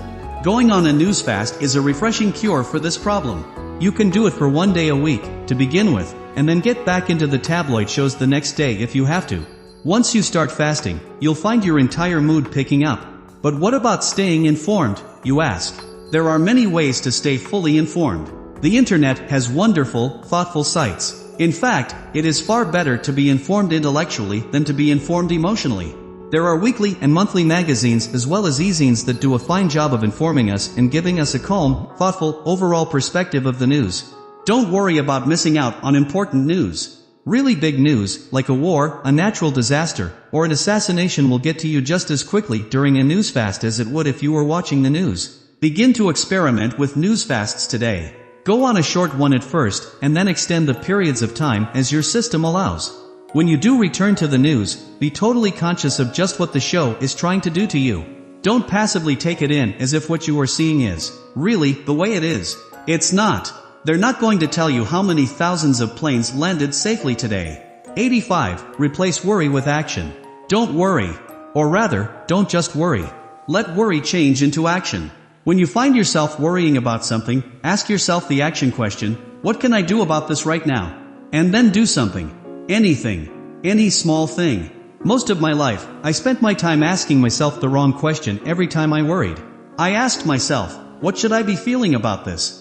I finally discovered that I was much happier when I started asking, instead, what can I do about this? If I am worried about the conversation I had with my wife last night, and how unfair I might have been to say the things I said, I can ask myself, what can I do about that right now? By putting the question into the action arena, a lot of possibilities will occur to me. 1. I could send her flowers, or 2. I could call her to tell her I was concerned about how I left things, or 3. I could leave a nice little note somewhere for her, or 4. I could go see her to make things right. All of these possibilities are actions, and when I act on something, the worry goes away. We often hear the phrase, worry it to death. But that phrase doesn't reflect what really happens when we worry. It would be great if we could worry something to death. When it dies, we could dispose of the body and be done with it.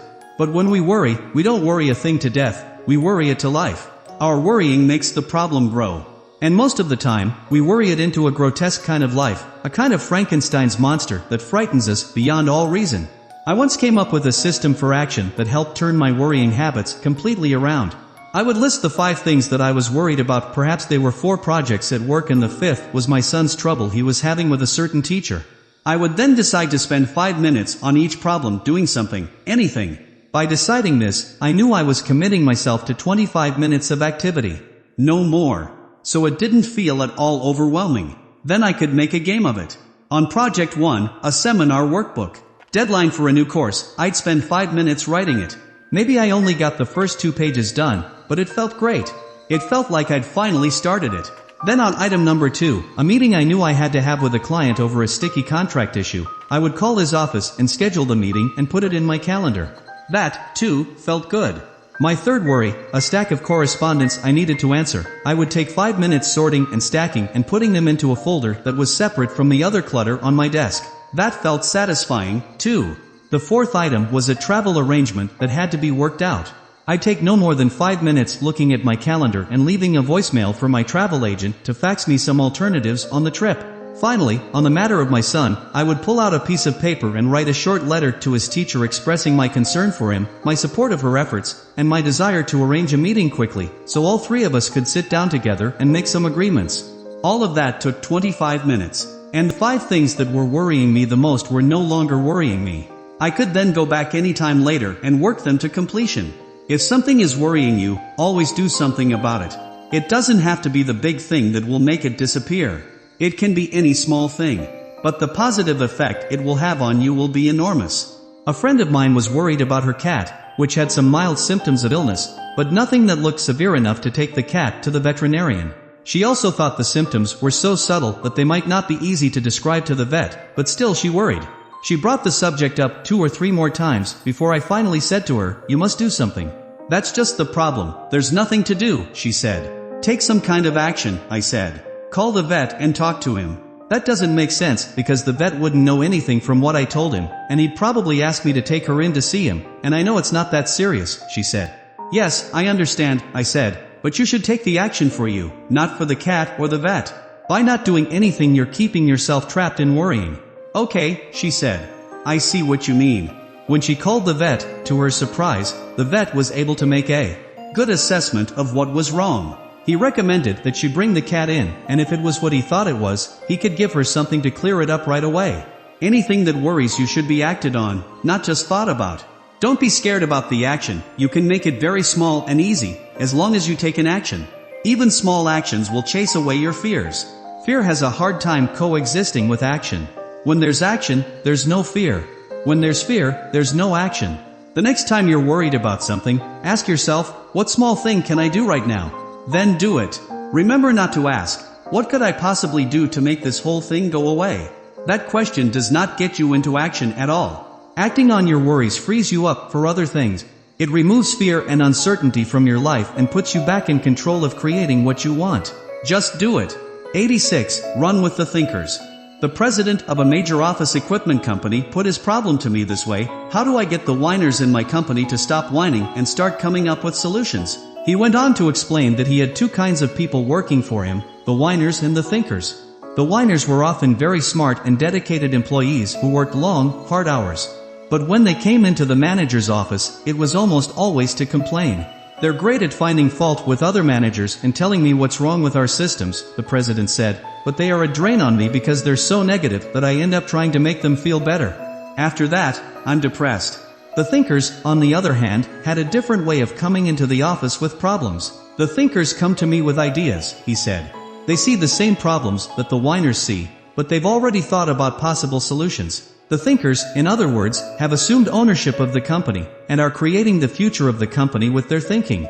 The whiners have stopped thinking. Once the problems are identified, and their reaction to them justified, the thinking stops. The thinkers have taken their reaction to the company's problems past their emotions, and into their minds. And because they have formulated some solutions, the nature of their meeting with the manager is creative. It's a brainstorming meeting. The manager enjoys these meetings because they stimulate his mind, too. Both parties leave the meeting feeling energized intellectually, and the manager looks forward to future meetings with the thinkers. The whiners have left their reaction to their company's problems down at the emotional level. They express resentment, fear, and worry. The manager's problem in such a meeting is that he deals primarily with those emotions, so he finishes the meeting with his own sense of discouragement. When you are committed to self-motivation as a way of life, you will fall into the realm of the thinker. Your thinking not only creates your motivation, but it creates your relationships, your family, and the organization you work for as well, because they are all a part of you. You are more valuable to your organization with this orientation to thinking, and you're more valuable to yourself. 87. Put more enjoyment in. There is a huge difference between pleasure and enjoyment. And when we're absolutely clear about the difference, we can grow much faster toward a focused and energized life. Mihai Csikszentmihalyi best describes this difference in his various books on flow, the psychological state that we get in when time disappears and we are thoroughly engaged in what we're doing. Csikszentmihalyi distinguishes what we do for pleasure, routine sex, eating, drinking, etc., from what we do for enjoyment. Enjoyment is deeper. Enjoyment always involves the use of a skill and the facing of a challenge. So sailing, gardening, painting, bowling, golfing, cooking, and any such activity involving skills meeting a challenge constitute enjoyment. People who get clear on that difference begin to put more enjoyment into their lives. They reach the happy and fulfilled psychological state known as flow. Increasing their skills and seeking challenges to engage those skills are what lead to an enjoyable life. There are many stories and accounts about the winners of lotteries who are jubilant when they win, but whose lives descend into a nightmare after acquiring that unearned money. No challenge, no skill. The lottery looks like the answer to people because they associate money with pleasure. But the true enjoyment of money comes in part from the earning of it, which involves skill and challenge. Watching television is usually done for pleasure. That's why so few people can remember, or make use of, any of the 30 hours of television they have watched in the past week. In watching television, there is no combination of skill and challenge. Contrast the dull pleasure hangover we get from watching television with what happens when we spend the same amount of time preparing for a big Thanksgiving dinner for friends and relatives. In looking back, we remember quite vividly the entire Thanksgiving endeavor. One of the most inspirational people I know of is Martha Stewart. She personifies mastery of the concept of enjoyment. Her magazines and videotapes celebrate cooking, gardening, and home entertainment skills. Her own contagious enthusiasm for the things she enjoys and teaches others makes her, in my opinion, one of today's true heroes of optimism. If you're feeling like you have forgotten how to enjoy your own home, yard, and kitchen, buy one of her videotapes and allow her to inspire you. You can increase your own self-motivation by learning to be more aware of the profound difference between enjoyment and mere pleasure. 88. Keep walking. Ever since I was a child, I had a recurring dream that I began each day facing a mattress. The more I pushed into this mattress before my day began, the more the indentation went in, and the more saved up the strong energy the mattress got. The more the mattress was indented with my pushing at the start of the day, the higher it would spring up when I lay down on it to sleep at night. I would lie down on this mattress at night and see how high my dreams would fly me. How high I flew would always depend on the indentations I gave the mattress during the day. The impressions I gave it. How impressive I was. The difference I made. So then after thinking about that dream the other day, I decided to step up my walking. I decided that the recurring dream was the way my subconscious chose to tell me something vital. Something about the difference walking made. Something about oxygen being pushed into my system. Walking would be an action I could take while wide awake. Walking would drive more oxygen into my lungs. I would become more like the great football coach Amos Alonzo Stagg, who lived to be 103 years old. Amos Alonzo Stagg was asked how he lived to be so old. The average life expectancy during his lifetime was 65, and he said, "I have, for the greater part of my life, indulged in running and other vigorous exercise that forced large amounts of oxygen into my body. I increased my walking just to see what would happen if my lungs became my mattress. I began to get happier. I began to enjoy life more. I began to be more motivated. As I walked, I wondered, what if the spirit lives as an aura around us? What if the spirit were a cloud of energy that exists around and outside our bodies ready at all times to be breathed in, drawn right into the soul? What if when you breathed deeply, you pulled in your own spirit, and you received energy for action, energy for an explosive takedown of one of your out-of-control problems? What if the solution to problems outside you was inside you?" Deepak Chopra quotes an ancient anonymous Indian sage as identifying humanity's near-fatal superstition. You believe that you live in the universe when in reality the universe lives in you. Many modern scientific books are now referring to the human brain as the 3-pound universe. When the body moves, so does the mind. So does that inner world. When you're walking, you are organizing your mind whether you want to be or not. Soon we realize that the mind and the body are connected. When the Greeks said the secret to a happy life was a sound mind and a sound body, they were on to a powerful truth. I try to talk myself out of that truth many times a week. I'm too tired to exercise. I have an injury. I haven't had enough sleep. I should listen to my body. I would be shortchanging my children of the important time they need with me if I selfishly went out for my long walk. But I am always better off if I choose the walk. I am even better at relating to my children, because walking takes me to the soul. That's why I can't leave it out. I can't pretend it has nothing to do with this subject, because it's how I pull the truth to me. I pull the globe around toward me under my feet by walking. As the world turns, the lies leak out of my mind into space. As the body becomes sound, so does the mind. It's true. And the songs in my head keep the rhythm of the walk going. Fats Domino. Ricky Nelson. 10 years after. I'm walking. Yes indeed. I'm going home. There is something about walking that combines opposites. Opposites, activity, and relaxation. This very paradox is what creates whole brain thinking. Opposites, out in the world and solitude. Alone, but out there walking. This combining of opposites activates the harmony I need between the right and left brain, between the adult and the child, between the higher self and the animal. Great solutions appear. Truth becomes beauty. You have your own walking available to you, too. Yes indeed. It might be dancing or swimming or running or racquetball or boxing or aerobics, but it's all the same thing. It's all a way of moving the body around like a merry plaything and oxygenating the spirit in the process. 89. Read more mysteries. My great friend and editor Kathy Imers, to whom I first dedicated this book, and later married, has always been a devoted reader of mystery novels. When I first met her, I thought, how curious that someone so intelligent would be reading mystery novels all the time.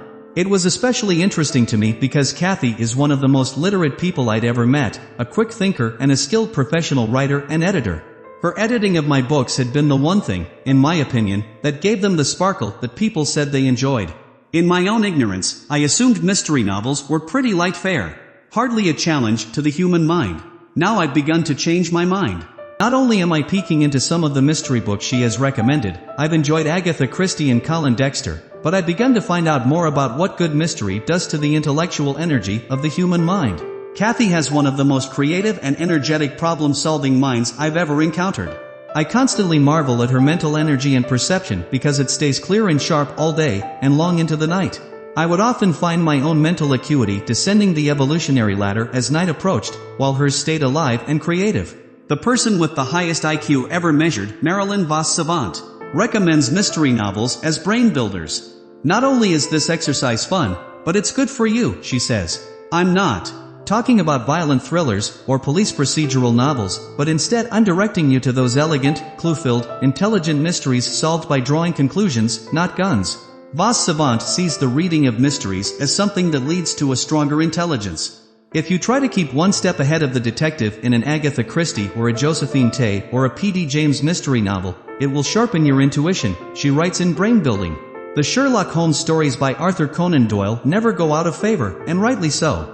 Holmes's methods are brain builders brought to life. When people think of personal transformation, they don't normally think they can strengthen their own intelligence. IQ is something our cultural attitudes have always said we're born with and stuck with. But Vos Savant, whose IQ was measured at 230, the average adult IQ is 100, believes strongly that the brain can be built as surely and as quickly as the muscles of the body.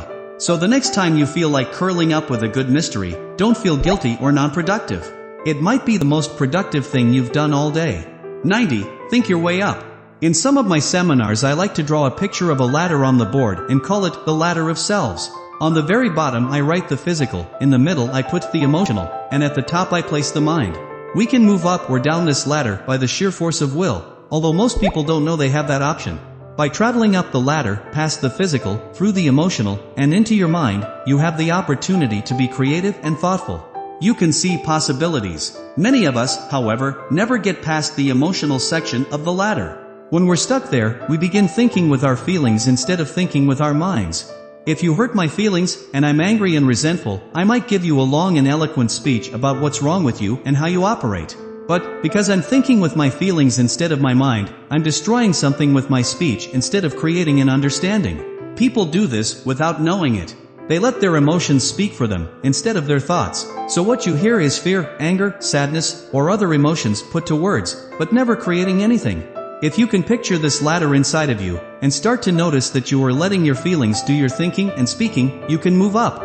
You can get creative and really think and then speak. As Emmett Fox says, love is always creative and fear is always destructive. Go ahead and feel your feelings. But when it's time to talk, let your mind into the conversation. Your mind is what motivates you to your highest performance, not your feelings. 91. Exploit your weakness. Make a list of your strengths and your weaknesses on separate pieces of paper. Place the list of strengths somewhere where you'll see it again, because it will always pick you up.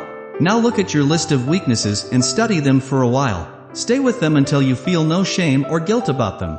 Allow them to become interesting characteristics, instead of negative traits. Ask yourself how each characteristic could be useful to you. That's not what we usually ask about our weaknesses, but that's my whole point. When I was a boy, I remember watching a remarkable tap dancer by the name of Peg Leg Bates on the Ed Sullivan Show. Bates had lost his leg early in life, a circumstance that would lead most people to give up any dreams of becoming a professional dancer. But to Bates, losing a leg was not a weakness for long. He made it his strength. He put a tap at the bottom of his peg leg and developed an amazing, syncopated tap dancing style. Obviously, he stood apart from other dancers in auditions, and it wasn't long before his weakness became his strength. Master fundraiser Michael Basoff has dazzled the development world by turning unappreciated staff members into great fundraisers. He, too, likes people's weaknesses, because he knows that they can be turned into strengths. If there is a shy secretary in the development office he's working with, he turns that person into the staff's best listener. Soon donors can't wait to talk to that person because she listens so well and makes people feel so important. When Arnold Schwarzenegger became a professional actor, he had a weakness, his thick Austrian accent. It wasn't long, however, before Arnold incorporated his accent into the charm of his action hero. Personality on the screen, and a former weakness became a strength. His accent became an identifying part of his character, and people everywhere began imitating it. One of my weaknesses early in life was my difficulty in talking to people. I had no confidence in my ability to speak and converse, so I got in the habit of writing people letters and notes. After a while I got so practiced with it that I turned it into a strength. My letter writing and thank you notes have created many relationships for me that would not have been created if I just focused on my shyness as a weakness. I have 4 children, but I didn't begin having children until I was 35 years old. For a long time I saw myself as being older than normal to be a father. I worried about it. I wondered if my son or daughters would be uncomfortable with a father so old. And then I realized that this didn't have to be a weakness. I thought about who I was when I was 25, and what a difficult time I would have had being a good father back then. Soon I took this weakness to be a great strength. Then one day, while watching The Little Mermaid with my kids, I saw myself as the father in that movie, vigorous, strong, and wise, with flowing white hair. It was the perfect image. I now see my age as a major strength in raising my kids. The only weakness was in the way I was looking at it. I have 4 children, but I didn't begin having children until I was 35 years old. For a long time I saw myself as being older than normal to be a father. I worried about it. I wondered if my son or daughters would be uncomfortable with a father so old. And then I realized that this didn't have to be a weakness. There isn't anything on your weakness list that can't be a strength for you if you think about it long enough. The problem is, our weaknesses embarrass us. But embarrassment is not real thinking. Once we really start thinking about our weaknesses, they can become strengths, and creative possibilities emerge. 92. Try becoming the problem. Whatever type of problem you are facing, the most self-motivational exercise I know of is to immediately say to yourself, I am the problem. Because once you see yourself as the problem, you can see yourself as the solution. This insight was dramatically described by James Belasco in Flight of the Buffalo. This is the insight I realized early and return to often. He wrote, in most situations, I am the problem. My mentalities, my pictures, my expectations, form the biggest obstacle to my success. By seeing ourselves as victims of our problems, we lose the power to solve them. We shut down creativity when we declare the source of the trouble to be outside of us. However, once we say, I am the problem, there is great power that shifts from the outside to the inside. Now we can become the solution. You can use this process the same way a detective uses a premise to clarify the crime scene. If the detective says, what if there were 2 murderers, not 1, she can then think in a way that reveals new possibilities. She doesn't have to prove that there were 2 murderers in order to think the problem through as if there were. The same is true when you become willing always to see yourself as the problem. It is simply a way to think. Unfortunately, our society today is in the habit of thinking the opposite of I am the problem. Time magazine even ran a cover story called A Nation of Finger Pointers that made a powerful and persuasive case for the fact that we have become a nation of victims who see the American dream not as striving fulfilled, but as unachieved entitlement. In The 6 Pillars of Self-Esteem, Nathaniel Branden writes, "To feel competent to live and worthy of happiness, I need to experience a sense of control over my existence. This requires that I be willing to take responsibility for my actions and the attainment of my goals. This means that I take responsibility for my life and my well-being." Before I had realized the full power of a self-motivated life, I spent a lot of years pointing fingers. If I didn't have enough money, it was somebody else's fault. Even my perceived personality flaws were somebody else's fault. I was never taught that. I would shout in exasperation. No one showed me early in life how to be self-sufficient, was a complaint I voiced often. But I was avoiding a basic truth. I was the problem. The reason I fought so hard to avoid the truth was that I never realized it contained good news. I thought it looked entirely shameful and negative. But once I discovered that accepting responsibility for the problem also gave me new power for solving it, I became free. 93. Enlarge your objective. Here is another self-motivator that also must be used as an intellectual tool only. Take a certain goal of yours and double it, or triple it, or multiply it by 10, and then ask yourself, quite seriously, what you would have to do to achieve that new goal. I used this game recently with a friend who holds a position in sales. He came to see me because he was selling $100,000 worth of product each month, the most on his team, and wanted to somehow get to $140,000. I asked him to tell me what it would take for him to sell $200,000 worth of equipment each month. $200,000, he shouted. That's impossible. I'm leading the team already with $100,000, and nobody thought that could be done. What would you have to do? I persisted. No, he said. You don't understand. I want to hit $140,000 a month, and even that is so hard I don't know how I'll do it. I finally told him the theory behind this game. If you seriously look at an outrageous goal, such as $200,000, it will open things up for you creatively that wouldn't have opened up if you stayed looking at $140,000. He nodded slowly and reluctantly agreed to play along for a while. Okay, he said. But remember, we're talking about something that's impossible. Fine, I said. But if your life depended on hitting $200,000 next month, what exactly would you do? He laughed and then started listing things as I wrote them down on a flip pad. After he got through the ridiculous ideas, like stealing other people's accounts and cooking the books, he began to think of more ideas. At first it was hard. I'd have to be 2 places at once, he said. I'd have to make twice as many presentations as I'm making. I'd have to present to 2 clients at once. Then it hit him. All of a sudden he got the idea that he might be able to stage a large presentation of his product with a number of clients in the room at one time. I could rent a room at a hotel and have 20 people in for coffee and donuts, and I could make a big deal out of it, he said. A number of other ideas came to him, ways to combine his cold calling with his travel time, ways to utilize email as a sales tool, how to use the administrative staff better, and ways to expand his contracts so that they would cover longer periods of time for a higher original fee, but at a lower overall rate. Idea after idea came to him while I wrote furiously on the pad. All of the ideas were a result of his thinking big. How would I sell $200,000 if I absolutely had to? He surpassed his goal of $140,000 the very next month. I've often used this method for self-motivation with myself. If I have a goal of signing 2 seminar contracts in the next 3 weeks, I'll often get out a pad of paper and ask, how would I get 10 contracts signed in 3 weeks? Inflating my goal puts me at a different level of thinking, and because I'm solving the problem of 10, I always get at least 2. If you want to really get some fresh motivational ideas, try expanding your goal. Blow it up until it scares you. Then proceed in your thinking as if it's a must that you achieve it. Remember that this is just a self-contained game, not a promise to anyone else. But it's a game that's fun to play because it works. 94. Give yourself flying lessons. We need heroes in our lives. They are not a sign of weakness, they are a source of strength. Without heroes, said Bernard Malamud, we are all plain people and we don't know how far we can go. Heroes show us what's possible for a human being to accomplish. Therefore, heroes are very useful to anyone who is in the process of finally understanding self-motivation. But unless we consciously select our heroes in order to use them as inspiration, we simply end up envying great people instead of emulating them. When used properly, a hero can be an enriching source of energy and inspiration. You don't have to have just one hero either.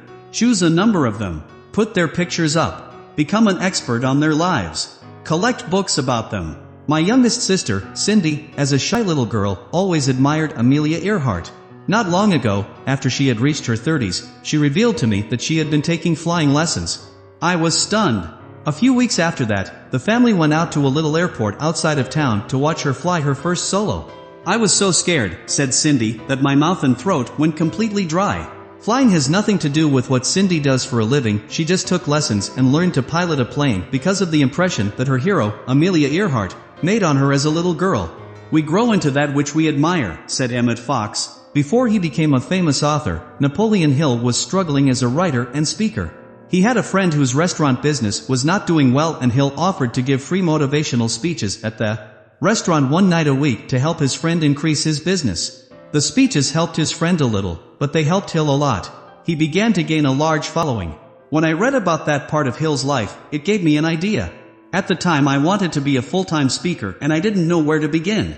I'd done a few seminars and talks here and there, but there was no pattern or purposeful direction to it. I decided to emulate Hill. I began putting on a free, open to the public workshop every Thursday night at the company where I was working as a marketing director. At first, the workshops were not well attended. I had to spend part of the week begging people to come. Once the audience was 2 people. But week by week the workshop's reputation grew and my own experience grew along with it. Soon we had large audiences waiting to get in on Thursday nights, and I credit that little free workshop with putting me into full-time public speaking. Was it an original idea? No, I stole it. I copied a hero of mine. But our awareness of the choice involving heroes is vital for self-creation. We can envy them or we can emulate them. The best use of heroes is not to just be in awe of them, but to learn something from them, to let their lives inspire us. They are only people like we are. What distinguishes them from us is the great levels they've reached in self-motivation. To passively adore them is to insult our own potential. Instead of looking up to our heroes, it is much more beneficial to look into them. 95. Hold your vision accountable. It's not what a vision is, says Robert Fritz, it's what a vision does. What does your vision do? Does it give you energy? Does it make you smile? Does it get you up in the morning? When you're tired, does it take you that extra mile? A vision should be judged by these criteria, the criteria of power and effectiveness. What does it do? Robert Fritz is widely quoted in Peter Sen's business masterpiece, The Fifth Discipline.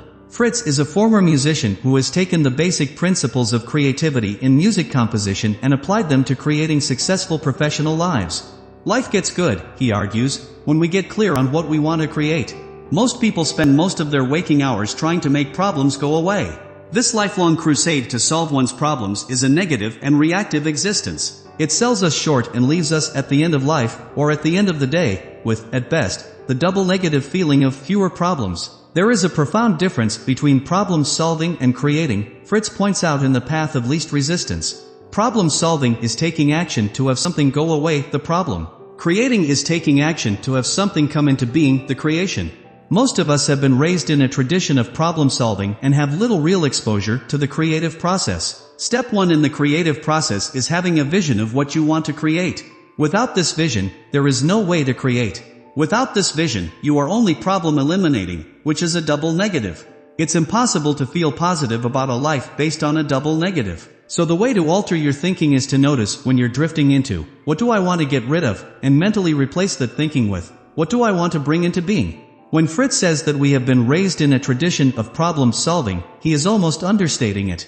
We are programmed and wired to think that way every day. Notice the thinking of people as they approach a challenge, even a challenge as small as an upcoming meeting with other people. Here's what I hope doesn't happen, one will say. Well, here's how you can avoid that, someone else will helpfully say. The only problem we have is this, a third person will say, attempting to make the meeting seem less frightening. Notice that nowhere was there the question, what would we like to bring into being as a result of this meeting? Whether the situation is as small as a meeting or as large as your whole life, the most useful question you can ask yourself is, what do I want to bring into being? It's a beautiful question, because it makes no reference to problems or obstacles. It implies pure creativity. It puts you back on the positive side of life. My friend Steve Hardison made an observation about self-motivation that I have always remembered and agreed with. It's just one thought, he said. Motivational teachers repeat it many different ways, but it's just one thought. It's a binary system. Are you on or are you off? Are you positive or are you negative? Are you creating or are you reacting? Are you on or are you off? Are you life or are you death? Are you day or are you night? Are you in or are you out? Is you is or is you ain't? And there's nothing more motivational to flip your binary switch to on than a clear vision of what it is that you really want. What do you want to bring into being? It doesn't matter what that vision is or how often it changes. It only matters what that vision does. If your vision isn't getting you up in the morning, then make up another one. Keep at it until you develop a vision that's so colorful and clear that it puts you in action just to think about it. 96. Build your power base. Knowledge is power. What you know is your power base. It's the battery you run on. You need to charge it constantly and consciously. Who do you want to be in charge of what you know? News directors? Radio disc jockeys? The office gossip? Tabloid newspaper editors? A pessimistic family member? Unless we consciously decide to build our own knowledge base, with a sense of direction to it, then we will be programmed, totally, by random input. Feeling miserable and alienated from life is caused by not being in control of what we know. Misery and alienation are not laid upon us by fate, wrote Colin Wilson. They are due to the failure of the ego to accept its role as the controller of consciousness. All our experiences of happiness and intensity force the same conviction upon us, for they involve a sense of mastery. You can be the master of your own fate. You can make choices all day long about what you are going to learn and what you are not going to learn. What are you reading over there? Someone may ask you. Oh, it's just something I found in the trash, you might say. And it might seem harmless enough to read something you found in the wastebasket because there was nothing else nearby, but whole lives are shaped that way. The computer term GIGO, garbage in, garbage out, is even truer for the human biocomputer than it is for mechanical computers. Take control of what you know. The more you know about what motivates you, the easier it is to motivate yourself. The more you know about the human brain, the less trouble you have operating it. Knowledge is power. Respect yours and build on it. 97. Connect truth to beauty. I hate reading motivational material that thunders at me about the importance of integrity and honesty for their own sake. Somehow, that always seems to turn me off, because the writers come off like angry preachers and teachers. Hardly inspiring. I'm always inspired better by things that are made to look interesting and fun. I'm always taken in by a promise of life being more beautiful and rarely taken in by a promise of a life being more righteous and proper. To me, the best case to make for honesty is how beautiful it is, how clean and clear it makes the journey from current reality to the dream. When people know exactly where they are, they can go somewhere from there. But being lost is a function of dishonesty. And when we're lost, or dishonest, anywhere we go from there is wrong. When we start with a false reading, there's no direction home. Like Bob Dylan's Rolling Stone, we don't know who we are. We feel, at the core, like a complete unknown. Truth, on the other hand, is clear, complete, and compellingly vivid. It is solid and strong, so it can hold us steady as we climb. Truth, said poet John Keats, is beauty.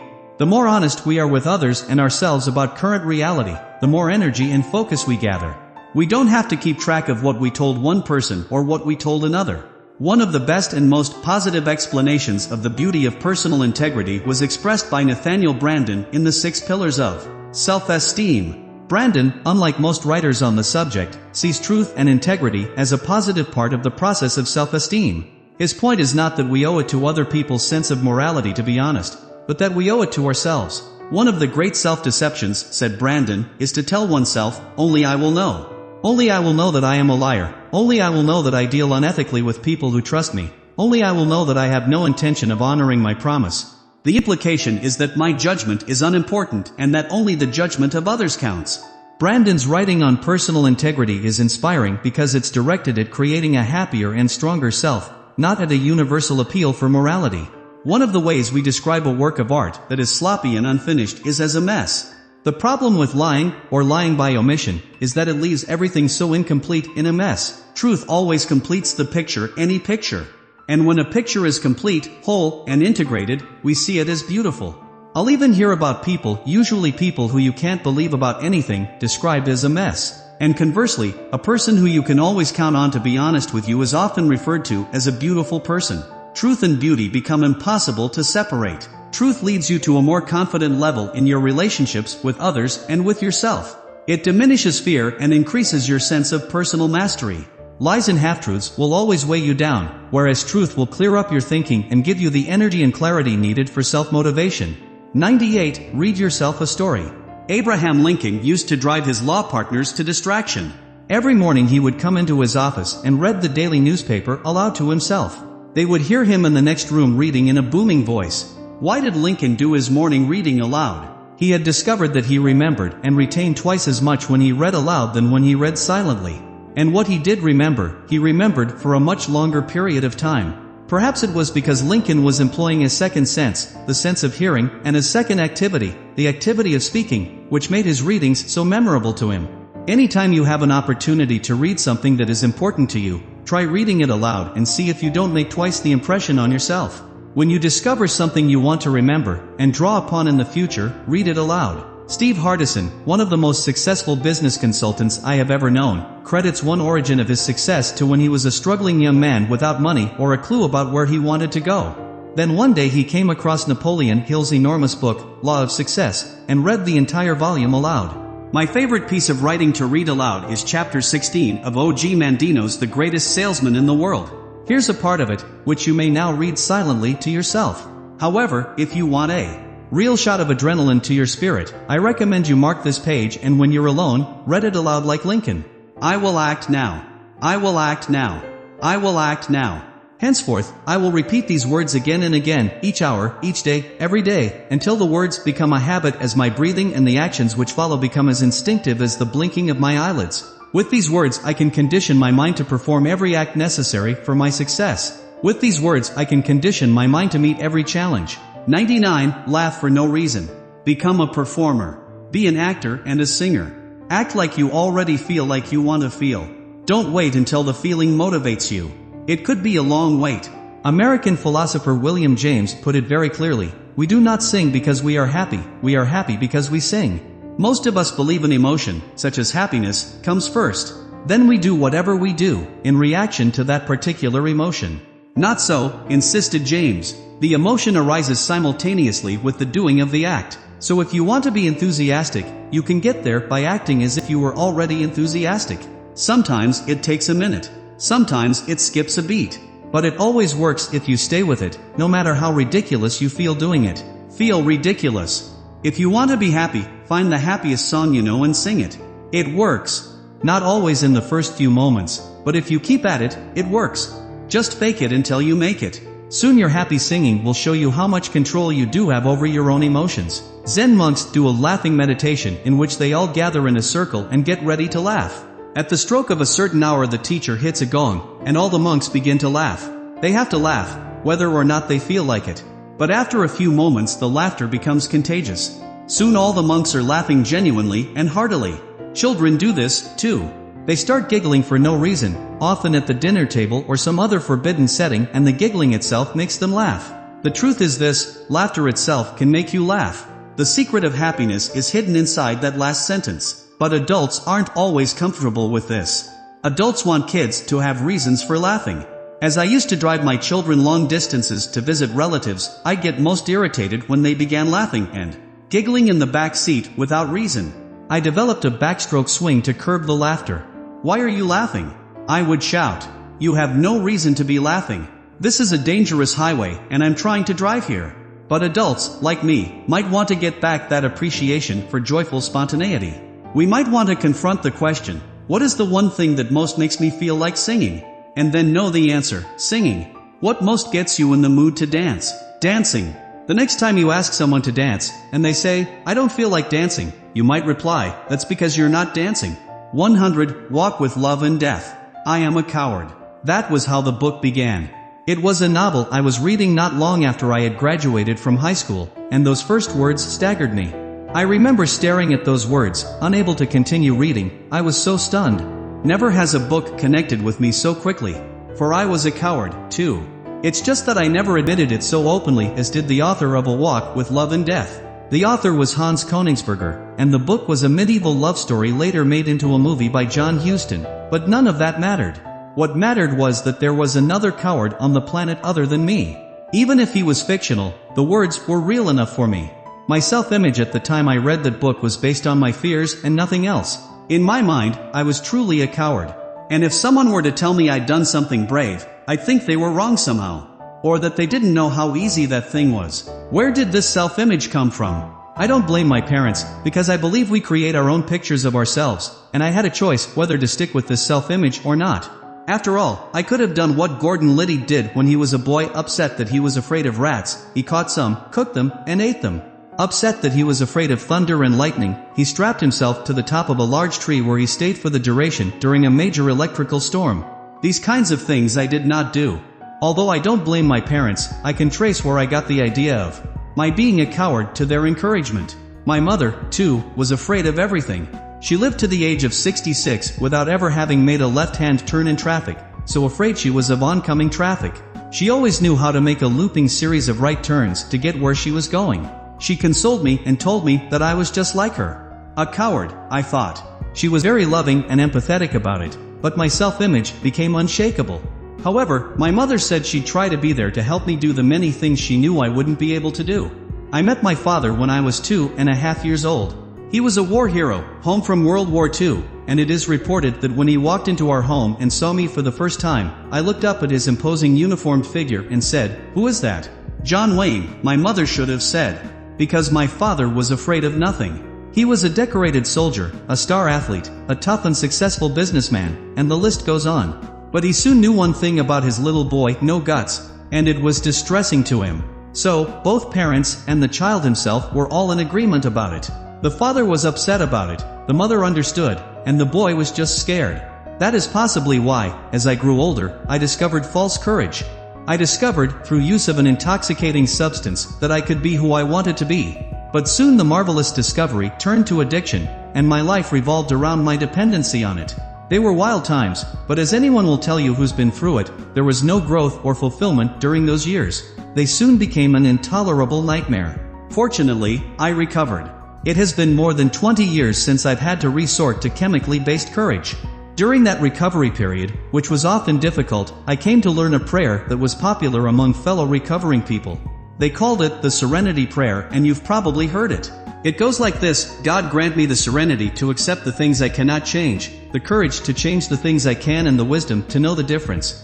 I think it was called the Serenity Prayer because that's what everyone wanted from the prayer, serenity.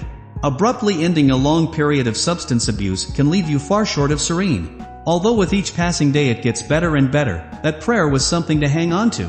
But after being clean and sober started to work for me, I knew something was still missing. I knew I needed more than serenity. My deep-seated self-image of being a coward had not gone away, and so I turned my attention to the second line in the prayer, the courage to change the things I can. In my mind, it was no longer the Serenity Prayer, it had become the Courage Prayer. Courage was still what I lacked, and that feeling of personal cowardice was still my entire self-image. It shaped my whole personality. When my friend Mike Killebrew gave me Napoleon Hill's The Master Key to Riches, the answer to my courage prayer began to come to me. If I didn't have the courage inside of me, I would create it. And at that moment, the process of self-motivation began in earnest. I could cite you many examples of the fears I had, but to illustrate how I overcame them, I'll use an example I referred to earlier, my fear of public speaking. I've since learned that the fear of public speaking is not unique to me. In fact, it's considered the #1 fear among our population today, even greater than the fear of death. To me, though, it was a painful manifestation of the overall deep fear that constituted my entire personality. I laughed knowingly once when Woody Allen said that he was afraid of the dark and feared the light of day. That was me. When I finally made myself join an acting class to face my fear of speaking, I learned to my horror that I was the only non-actor in the class. In our first session, led by the hugely talented actress and coach Judy Rawlings, I listened as everyone in the class talked about all the recent stage productions they had been in. Judy gave us each a long monologue to learn and recite in the next session. Mine was from Spoon River Anthology, and my character was a judge who had been mocked as a young man, but rose to judge those in the community who used to make fun of him. It was a challenging piece, and I was terrified. I knew I had to do something harder than the recital to prepare for the recital, so I set out to do it. I memorized my part and began to perform it in front of people. I asked whoever would listen to sit down and watch me recite this piece. I did it in front of my actress friend Judy LeBeau, who had gotten me into the class. I did it on tape and sent it to songwriter and comedian Fred Knight. I did it in front of my friend Kathy. I made my children sit quietly and watch me do it over and over. Each time, I was scared, my heart was pounding and I hyperventilated. But each time it got easier and better. Finally, the day of the class arrived. I took the day off from work to rehearse this little 3-minute piece all day. When class time arrived, I was extremely nervous, but not deeply panicked. In my life, there's a big and welcome difference. Judy Rawlings asked for volunteers to perform their monologues, and as each experienced actor got up to do theirs, I gained confidence. I could see that they, too, were very nervous. They were acting in front of peers, which is sometimes harder than before a normal audience. They were blowing their lines and, in embarrassment, asking to start over. Some of their voices were a little shaky. I was encouraged. Finally, with just 1 or 2 of us left to go, I volunteered and walked slowly to the front of the room. What happened then is something I'll never forget.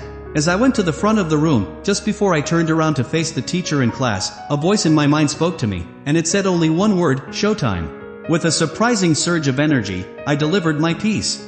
My voice soared up and hit the dramatic points and dropped down to emphasize the subtle lines and the parts that I gave a funny interpretation to were drawing huge laughs from the class. When I was finished, I looked back up and saw that the whole class had burst out clapping, something Judy had told them not to do for anybody.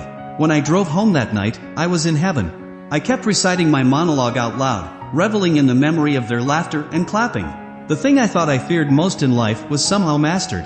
And I repeated to myself the principle I had used to make it happen: the more I sweat in peacetime, the less I bleed in war. I often look back on who I was when I first encountered the words, "I am a coward," in a walk with love and death. And I realized that today I have something that I didn't have back then, the knowledge that courage can be created. I still have fears, but I no longer am fear. I no longer think of myself as a coward. And when people compliment me on something I'd done that they think was courageous, I don't dismiss them as being crazy or stupid. There is a way I use to motivate myself to overcome any fear that's in my way today. It's a way I've never told anyone about until now, because it has a strange name. I call it walk with love and death. When I need to get through something, face something, or create a courageous action plan, I take long walks. When I walk long and far enough, a solution always appears. I eventually get oriented to the most creative course of action. When you walk, writes Andrew Weil in Spontaneous Healing, the movement of your limbs is cross-patterned. The right leg and left arm move forward at the same time, then the left leg and right arm. This type of movement generates electrical activity in the brain that has a harmonizing influence on the central nervous system, a special benefit of walking that you do not necessarily get from other kinds of exercise. I call it a walk with love because love and fear are opposites. Most people think love and hate are opposites, but they are not. The ultimate creativity occurs from a spirit of love and, as Emmett Fox says, love is always creative, and fear is always destructive. I call it a walk with death, because it is only the acceptance and awareness of my own death that gives my life the clarity that it needs to be exciting. My walks often last a long time. Somehow, whatever challenge I'm facing appears to me from many different angles as I'm walking. I know that one of the real values is that while walking, I'm truly alone with myself. There are no phones to answer or people to talk to.